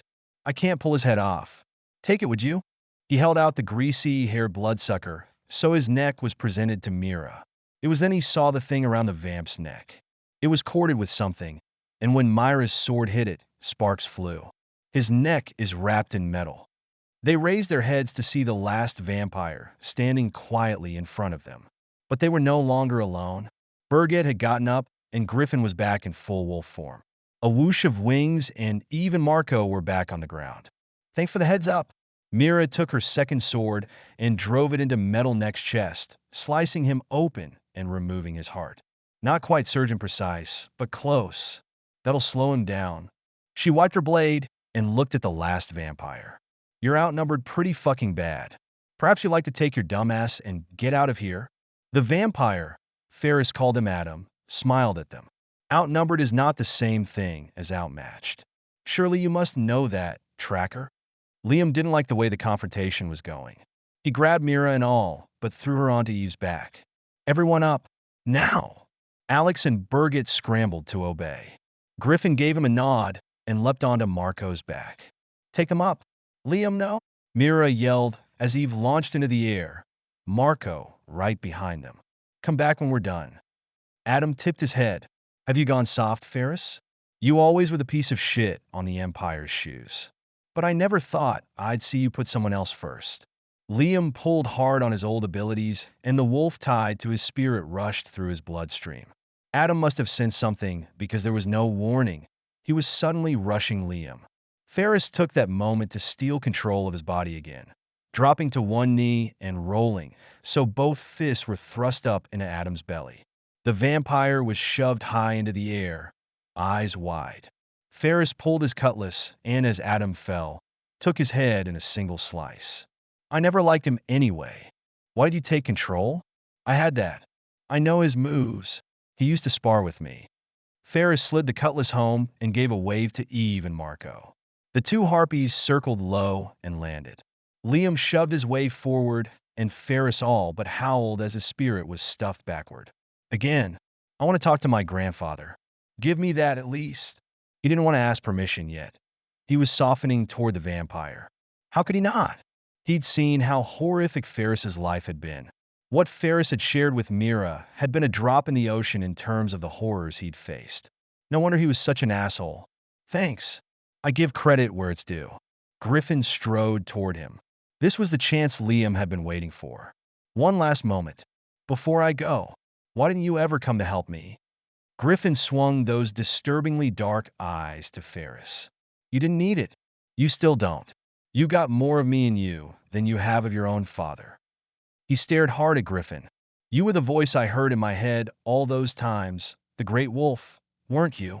His grandfather never answered him with anything other than a slow wink. He clapped a hand on his grandfather's shoulder. "One last thing." "What?" "Kiss my mate again, and I'll have the vampire drain you." He winked, and his grandfather threw back his head and gave a laugh that turned into a howl. "Boy, you are so like me it should frighten me. You'll make a good replacement when I'm gone." He spun and loped away, still laughing. Mira approached them and touched his hand. "Liam, we have to go. Do you know where?" She shook her head, eyes swirling. "No." The clues he gave us were vague at best and downright encrypted at worst. A smile lit her lips. "In other words, no worse than any other salvage we've been on." Smiling a grim smile, he boosted her onto Eve's back and took his place on Marco's. She had a point, one he wouldn't argue even for a second. Chapter 21. Pamela. I was bound and gagged, and my hands were submerged in a small bucket of water behind me. Blindfolded, I stumbled, and Frank caught my elbow, steadying me. Peta was the only one who'd gotten away, and I sent her with one goal. Find Mira. I think she's putting us on a plane, Frank said softly, his voice right in my ear. The shuffle of our shoes on tarmac as we were pushed along was the only confirmation I had of his words. With the blindfold on, I was at the mercy of Frank, and worse, Millie. I wanted to burn up the place, unleash all my anger and frustration in a blinding flurry of magic and power until I collapsed. But Orion had been faster than Millie, and I would never have that chance again. The second Orion knew he was trapped in my body and was unable to use my magic because of the salt water, he left me and leapt back into poor Millie. She tried to run, and we tried to help her. But that had only made matters worse. Frank sported a gash down the side of his face, and I had been knocked out for I didn't even know how long. And now we were trapped once more with no way out. Frank bumped me, and the salt water sloshed out of the container. He'd been doing it the whole way from the mansion. There was only a quarter of the water left now. I curled my fingers up and away from it. One more time.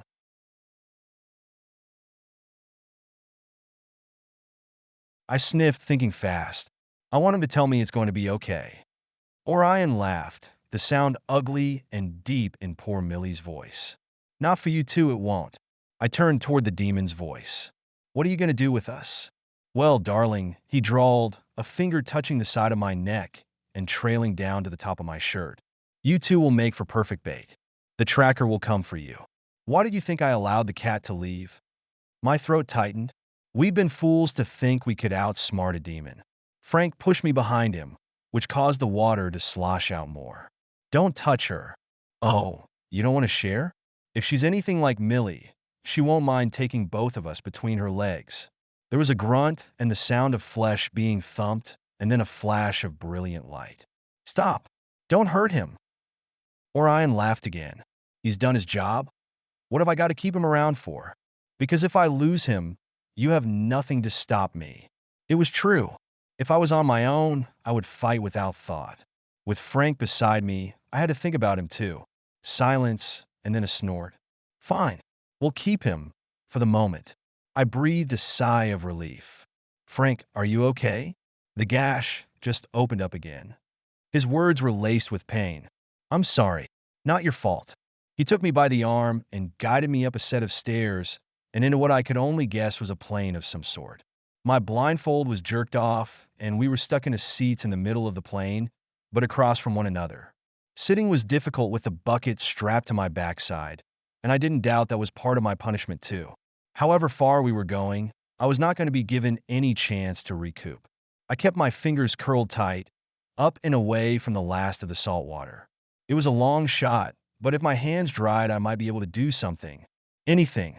The plane's engines rumbled, and the hunk of steel started to roll. I swallowed hard. Are you sure it will work with all of us on here? If it doesn't, we'll throw the brownie out, Orion said from the front of the plane.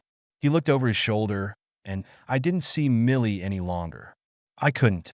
Her eyes were full-on black with embers that glowed red, and the twist of her mouth was cruel. Hard. How could I have been such a fool? Charlie came down the aisle with a glass of water for Frank. I watched as he took a huge gulp. He swallowed it and then said, I have to use the toilet. Charlie looked from him to me. Once we in the air. The brownie sat beside me, a cup of water held to my lips. I sipped it, the cool liquid easing a burning in my throat I hadn't even noticed. Can you pour some on my wrists? I whispered. They hurt me something fierce. Charlie looked at me and shook his head. No, I don't trust you, Pamela. You aren't the girl any of us thought. He stood and shuffled away. Shock was the first emotion that hit me, and shame a close second. Pamela, he's wrong. You know that. Sobs rippled my chest, making it hard to breathe. I didn't fight the tears as they drained from my eyes and pooled into my lap. Charlie was right. I'd let everyone down. I'd let the darkness seduce me, believing I was strong enough to face it on my own. I always knew something was wrong with her. I whispered. I just wanted to believe I was strong enough, that I could face her if something went wrong, to prove I was worth it. Frank shifted in his seat. Pam, stop it. You made a mistake. Sure, it was a big one, but you're just a girl. How could you know? It's not like you're smart enough to figure it all out yourself. My jaw dropped open and I turned slowly to stare at him. What did you say? You can't help it that you're not as smart as others. You're blonde. What do you expect? You son of a bitch! I screamed, so angry I couldn't think straight. I stood and lurched toward him. He stood too, leaned over, and slapped me. My head snapped to one side, so hard that I spun where I stood, and then the cool rush of clean water over my wrists and onto my fingers cracked through my anger. I hate you, Frank, I yelled, sidestepping back to my seat. Don't you ever touch me again. I hope you die. He gave me a wink, and I would have tried to wink too, but my cheek was swelling from his slap, and the blow had triggered the pain from my concussion. I carefully reached for my magic. There it was humming under my skin. Tiny detail magic was not my strong point, but it was what I had to do now. Sending minuscule tendrils of it through the bindings on my wrist, I unraveled the rope until my fingers were free. Step 1. But now what? Charlie shuffled back our way, and I stuck my hands behind my back again. The master says we's going to be in the air for another hour. Yous two aren't to bother him with any more shouting or he'll throw that 1 inch. He jerked a thumb at Frank. Out the door. Charlie, I'm so sorry. My voice broke on the words. I am so very sorry. Some lessons cost more than others, he said, his face grim. His peg leg thumped as he turned and sat in the aisle in front of me. No, it wasn't Orion. He wasn't truly here. He just controlled Millie. Millie, I didn't think there was any way we could save her. I snorted to myself. What was I thinking? There wasn't any way I could save us either. I stared out the window, my head pressed against the thick glass. It fogged under my heavy breathing, which made me think I was seeing things at first. A flash of blue scales and a dip of oh-so-familiar wings. Mentally, I reached for Blas, screaming his name. Pamela? What are you doing? I let him see inside my mind, something I'd never done before. He got pictures of everything that happened. Of Millie and Orion. Of Frank and me almost duping the demon with the salt water. The plane is too fast. Even now, I'm being left behind. You have to jump. I'll catch you both. Trust me. There was no time to think this through, no time to consider the possibilities. I suddenly knew how Mira felt when she said that the moments coming at her gave her no choice. I leapt from my seat and grabbed Frank. Hang on, Charlie. What happened next was a blur. I knew I was killing people, but maybe I'd be able to kill Orion too. Charlie took one look at me. I hope yous knows what yous doing. Then he grabbed my leg as Orion spun in his seat, eyes blazing. You little bitch. Not so little. I grabbed hold of my magic and blasted the plane in half with a single flick of my wrist. The air pressure sucked us out, flinging us into the atmosphere. But I trusted Blas. That was all that mattered. Frank's hands slipped a bit. Charlie was like a barnacle on my leg. Pamela! Frank yelled as our hands, slick with moisture, slid apart farther. I fought to hang on to him. I couldn't let him go. Something jerked him hard, and we spun apart. Yvette flew into view, Orion on her back. I finally get to eat one of you. The purple and gray dragon darted in and scooped Frank into her claws. I shot a burst of flame at them that she dodged easily. And then I was falling through the clouds, unable to see anything. Frank, worry less about the boy. He ain't falling through the skies, lass, Charlie yelled at me. Blue scales filled my vision as Blas scooped us out of the sky. Charlie let out a laugh, thumping the dragon's back with his tiny hands. I'll be buggered. Blas, how did you know we was here? Pamela saw me and took the chance I would catch you. Where is Frank? Yvette and Orion have him. We have to go after them. I got myself situated on his back, strapping myself in. What spell would I use? How would I stop them? We aren't going after them. His voice was sorrowful, and I barely registered the tone. What? No, we have to. Yvette said she was going to eat Frank. There are losses when we make a poor choice. Pamela, I believe losing Frank may be yours. He tipped his head so he could look me in the eye. No, I whispered. No, we have to go after him. I'm sorry, Pamela. Mira needs us.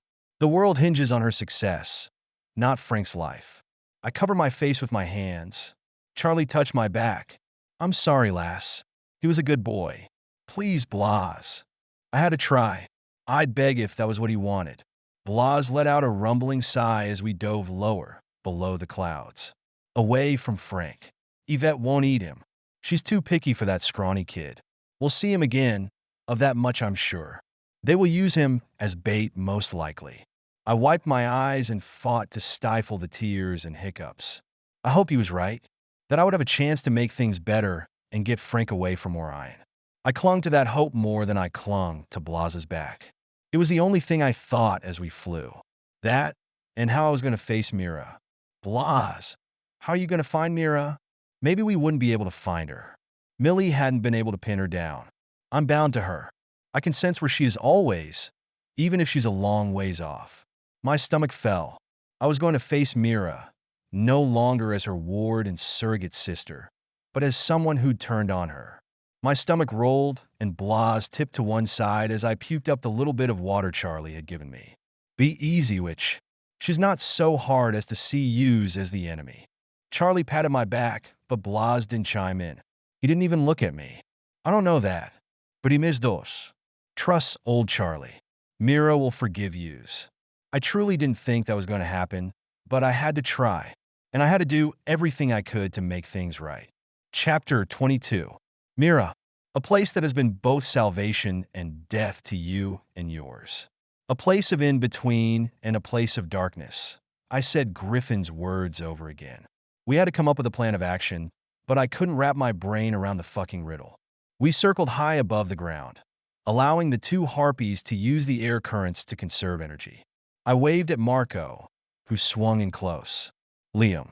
Ferris jerked, and he let out a snarl as Liam came forward. I repeated Griffin's words to him. What do you think? His face softened with thought. Salvation and death. So a place where we've lost people, and a place where we've been saved. There are far too many like that. Jack's mansion. The farmhouse. Doc's bar in New Mexico. But a place of in-between? He gave a grunt, and those electric blue eyes met mine. Liam was gone again. The Vale is also called in-between. Sounds to me like she's been stuck somewhere close to where you've crossed the Vale a lot. Holy shit, I breathed. It made perfect sense. How many times had the salvages taken us there? How many times had we crossed the Vale and fought through the darkness? The mine shaft. Ferris startled. Makes a twisted kind of sense. Without looking for her, you could have gone right by her all those times and never known she was there. My guts clenched. Eve head to the mine shaft. She let out a screech that filled the night air, her wings beating furiously. Can we make it before dawn? It will be very close, she said, and then I let her be. Mira, Birgit said softly, and I turned my head to look at her. What's up? This is the last 24 hours before the Vale opens. Do you think we'll make it? We have to. She laid her head against my back, and I held her hands where she wrapped her arms around my middle. My mind wandered as we flew, and I thought about all those we'd lost, and those I'd left behind. Eric was watching over my daughter, a child who taught me what love was on a level even Liam couldn't match. I closed my eyes and saw her face, her big, toothless smile, and tiny hands as she reached for me. I wondered if she was missing me, if she even noticed I was gone. Swallowing past the sudden lump in my throat, I focused on her sweet laugh, her attempts to crawl, and the fact that no matter what, she was safe. Liam and I had made sure of that. She would never face Orion, would never know a world of demons. You're thinking about your child? Birgit asked softly. How did you know? Your heartbeat changed. It sounded like it did when you were pregnant, like there was another soul with you. I miss her, I whispered. I wish I could meet her. I turned in my seat. Why would you think you won't? Because I'm a vampire. Because of my parents. Because I wouldn't want to ever hurt your little one. Her summer blue eyes seemed darker with the night sky as a backdrop. Who will look out for her if something happens to me? Birgit, you are her auntie. You had a girl? I realized then why she might think I didn't trust her. I hadn't spoken to my daughter. Not at all. Yes, she looks a bit like me and a bit like Liam. Birgit squeezed me. I bet she is beautiful, but she was so little when you left. I cleared my throat. Not exactly. I told her the story of how I was able to move things along faster so I would have more time with the baby. How that had brought me to Ferris for help. Wow, you really faced down Spider? Eve asked. Yes, but it wasn't pretty, and I wouldn't have been able to do it without PETA.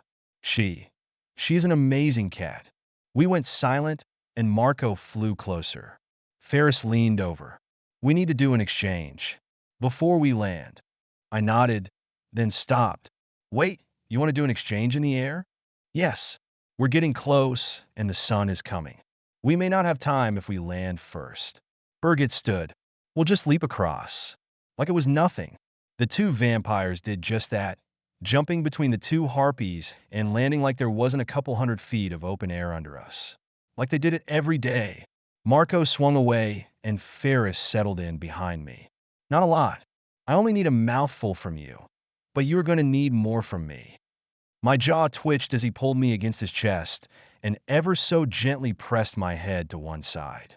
A part of me wished he'd be mean and rough. My muscles tensed at the thought, and I knew that wasn't the answer either. I like it rough, damn it. He bit into me, and I couldn't stop the flush of pleasure trembling through me. I couldn't think about anything but how good it felt, how much I wished this wouldn't end. Damn him. I felt like I was being unfaithful to Liam. Strike that. I was being unfaithful. I pulled away from him. Enough. You said a mouthful. I got carried away. You taste like everything I've searched for my entire life. Love, home, a place to be safe. I didn't look at him, couldn't, because that was pretty much my own list of things. I understood it all too well. Yeah, well, sucks to be you. He snorted, bit the inside of his wrist, and stuck it in my face. Drink up, sweetheart. I clamped my mouth over the wound, surprised again that I wasn't more bothered by the fact I was drinking a vampire's blood. Then again, it didn't taste like blood, and it didn't taste like vanilla as before. I couldn't quite pin down the flavor, sweet and addictive, like something rare and fleeting. It tasted like Ferris's kiss. I jerked away from him. Enough. Got a bad taste? He asked, and I just shook my head, unable to find the fighting words I wanted. I didn't want to feel like this. I loved Liam. He was my soul mate, the one I was bound to, the only one I wanted to be with. Yet here I was, fantasizing about Ferris of all people. What the fuck was wrong with me? Had I somehow turned into the fickle slut that I'd always accused Millie of being? I scooted away from him, confusion rocketing through me. It's his fault, you know. For both of us. Ferris said the words quietly enough that I wasn't sure Eve would hear him. If he had been able to stay away from you, his feelings never would have influenced my own. And if you hadn't been able to sense his soul, you wouldn't be drawn to me like you are. I closed my eyes. I did not want to agree with Ferris on this, not for one fucking second. But he was right. It's not a matter of fault. It just is, and sooner or later the price will have to be paid. Ferris grunted, and the air between us stirred like he'd lifted his hand. I will try to stay away from you, if that's what you want. Now that shocked the shit out of me. I twisted in my seat. His blue eyes didn't waver, and he shrugged. You don't want me near you. I know. And whatever this is between us is growing stronger. Better that I keep my distance for now. He was right again, damn. I turned my back to him. Good. What the hell is this? You can't keep her safe and stay away from her. Ferris didn't answer him, but Liam felt the tension in his muscles. He meant what he'd said to her. He was going to keep his distance. Why now? What the hell had changed? He searched around, poking into Ferris's memories, his thoughts, his feelings. And there it was. Ferris had fallen in love with her. Not a fickle, silly crush. Not a desire to fuck her or possess her. He'd fallen head over heels in love. He wanted her to be happy, even if that meant it cost him. Liam groaned, and if he'd had control over the body they shared, he would have grabbed his hair and pulled. Son of a bitch, this was going to complicate things. He laughed to himself, as if they weren't already complicated enough. He watched from behind Ferris' eyes, felt the vampire's desire to simply touch her. Ferris was right. From the minute Liam had been in this body, he'd thought of nothing but Mira, of being with her, of protecting her, and helping her through this last fight coming her way. His feelings had leached into Ferris, infecting him as surely as if he'd given him the pox. Maybe in some ways it was just as deadly. You will protect her still? Ferris snorted and nodded. That is the most important thing. I died for her, and I see it in you now. You would lay down your life for her, no matter what you said before. Teeth clenched, Ferris stared at the small spot of skin showing along Myra's neck, where her hair parted, giving a glimpse of creamy, smooth perfection. Yes. Mira turned around. Yes. Ferris shrugged. Nothing. She obviously wasn't convinced, but she said nothing more as they slowly circled their destination. The mine shaft. Chapter 23. Mira. We were well above the mine shaft when the first glimmer of dawn kissed the horizon. Drop, I yelled. Eve and Marco plummeted, as if their wings had broken. At the last possible second they banked, but still crashed hard to the ground. I leapt from Eve's back. Watch for us, call down if there are issues. I didn't wait for an answer. I trusted her. She was family. The edge of the mine shaft gaped at us, an open maw, the cool air swirling up and out of it. I scrabbled along the edge, looking for the harness work we had waiting for us. Our ropes were gone. Son of a bitch. No time to question this. Ferris grabbed me and pulled me tight to his chest. What the hell are you? Oh, shit. He jumped into the mine shaft, and I held my breath. 300 feet, give or take if I remembered right, and we were in a total free fall. We went from dark to pitch black in 2 beats of my heart. His arms were like bands of iron around me, and when we hit the ground, they crushed me to keep me from slipping out. Can't breathe. He let me go, and I assumed he stepped away. I couldn't see him at all. There's a spot for lanterns and matches. I'll find it. His voice echoed through the cavern.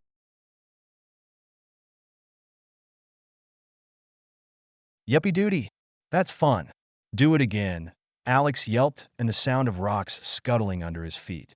The strike of a match, a tiny glow of light, and Ferris held up a lantern. He adjusted the wick, then found a second one, lit it, and handed it to Birgit. We'll follow you. There was more to his words than what he was saying at the moment. I chose to ignore them. This was not the time or place to be dealing with matters of the heart. I was going to find Lark, and she was going to help me destroy Orion. I have to be close to her, within 20 feet to sense her in the oubliette. At least that was the way it was with the last one I dealt with. I muttered that last bit. I was stronger than I'd been in Russia. Maybe I'd be able to sense her sooner. I sent out a thread, tracking her. Or trying to. I got nothing back. I started forward, moving toward the door that led into the castle, searching. How many times have you walked this route? Birgit asked softly. Too many times. One more for the road. I stretched my abilities to the point that the tracking thread hummed under my skin. Still nothing. We circled the area around the doorway to the castle twice. Then I started off toward an opening in the cave. A narrow crack, pictures engraved into the wall. Stick figures, their bodies progressively surrounded by more and more orbs until the last picture, a stick figure with long hair, was pretty much obliterated with an orb. Liam, do you remember this? He says he does. That at the time you thought it was a representation of the spirits India was facing. I nodded, wondering why Liam didn't come forward. But then, it would be harder for Ferris to stay away from me. I think we were wrong. This one is Lark. I'm sure of it. I tapped the last image, my fingers tracing the circle around her. I eyed up the narrow crack and slipped off my crossbow, holding it at my side. Then I pushed through the narrow crack, much to Ferris's irritation, if his grunt was any indication. Wait, Mira. I can't fit, he said. Me neither, Alex yelped out. There was a scuffle behind me. I'm coming. Birgit's voice reached me a split second before her hand. I took her fingers, and we clung to each other as we navigated the narrow slice out of the cavern. The dirt crumbled around us, skittering around our faces, making it hard to breathe. How much farther? I don't know. I reached out, feeling walls on either side. At least we could still stand. No sooner had I thought it than the ceiling above us began to lower. Shit, this is getting tight. We were sideways and crouched so our knees were pressed outward. Fuck, Birgit whispered, and I laughed. I don't think I've ever heard you say the F-bomb before. Never had reason to. Did I mention I hate tight spaces? A claustrophobic vampire. Of course that was the issue.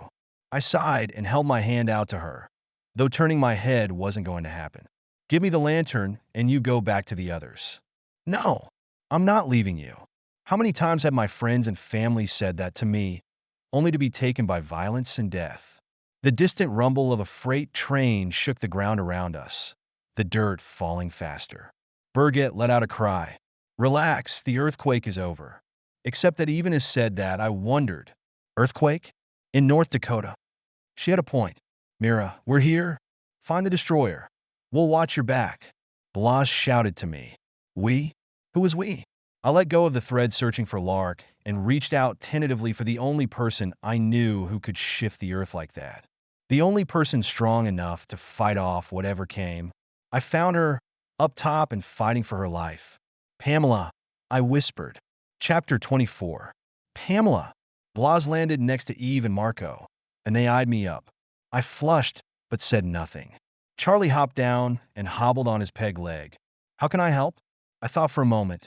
We'll need a place to stay after this, after they find the destroyer. People will be hungry. Can you go to Giselle's? Make sure there is food and everything's ready. He gave me a grin and tapped my hand. You've got it. Be brave, Pamela.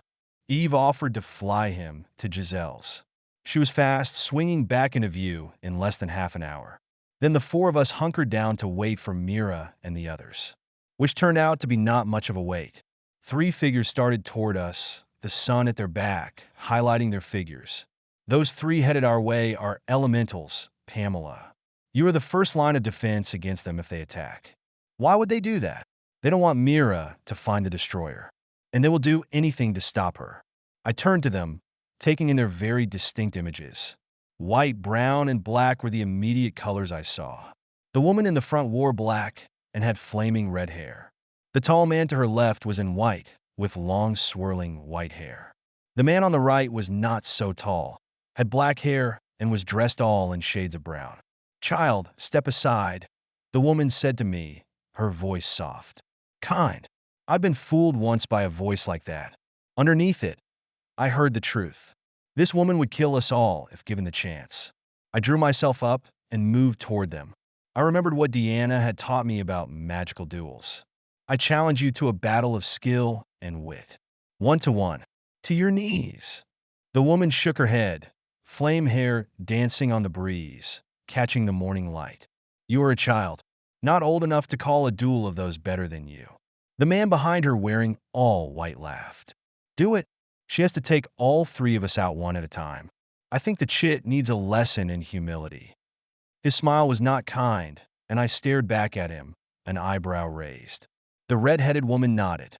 Let it be then, the first to your knees. I didn't wait on her to make the first strike.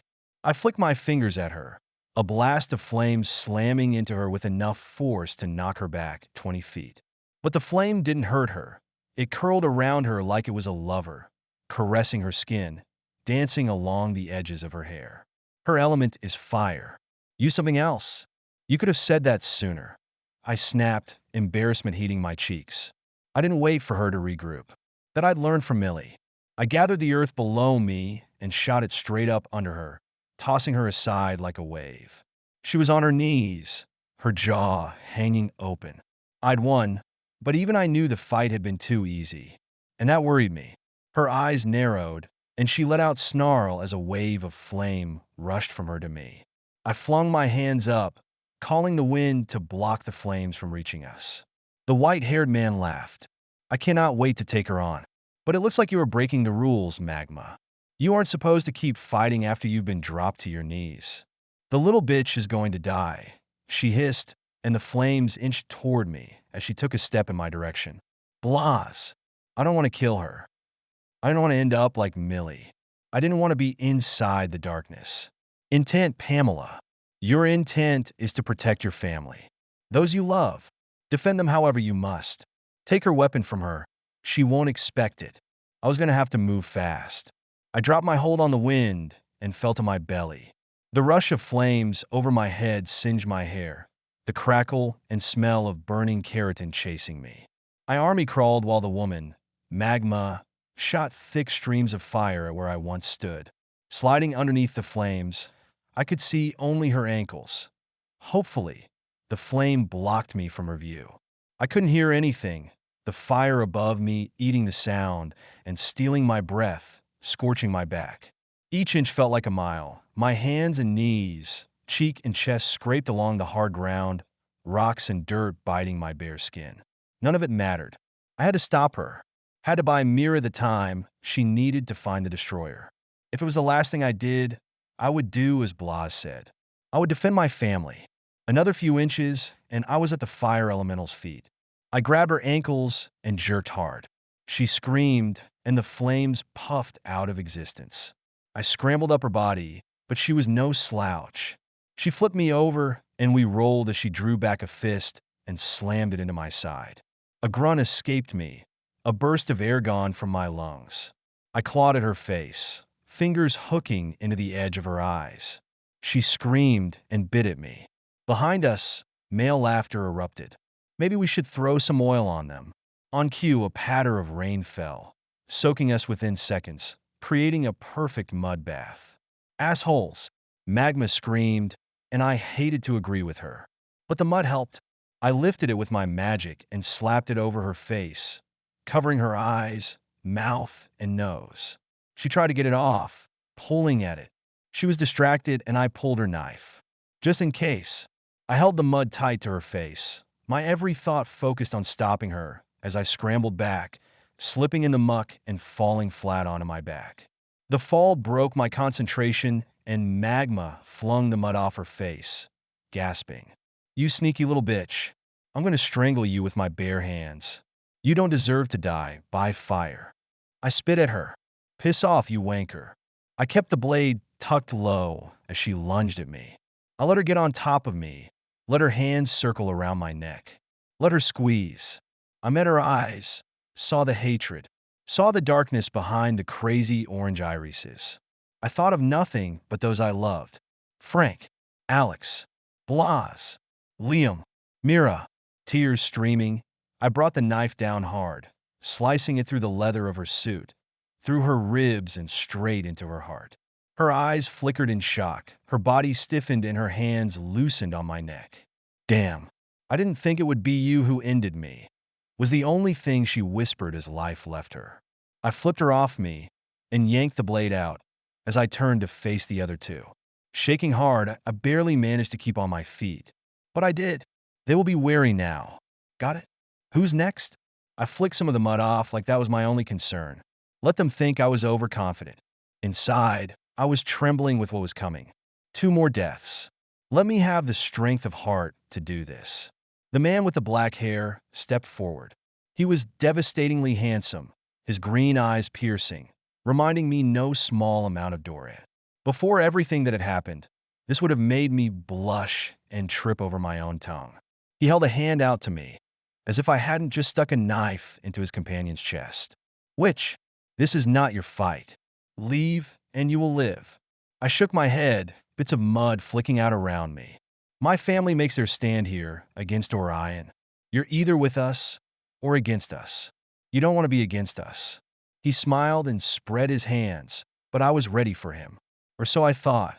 The earth softened beneath my feet, the mud giving a burp as it gulped at me. And I knew he was an earth elemental. How did I stop him? The clouds dotting the sky weren't perfect for lighting, but they would do. I raised my hand as I sunk, as if I had all the time in the world. I refused to be rushed, refused the fear and mud that grabbed at my ankles and slowly swallowed me. Lightning danced and struck the ground chasing him, bolts that he dodged with ease. The power swelled in me until I thought I would burst with it, but I held back. I needed him to think I could only send one bolt at a time. I was to my waist in the mud, but still I didn't hurry. "Leave, and I will let you live." I repeated his words back to him. He stumbled back as a lightning bolt arced into the ground between his legs. He narrowed his eyes at me, mere green slits. "Magma was a fool. You got lucky with her. But you won't with me." A laugh bubbled up in me. "I have no desire to get lucky with you." His jaw dropped, and I called down 3 bolts at the same time. He dodged the first on his right, but that put him into the path of the next 2. They hit him one after the other, a double strike that arched his back and split his leather suit like a sausage casing. I didn't hold back, but flicked my fingers 3 more times, sending the electricity through his body. He would hurt those I loved. He would kill them if I didn't stop him. Blas was right. I didn't want to do this. But I wouldn't hold back. Now the course was taken. A slow clapping of hands stilled my body. The white-haired man watched me, eyes roving my body. I pushed myself out of the ground, the mud starting to cake on my skin, pulling on it. None of that mattered. I was almost done here. My name is Nimbus. I feel like you should know my name before we do this. It is an intimate thing to kill another person, to feel their soul leave their body, to know you held that power over them. Like a god. I clench my jaw. It is not power, but a curse. I do not want you to know my name. He ignored me and continued to talk as if I hadn't interrupted him. And what the others failed to see is that you have some of our blood in your veins. It is what makes you the powerful witch you are. He strolled around me in a loose circle. Air, elemental, Pamela. He will be the most dangerous. How could air be the most dangerous? He continued to circle me, like a lion stalking its prey. I followed him, turning in time with his steps so I never lost sight of him. What? You aren't going to try and make a deal with me? Tell me we can be friends? Tell me that you'll let me go if I just step away. His grin was slow and looked genuine. No, because you are a fighter. As am I. This will be to the death. You know that. And I welcome the brutal reality of it. I nodded, and the knowledge settled on my shoulders. At least you are honest. He shrugged. No point in denying the truth. You will die. Then you will have to go through Blas. And he will tear you apart. Why not let him do it now, then? Why do you fight alone, without your supposed friend to help? His pale gray eyes glittered with maliciousness. He was trying to turn me on Blas. I was not going to fall for that kind of shit again. I straightened my back, knowing for the first time my place in our family, understanding it to the core of my heart and soul. I am the first line of defense. If you make it through me, then you can introduce yourself to Blas. And me, Eve called. And me, Marco echoed. But what warmed my heart was the full-bodied roar that came behind them. PETA, the snow leopard, stalked toward Nimbus. His eyes widened and he stumbled backward. No, she cannot be free. I have not felt her prison break. The distraction was what I needed. I used the earth elemental's trick and softened the ground below Nimbus. I grinned. Dangerous my ass. But I was too cocky, far too soon, and it was about to cost me. Chapter 25. Mira, I see light, I said, shimmying through another tight corner. Thank the gods, Birgit mumbled. Her breathing was heavy and close to hyperventilating. But she'd stayed the course and made it through with me. Breathing out, I pushed myself toward the light and promptly got stuck. The rock on either side of me pinned my pelvic bone. Birgit, I'm fucking stuck. Here, I can help. Just be careful. I bit down on a yelp as she shoved me hard.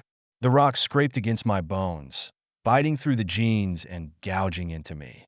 But I popped out into a small, open space. Birgit slipped out behind me. Bending over, her hands on her knees, she panted. I don't know how we're going to get out. I'm not sure I can do that again. I couldn't answer her. I just stared at the box in front of me. 12 by 12 by 12. A perfect cube to keep Larkspur trapped for almost 8 years.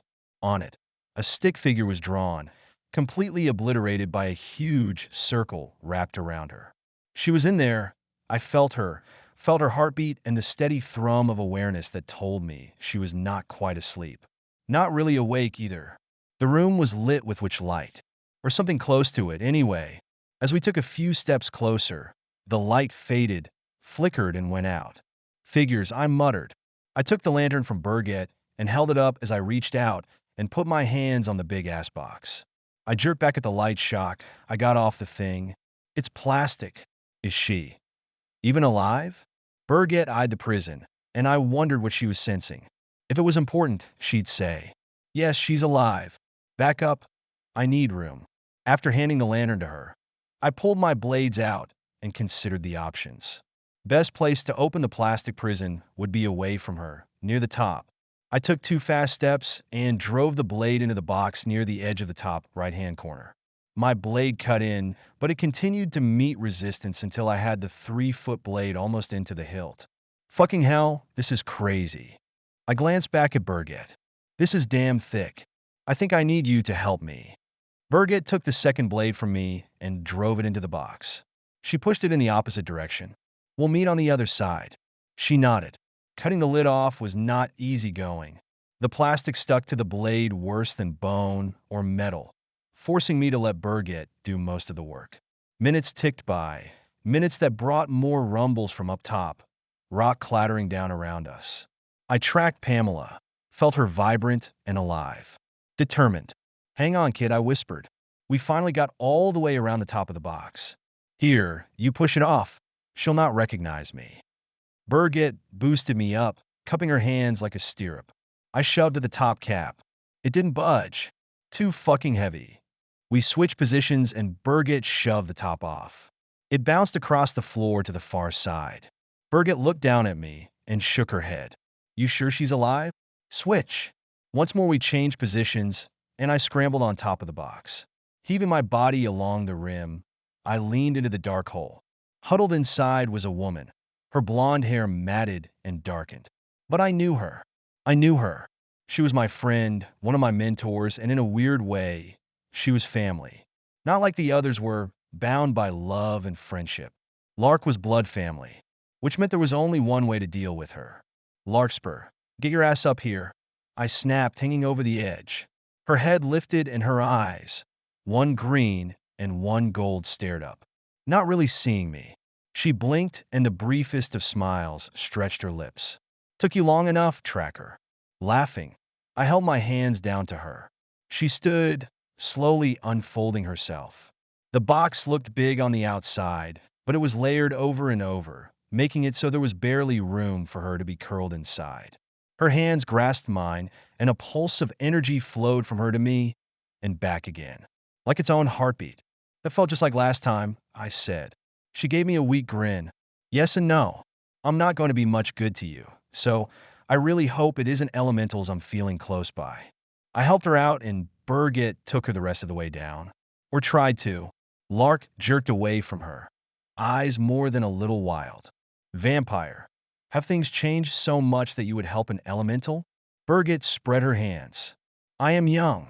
I've never had dealings with elementals before. And she's my sister, so cool your jets, I said, dropping beside Lark. She glanced at me, slowly relaxing. If you trust her, then it's fine. My past experiences with them. Well, let's just...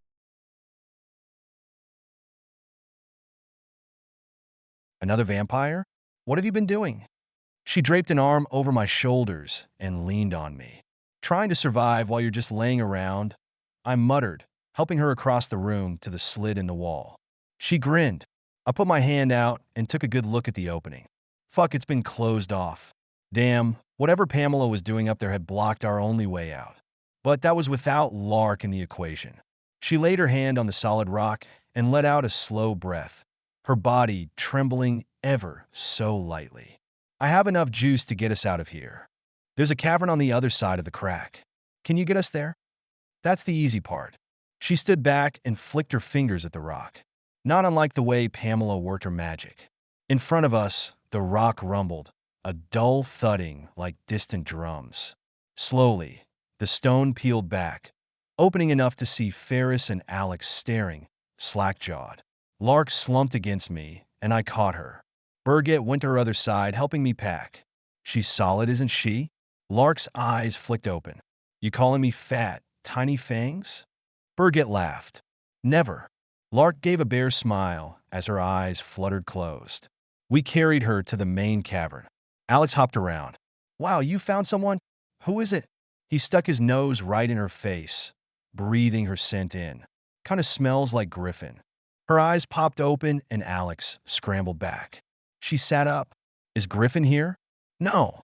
He said you would be pissed at him. Look, I know you probably have a shit ton of questions and we can discuss it all later, but things are going from bad to worse at the moment. I don't have a lot left, Mira. She looked at me and I saw the pain there, the hurt and need for rest. Can you get us up top? 300 feet? The way you did in the labyrinth. I was hoping to hell I was right and she could. Otherwise, we had to wait until dark when the vampires could climb out. Or someone came to get us. Above, the ground shook and a sharp wind whistled down and through the mine, bringing us Blaz's roar. His pain lanced into me. I went to my knees. Blaz, hang on, I'm coming. You better hurry then. I'm about to have my ass handed to me alongside Pamela. Lark, send me and Alex through the earth. Can you do that? Please. She tottered as she knelt. Stand next to that wall there. She pointed to the right. Hang on to him and hold your breath. Birgit and Ferris were arguing that I couldn't go alone. I grabbed hold of Alex, and he wrapped his long arms around me. Here we go. Close your eyes, Alex, I said as the earth reached out and jerked us into it. I'd done this once before, and while it had been a long time ago, the memory was somewhat fresh. The ground churned as it pulled us upward in a wave of tiny organisms, all working to push us where Lark directed. 300 feet was a long fucking way to be shoved through dirt. My clothes tore and Alex's back rumbled under my hands. Hang on, I wanted to tell him we're almost there. 10 seconds later, and we were shoved into the bright North Dakota summer sun. I couldn't see, though. Around us, the wind was whipped into a frenzy that looked like 3 tornadoes going at once. And inside one of them was Pamela. I latched on her threads, and my heart stuttered. She was dying. Chapter 26. Pamela.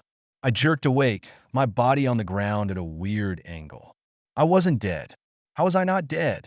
I put a hand to my head, the lump there evidence that I had been hit. I recalled that much. Blas roared, his snarls tearing at my ears. Pamela. I stumbled to my feet to see Nimbus floating above Blas, directing a windstorm around the dragon.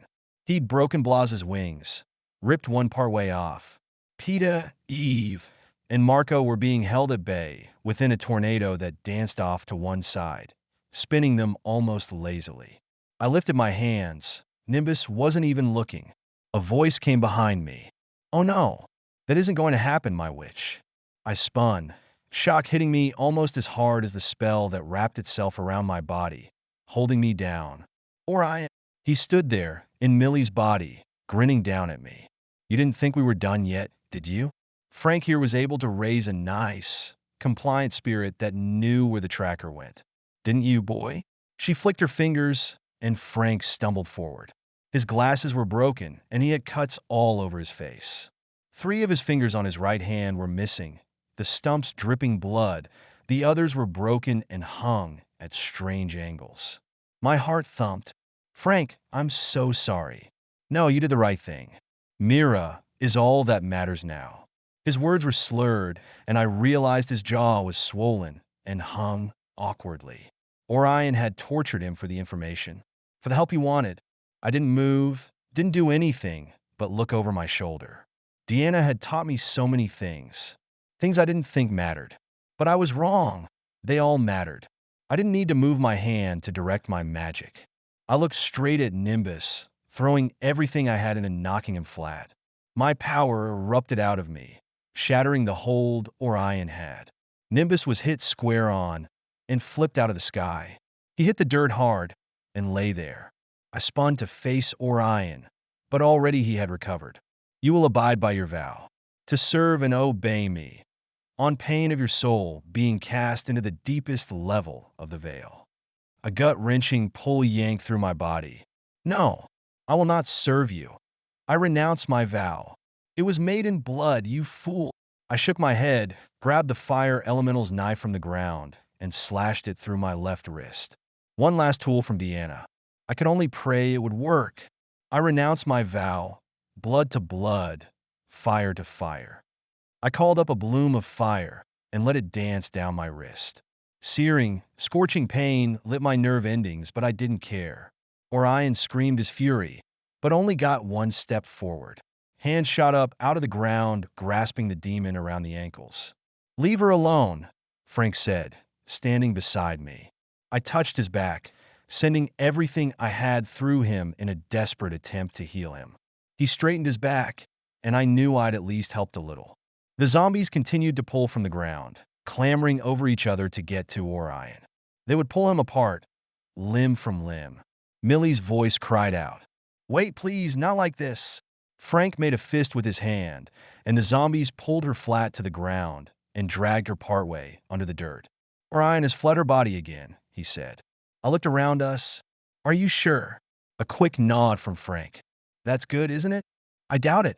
I would have asked another question, but I wasn't given the choice. A wild gust of wind swept me up into the air to face a very, very angry air elemental.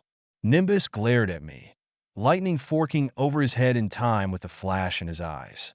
I was going to keep you for my own, train you, and use you to my own devices. I do believe I'm just going to kill you now. He spun me up into one of his tornadoes, and I thought at first it wouldn't be that bad. I might throw up on myself, and landing might hurt, but it took me a minute to realize I couldn't draw breath. The wind tunnel sucked the air from my lungs, collapsing them. Blas roared, and I tried to make eye contact with him. But everything happened so slowly, I couldn't think. Couldn't do anything. I did my best, I whispered, and that was all I had left. Crossbow in hand, I fired a bolt into the head of the elemental with his back to me. The bolt slammed through, brain and bone exploding through the other side. The body twitched once and fell from the sky. I dropped the bow and ran to where Pamela fell. Eve! I've got her! The harpy swooped in and scooped Pamela before she hit the ground. Eve's eyes met mine. She isn't breathing. Dropping to my knees, I flipped Pam over and put an ear to her chest. No heartbeat, but she wasn't gone yet. I could feel her there just on the cusp of dying. I blew a breath in her mouth and did chest compressions. Air, compressions, air, compressions. Come on, Pam. Don't you fucking give up on me. I screamed the words as I pounded on her chest. Her eyes opened, but they weren't hers. They glowed red and black, staring at nothing. She's mine, Tracker, and now you will die at her hands. Mira tightened her arms on me. Orion, you can't have her. I won't let you. My voice rippled, the words not my own. She let me in, Tracker, and now I own her. Another step or two, and I won't have to use Millie's body to do my work. I'll have the little witch all to myself. As if my body already wasn't my own, my hand reached up and called down a bolt of lightning. A natural element, and while driven by my magic, it wasn't in and of itself magic. And in that instant I knew it would kill her, unless I stopped Orion from using my body. My eyes found Mira's, and I willed her to understand. I'm not strong enough to stop him this time. You have to kill me. She drew me to her, so our foreheads touched. He doesn't own you, Pamela. No one does. But we love you, and it's love you have to hang on to if you're going to defeat his hold on you. The lightning bobbed and arced over our heads, lighting up the sky as if it were midday instead of midnight. Orion jerked on my power, forcing it away from me. Mira, I'm here, Pamela. We're all here, and we aren't going anywhere. We love you. Behind her, I saw him, Liam, his face blurry, but his eyes as bright as ever. Come back, Pamela. Leave the darkness behind. It isn't for you. I'm sorry I asked you to wield the knife. More so than I can ever say. They were wrong. I felt it in my heart. I wasn't worth saving. And then a black, clawed hand gripped my leg, and Alex peered around her body. Pammy, come back to us? And Blas put his head over Myra's shoulder. Come back, little witch. Peta crept close and laid her head on my legs. Marco and Eve ducked their heads. Frank knelt beside me, holding my hand. Pamela, come back. But I wasn't really seeing them. I knew I was in trouble. My heart still wasn't beating. Orion was keeping me alive. Mira held me tightly. You are family, Pamela. We are your family for good or bad. We are stuck together. A sob slipped from me, and something around my heart cracked. A shell of pain I'd built. I'm not good. I was going to hurt you. Mira laughed softly. But you couldn't. We could all see that. And you're right. You aren't good. The tears flowed in earnest. There, I knew it. I wasn't good. I was evil through and through. The darkness had claimed me. You're fucking amazing, Pamela. So far beyond good that the word doesn't hold a candle to your flame. I wrapped my arms around her and held on to her for all I was worth. I love you, Mira. I love all my family, and I don't want to hurt them. I just wanted to be strong enough to save you from being hurt again, strong enough that no one would have to die anymore. The words, my truth, spilled from me. I thought Millie could help me. She could have if she were in control. Millie isn't evil, any more than you are, Pamela. Orion tricked you both. He's good at that. She stroked my hair, and it made me think of a time in London when she had braided my hair for me, soothing away the fear of what was surrounding us. I blinked away tears. Mira, I can't hear him. Who? The tension in my muscles slowly faded. Orion has gone quiet. She nodded and put me from her so she could look right into my eyes. Then you've done it. You kicked his demon ass out of you. A laugh bubbled up in me, and for the first time in what seemed like forever, I was happy. He's gone. And then a powerful urge gripped me, and the lightning arced over our heads, and I screamed. He wasn't gone. He was there just under my skin, waiting. And now he had a hold on my power. Mira, run? He's got my magic. Chapter 27. Mira, dodging lightning bolts. Not as easy as it sounds. Which was why I didn't even try. Pamela had her eyes closed, and I had my hands on her shoulders. Pamela, I can't outrun him. You have to stop him. She clamped her hands over top of mine. He's too strong, and I'm afraid. Not really the time I wanted to give her a lesson, but it looked like now or never. Love is the key. You love me. You love Alex. You love Frank and Blas. Just focus on that. Her body convulsed, and tears leaked out from under her eyelids.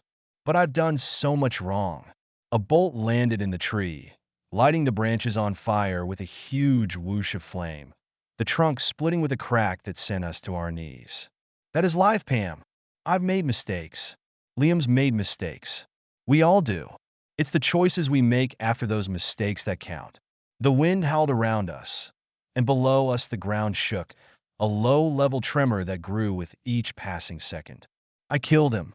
I didn't want to. A roll of earth slammed into us, like a wave, knocking us flat. I didn't let her go. How did I explain this to her? That it wasn't her fault? None of this was her fault. Well, okay, she fucked off on her own, and that was stupid, but she was a teenager. I had to shout to be heard over the blowing wind, the rain that slashed at our faces. That was Liam's choice. And the only reason it would even work was because he knew how much you loved him. How much you loved me. What you did because you cared for all of us so much you were willing to sacrifice everything you had. You were willing to give up everything. Alex wrapped himself around us, holding us tightly together, his fur blowing every which way. But his eyes never left her face. Fight darkness, pay me. The storm grew to a screaming pitch, and in the tumult, Orion's voice grew. You will not have her. She is mine. Lightning slammed into the ground.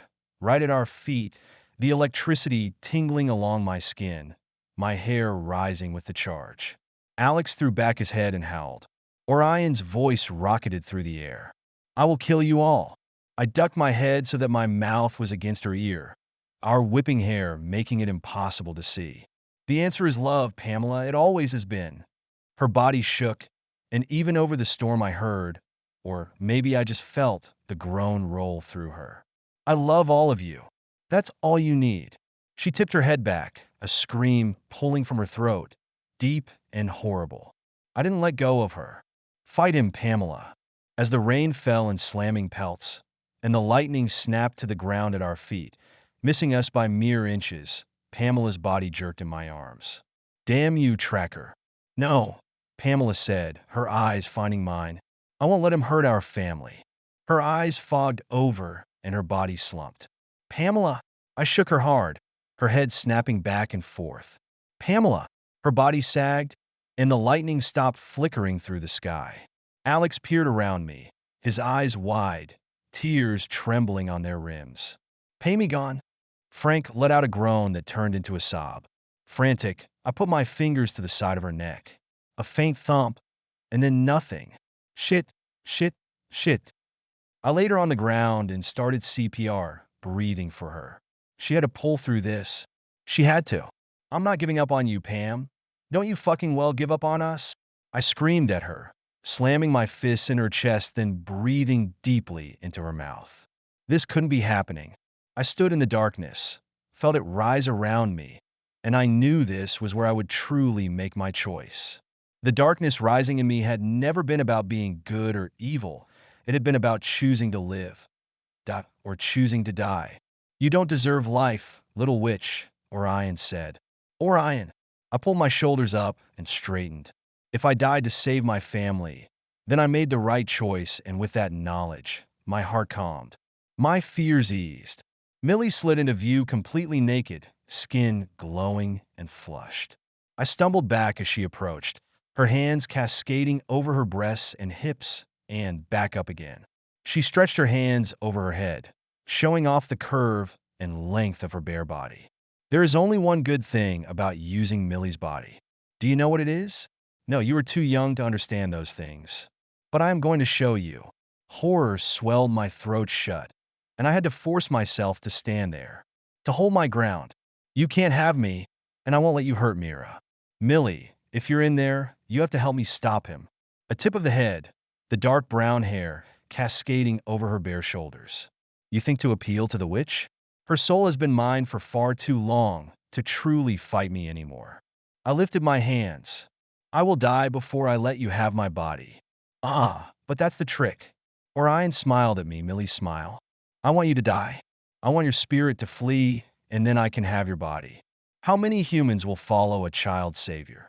One who can bring them out of the darkest hour they've ever faced. One who will show them how to save themselves? A beautiful, blonde-haired, blue-eyed little girl with a sweet smile to hide the demon within. They will never suspect you.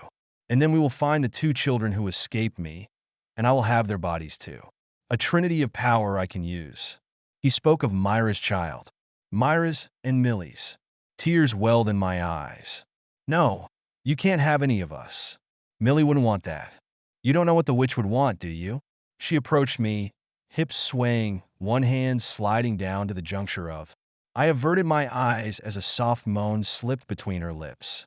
I thought about the Millie I'd known, how she tried to protect me when we'd been on the other side of the veil, how she made sure I was as safe as I could be, at the cost of her own safety. Millie loved me, I whispered. She didn't. I opened my eyes, certainty growing in my heart. She did, and she loved Mira. It's why she tried to stop you. She told me all the things, little things she did to slow you down, to keep you from hurting Mira. Somewhere in the distance, I heard Mira call to me. Breathe, Pamela, damn it, breathe. Orion grinned at me. Your body is dying. Soon you will be mine to play with, too. I took a deep breath, filling my lungs. No, I won't let you, and neither will Mira. I turned my back on the darkness, on Orion and Millie. Somewhere Mira was waiting for me. Mira, come on, Pam. Without a glance back, I ran toward her voice. There was no light to see, no steps to avoid. I ran with all I had. Mira, I'm coming. And then I heard someone else. Let her go. She's gone. She's not gone. Pamela, you fight. Damn, you fight. I'm here. I've not gone. I screamed the words as my legs sunk down to my knees. Slogging through what felt like mud, I flung myself forward, reaching. I'm here. I'm here. But my words were fading and my strength flowed from me. I didn't dare look behind, dreading what I'd see. Fear. Love was the key. Love was the answer. And with love came trust, which meant I had to stop fighting what was happening and let Mira call me back. Uncertainty gripped my heart, and I struggled to relax. But I knew this was the only way. Slowly, ever so slowly, I began to let my body sink. I trust you, Mira. The mud flowed up over my body, and behind me, Orion laughed. Giving up already? Love was all I needed. I loved Mira. She was the sister of my heart, the surrogate mother I'd always known would come for me.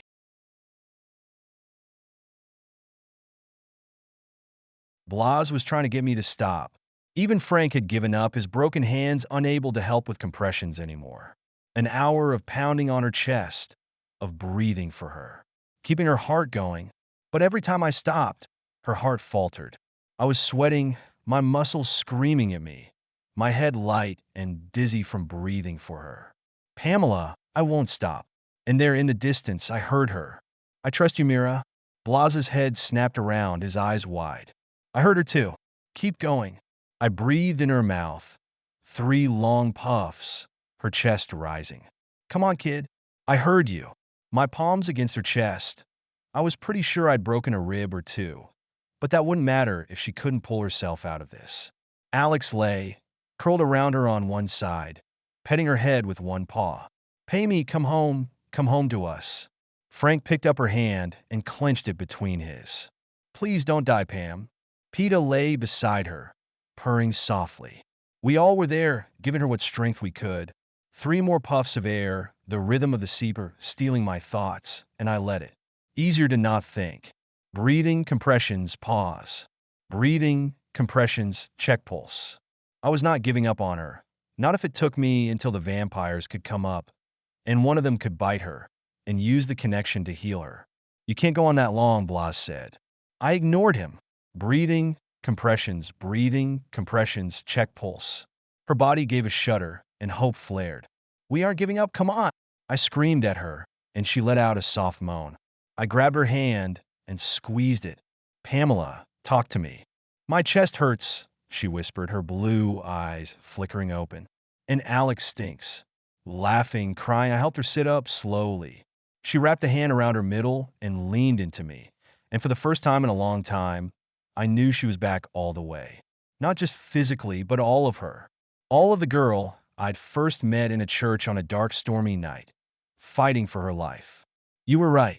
Love is the answer, she whispered into my neck. I held her, gingerly, not wanting to hurt her ribs any more than I already had. Alex crept forward on his belly. Love me too. She put a hand out to him, tears tracking down her cheeks. Of course I love you, Alex.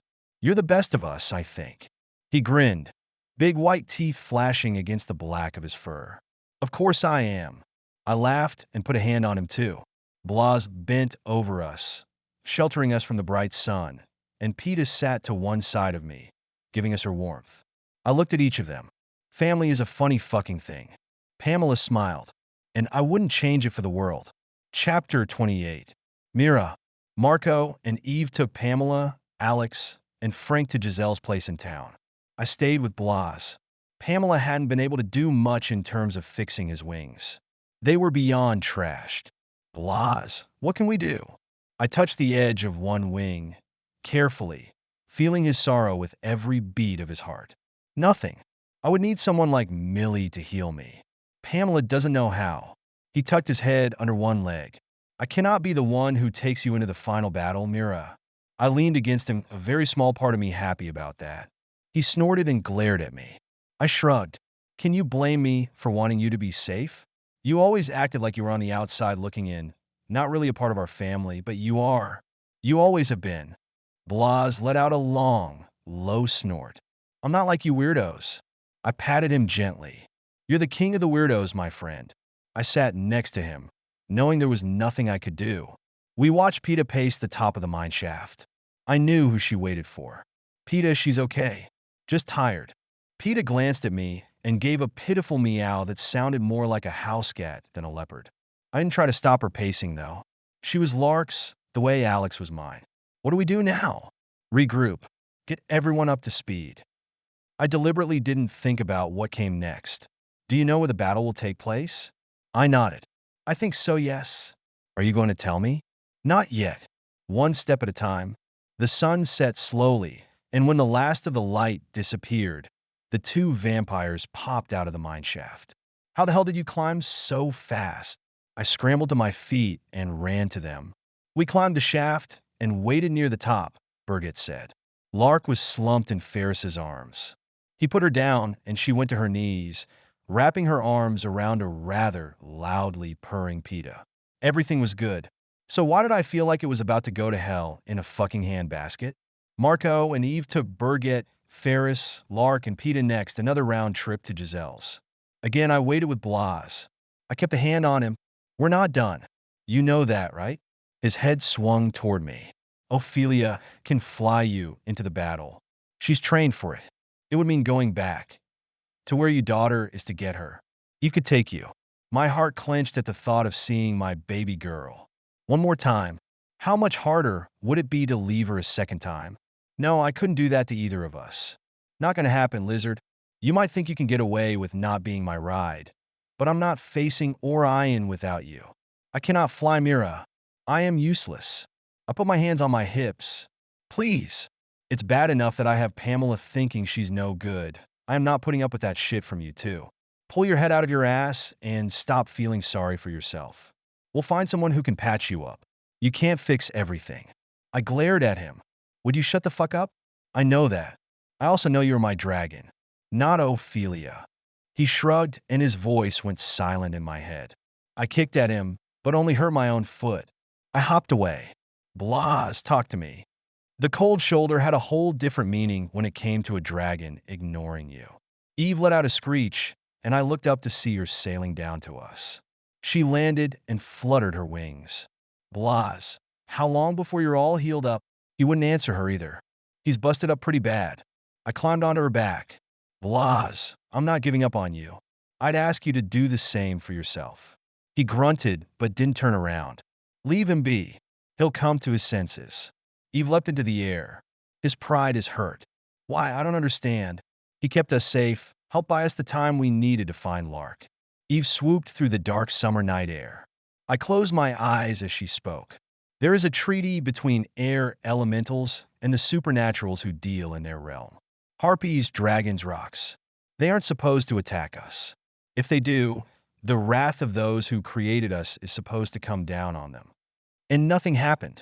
His faith in what he believed to be true has been shaken. Perhaps you acted before our creators could, she said softly. How do you know all this? I learned much of it when Frank and I went to the Harpies to ask for their help. She didn't offer anything more than that, so I let it go.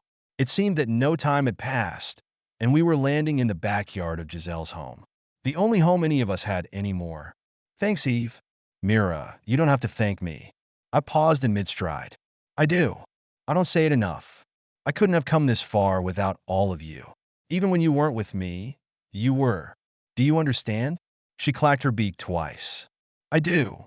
I left her there to roost. Before I could step inside, though, the shadows next to the door shifted. I yanked a sword free. Frank stepped into the light and held up his hands. His face was battered to hell, and his hands looked like they'd been through a meat grinder. Frank, what are you doing out here? He ducked his head and moved as if to push non-existent glasses up his nose. I just don't feel like this is over. Orion left too fast. I lifted my eyebrows at him, and he straightened his back. The zombies held Millie down while we fought for Pamela's life, but when Orion left Pamela's body, he went back to Millie's body and got away from the zombies. They seemed to scare him away, but still. A chill swept through me. I hadn't seen Millie, hadn't known Orion was so close. What? Frank lifted his eyes. You didn't see her, did you? He quickly explained that Millie, or Orion as she truly was now, had shown up at the mine shaft and tried to derail things. And when he told me how Orion had gotten away, I agreed with him. Something's up. Good man, keep an eye out and shout if you even suspect anything. I put a hand on his shoulder and gave him a squeeze as I went by. Did you mean what you said? About us being with you? I stopped and hugged him. Even you, Frank. You are all a part of the reason I can kick ass, even when it hurts.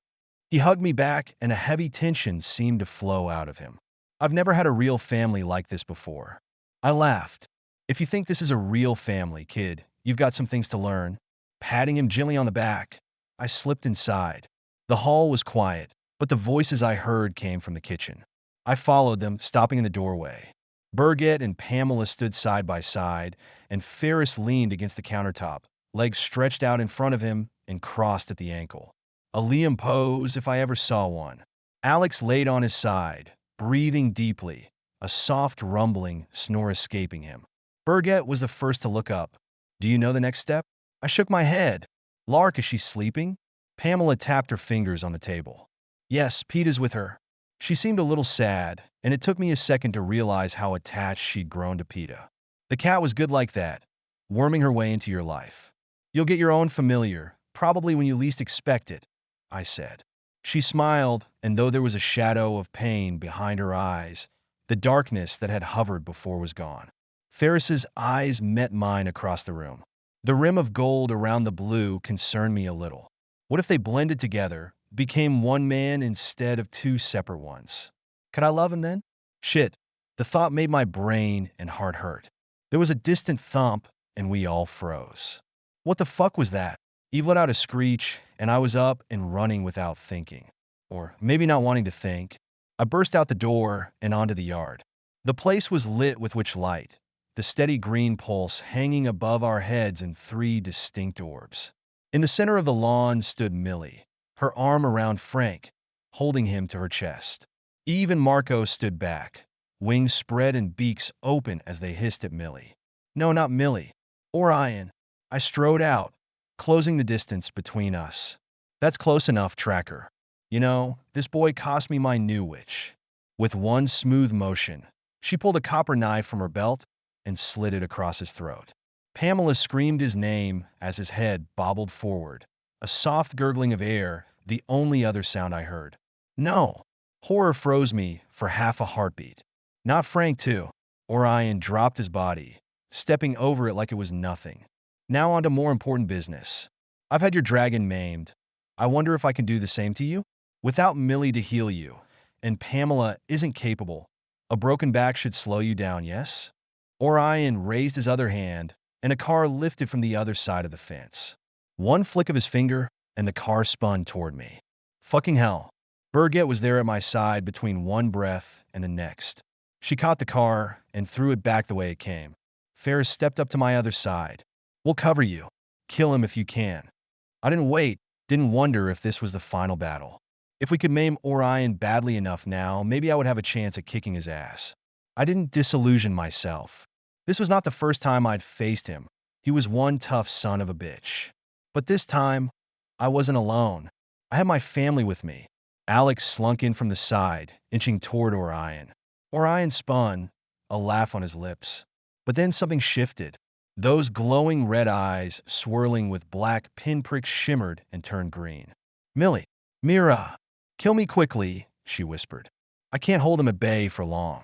Love my boy and tell him the best of me. But kill me now, so he won't know I was a demon's whore. Her eyes overflowed with tears, and she shook with the effort. My swords were out, and I strode toward her. Millie, please. Fight him. Pamela fought him off. She's stronger than me. Pamela. Remember, to heal, you have to give up a piece of yourself. You have to stop being afraid of the power. She turned to look at Pamela. Pamela nodded, and then she screamed as Millie stiffened. Orion's voice slipped out of her. Oh, that is not going to happen. First things first. She flicked her hands at the two vampires, fireballs leaping toward them. They bounced out of the way. I ran straight down the center toward Orion, blades out. I wasn't fast enough. He pulled a power pole out of the ground and swung it toward me like gigantic baseball bat. I saw the trajectory, knew that even if I leapt there was no way I would make it. The last second, I knew we were done. We couldn't beat him. I was going to die. A black, furry body shoved me out of the way, taking the hit for me. Alex! I screamed his name as Pamela had screamed Frank's. Rolling to my feet, the dark body still where the power pole had dropped him. No movement. Nothing. Pamela strode past me, headed for Orion. This time it's my turn, Mira. I wanted to argue with her to tell her she was too young. I stepped back. Kick his ass, Pam. With pleasure. Chapter 29. Pamela. I didn't fling my hands at Orion, didn't even twitch my fingers. But the power ripped out of me, raced toward him, and he barely caught it in time. Thoughts moved faster than hands and fingers, and my thoughts hammered Orion with a speed he couldn't match. Lightning danced in front of me. Flames shot from him toward me, scorching the ground. Magic thickened the air, making it hard to breathe. But I didn't hold back. I put everything I had into putting him down. I wouldn't let him hurt my family again. Not if I had anything to say about it. Orion's eyes never left mine. I should have stayed in your body when I had the chance. You would never bend me to you. The words left my mouth, and I knew they were true. I wasn't Millie. Orion could have never tamed me. Adrenaline coursed through my veins. I lifted my hands, and the wind picked up. I would steal his breath, just like the elemental had tried to do with me. Black and red eyes narrowed. Oh, no, you don't. Skirt swishing. He ran toward me, Millie's hair trailing out behind. From the corner of my eye, I saw Mira darting in, and I knew what she was trying to do. If she got her hands on Millie's body, she could act as a disruptor, her immunity nullifying the magic. The copper knife was in Orion's hand as he raised it, eyes glittering as he stared at Mira. Myra's left side opened to him. Blaza's words to me. Mira comes first. I leapt forward, magic forgotten as I tackled Orion. The copper knife drove into my belly, tearing a scream from my throat. But still, I didn't let go. I rolled with him, taking him away from Mira. It was the best I could do. The last I could do. Below us, the ground gave a mighty thump, heaving and shaking. Another elemental? The distraction slowed everyone. Hands grabbed me, yanking me from Orion. Only it wasn't Orion anymore. Millie stared up at us, her green eyes dull. The veil is open. Orion is free. Behind her hovered his spirit. He was huge, tall, and wide, muscle-bound. He grinned.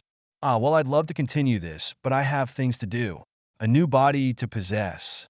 Babies to find. He gave a slow wink. Millie, I'll be back for you, darling. Just wait for me. And Mira, you're Marcella. Has she your hair color or the wolf's? Never mind. I'll find out for myself soon enough. Tion Shan waits for me. His image wavered, and he was gone. Escaped again. Orion's words chilled me. He knows where they are. Millie struggled to her knees, crawling over to Pamela. She healed her, then sat back and crossed her legs. Mira, it's time. I shook my head. No, it isn't. I would not kill her. I would not take her head. Holy fucking hell, Orion knew where my daughter was. I had to go. I had to stop him. But how? Blas was out of commission. Eve wasn't fast enough. A plane? I would have to take a plane. I checked my weapons as I spoke. You're strong enough to face him. We have to get Zane and Marcella. Now! She shook her head, long brown curls floating around her face. I'm not strong enough, and none of you are safe when I am here. I cannot be trusted because I can't stop him. He left because he has a better body waiting for him. That doesn't mean he won't be back. Ferris stepped up beside her, then crouched. Millie, we still need you. That wasn't Ferris, but Liam, hoping we could convince her. She shook her head. No, you don't need me at all. Pamela is the witch who will help you. Ferris can jump the veil. He can get you to the babies in time. This was all happening so fucking fast. I looked at Ferris, seeing Liam there so clearly in the golden rim around the bright blue iris. Go, get the babies, bring them back. Birgit, go with him. He flicked his hand, and a slash opened in the air. On the other side was the interior of the monastery. Tion Shan, the place I'd hidden while pregnant. The place I'd left my daughter to be safe and sound. And now she was in more danger than she had ever been in her short life. Birgit and Ferris ran through the slash connecting here and there, and it closed behind them. For just a moment, I thought I smelled wood smoke, but it was gone in an instant. Please, please let them be safe. Let the babies be safe. To not go after them myself, that was the hardest thing I'd ever had to do. Liam was there, though. He would get them out and make sure they were safe. And I wasn't finished here, not by a long shot. I looked at Millie, my heart breaking into tiny shards. She knelt in front of me, her head bowed, her hair parted, giving way to the creamy skin of her neck. In this Mira, once and for all. The sound of my sword sliding from the sheath on my back was the only sound. Millie, you are far braver than I ever gave you credit for. I love you, I whispered. She lifted her eyes to mine and smiled. I love you, Mira. Be strong, and don't forget me. I closed my eyes at the last second, felt the blade cut through bone and flesh, heard the thunk of her head rolling to the ground. But I couldn't look. I stumbled backward, the grief hitting me as hard as if one of the cars had managed to drop on me. Pamela was at my side. Mira, what about Alex? Oh shit. I lurched to my feet. How could I forget him? There he lay, broken and twisted on the ground, black, fur matted with blood. Bones stuck through like a pincushion. Alex. I tracked him, knowing I would find him gone. I was wrong. Pamela. He's still alive. I dropped to my knees and touched his face gently. Alex, hang on, Pam is going to heal you up. She fell to the ground beside me. Mira, I can't. You know that. I took her face in my hands. Pamela, I know you. You have the biggest heart of all of us, and you can do this. Alex trusts you. I trust you. Nodding, she lowered her hands to his side and closed her eyes.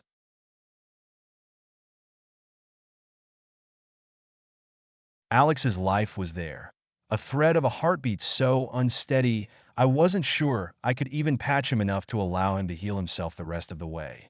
I swallowed hard and reached for my magic, pulling on it like I always did. I froze, frowned, and stopped trying to force it. I begged it, opening myself in a way I never had before. "Please, I want to heal him," I whispered. "Please help me." The magic in me swirled softly against my ribs, beating in time with my heart, flowing down my arms and into my hands, through my fingers and into Alex. I directed it carefully, putting Alex back together piece by piece. Bit by bit. It wasn't enough. There were broken connections all through him. I couldn't stop the magic and didn't try. It was a living thing, an entity all its own as it zinged through his body, making him twitch and moan. His bones snapped and Mira grunted. "Pamela, he's healed. What are you doing?" He slept, and I knew she meant well. The magic is doing this. But even that wasn't true. The magic knew all along I'd wanted to heal, to do what no one else had been able to fix whatever was broken inside Alex and make him whole. His body jerked and jumped, and the fur began to recede, his limbs untwisting. Body changing, shifting. The fur under my hands was gone, and my fingers were pressed against smooth, tan skin. "Holy shit, Pamela," Mira whispered. "What? How did you do this?" I think. I opened my eyes and stared down at the sleeping body of a young man. Older than me, but not a grown-up by any chance of the imagination. I think I might have taken the werewolf virus from him. He let out a groan and sat up, touching his head. Damn. His voice was the same, but not. I shook my head, suddenly realizing he was completely naked. "I'll get some clothes." I stood and sprinted into the house, my emotions all over the map. I should have been happy, but somehow I felt like I'd lost a friend. I stared at Alex, seeing in him the echo of a young girl from over a year ago, stolen away from her family. "Buddy, how are you feeling?" His eyes, golden still, stared up at me. "Mira, what happened?" I patted the top of his head and laughed softly. "Pamela healed you, but it looks like she might have kicked out the werewolf in you too." Slowly, he shook his head. "No, the wolf is still there, but I think I can shift back and forth now. Welcome back to the world." He leaned forward and wrapped his arms around me. I thought it would be awkward, weird. I closed my eyes and hugged him back. "No, this was Alex. I'm glad you're still with us." He barked a laugh. Seriously barked a laugh. Me too. So many questions, but there were more important things happening. Pamela rushed out and handed him a pair of pants and shirt. Liam's old clothes. They hung off Alex's frame, but they were the right length. When he finished filling out, he might be as big as Liam in the end. Eve hopped forward. "Mira, I should take Pamela to Blas. She can heal him now." Pamela nodded, and I saw her glance at Frank as she went to the harpy. I stopped her and wrapped her into my arms. "Pamela, I'm sorry we lost Frank." She pushed away from me. "I can't deal with this right now. When I get back from Blas." I nodded. Perhaps more than anyone else, I understood the desire to run from the grief, to pretend the bad things didn't happen. Eve left with Pamela, and now I had nothing to do but wait on Birgit and Ferris, which thankfully took only minutes, not long enough for me to fully freak out. A slash in the air opened up, and 3 people stumbled forward. Birgit, Ferris, and Cactus, the red-headed elemental I'd met in Tianshan. He'd helped me, been my friend. I hoped that hadn't changed. But by the way Ferris held him, by the scruff of his neck, I wasn't so sure. Ferris gave him a shake. Eric and Coyote got the babies out with Ophelia. Just in time. I slumped and Alex slipped an arm around my waist, holding me up. Tears trickled down my cheeks. "Cactus, what happened?" "Someone broke. Someone was tortured. We think. We think it was the spellcasters who helped you." His green eyes met mine. "None of us were able to stand against the demons, but we tried. We held them back long enough for Eric and Coyote to get the babies out. That was the best we could do. The others in the monastery, they didn't make it. The monastery is burning even now." Ferris let him go. "Eric, Coyote, and the 2 children on their way here. 3 days, and they'll be here." 3 days. A part of me soared at the mere thought of seeing Marcella, of holding her in my arms. The other part of me sunk to the depths. She would be in the midst of this, after all we'd done to keep her safe. After all that had been sacrificed. From the doorway of the house, the light dimmed. "Cactus, causing problems again, prick?" He spun, and his mouth dropped open. "Lark, you're alive." He ran to her and caught her up in his arms, spinning her around until she smacked him. "Put me down, fool." Her eyes lifted to mine. "Mira, you'd better come see this." We followed her into the house. The TV had been left on, and the picture on it made my guts clench. Orion was speaking to the camera in a body that looked very much like he'd come through the veil in the flesh. Maybe a part of me hoped he still would be held back, but the truth of it was in front of me. He was here. Behind him stood 2 men and 2 women. I would have laid money they were the 4 horsemen. Fucking hell. I didn't get too close. Just watch from the doorway as Orion handed something to the President of the United States. "This cure is now available for everyone," Orion said, lifting his hands above his head. The crowd cheered, and the camera panned their faces. Adoring was the only word that fit. I would give him one thing: the fucker moved fast. The veil had been open less than a few hours, and he was already on TV. Lark glanced at me. He always had a flair for the dramatic. "You know him?" I goggled at her. "Couple of times, I had to deal with him. If I'd known how bad he truly was. Hell, I wish I'd killed him then. Would have saved us all a lot of heartache and loss." The president was saying something about martial law. "This country needs to protect itself against terrorists who would steal this gift of a cure from us. The ringleader is this woman." Yeah, my face popped up on the screen. I snorted. "Surprise, surprise." The president's voice droned on, but I didn't really hear him. The camera panned back to Orion shaking people's hands, hugging little old ladies, kissing babies. A dark-haired child was lifted to him, and my guts clenched. "No." I breathed the word as he turned the baby to the camera and mouthed one word with a raised eyebrow. "Marcella." "Not her, asshat," I whispered, knowing he couldn't hear me. Didn't matter. The child he held was not my daughter. Thought they looked similar enough that it scared the shit out of me. Lark flicked off the TV. "The final battle is here. Mira, are you ready for the showdown?" I nodded. "Let's get this done." Alex leaned forward, a wide grin on his face, and for a moment I saw the wolf he had been for so long.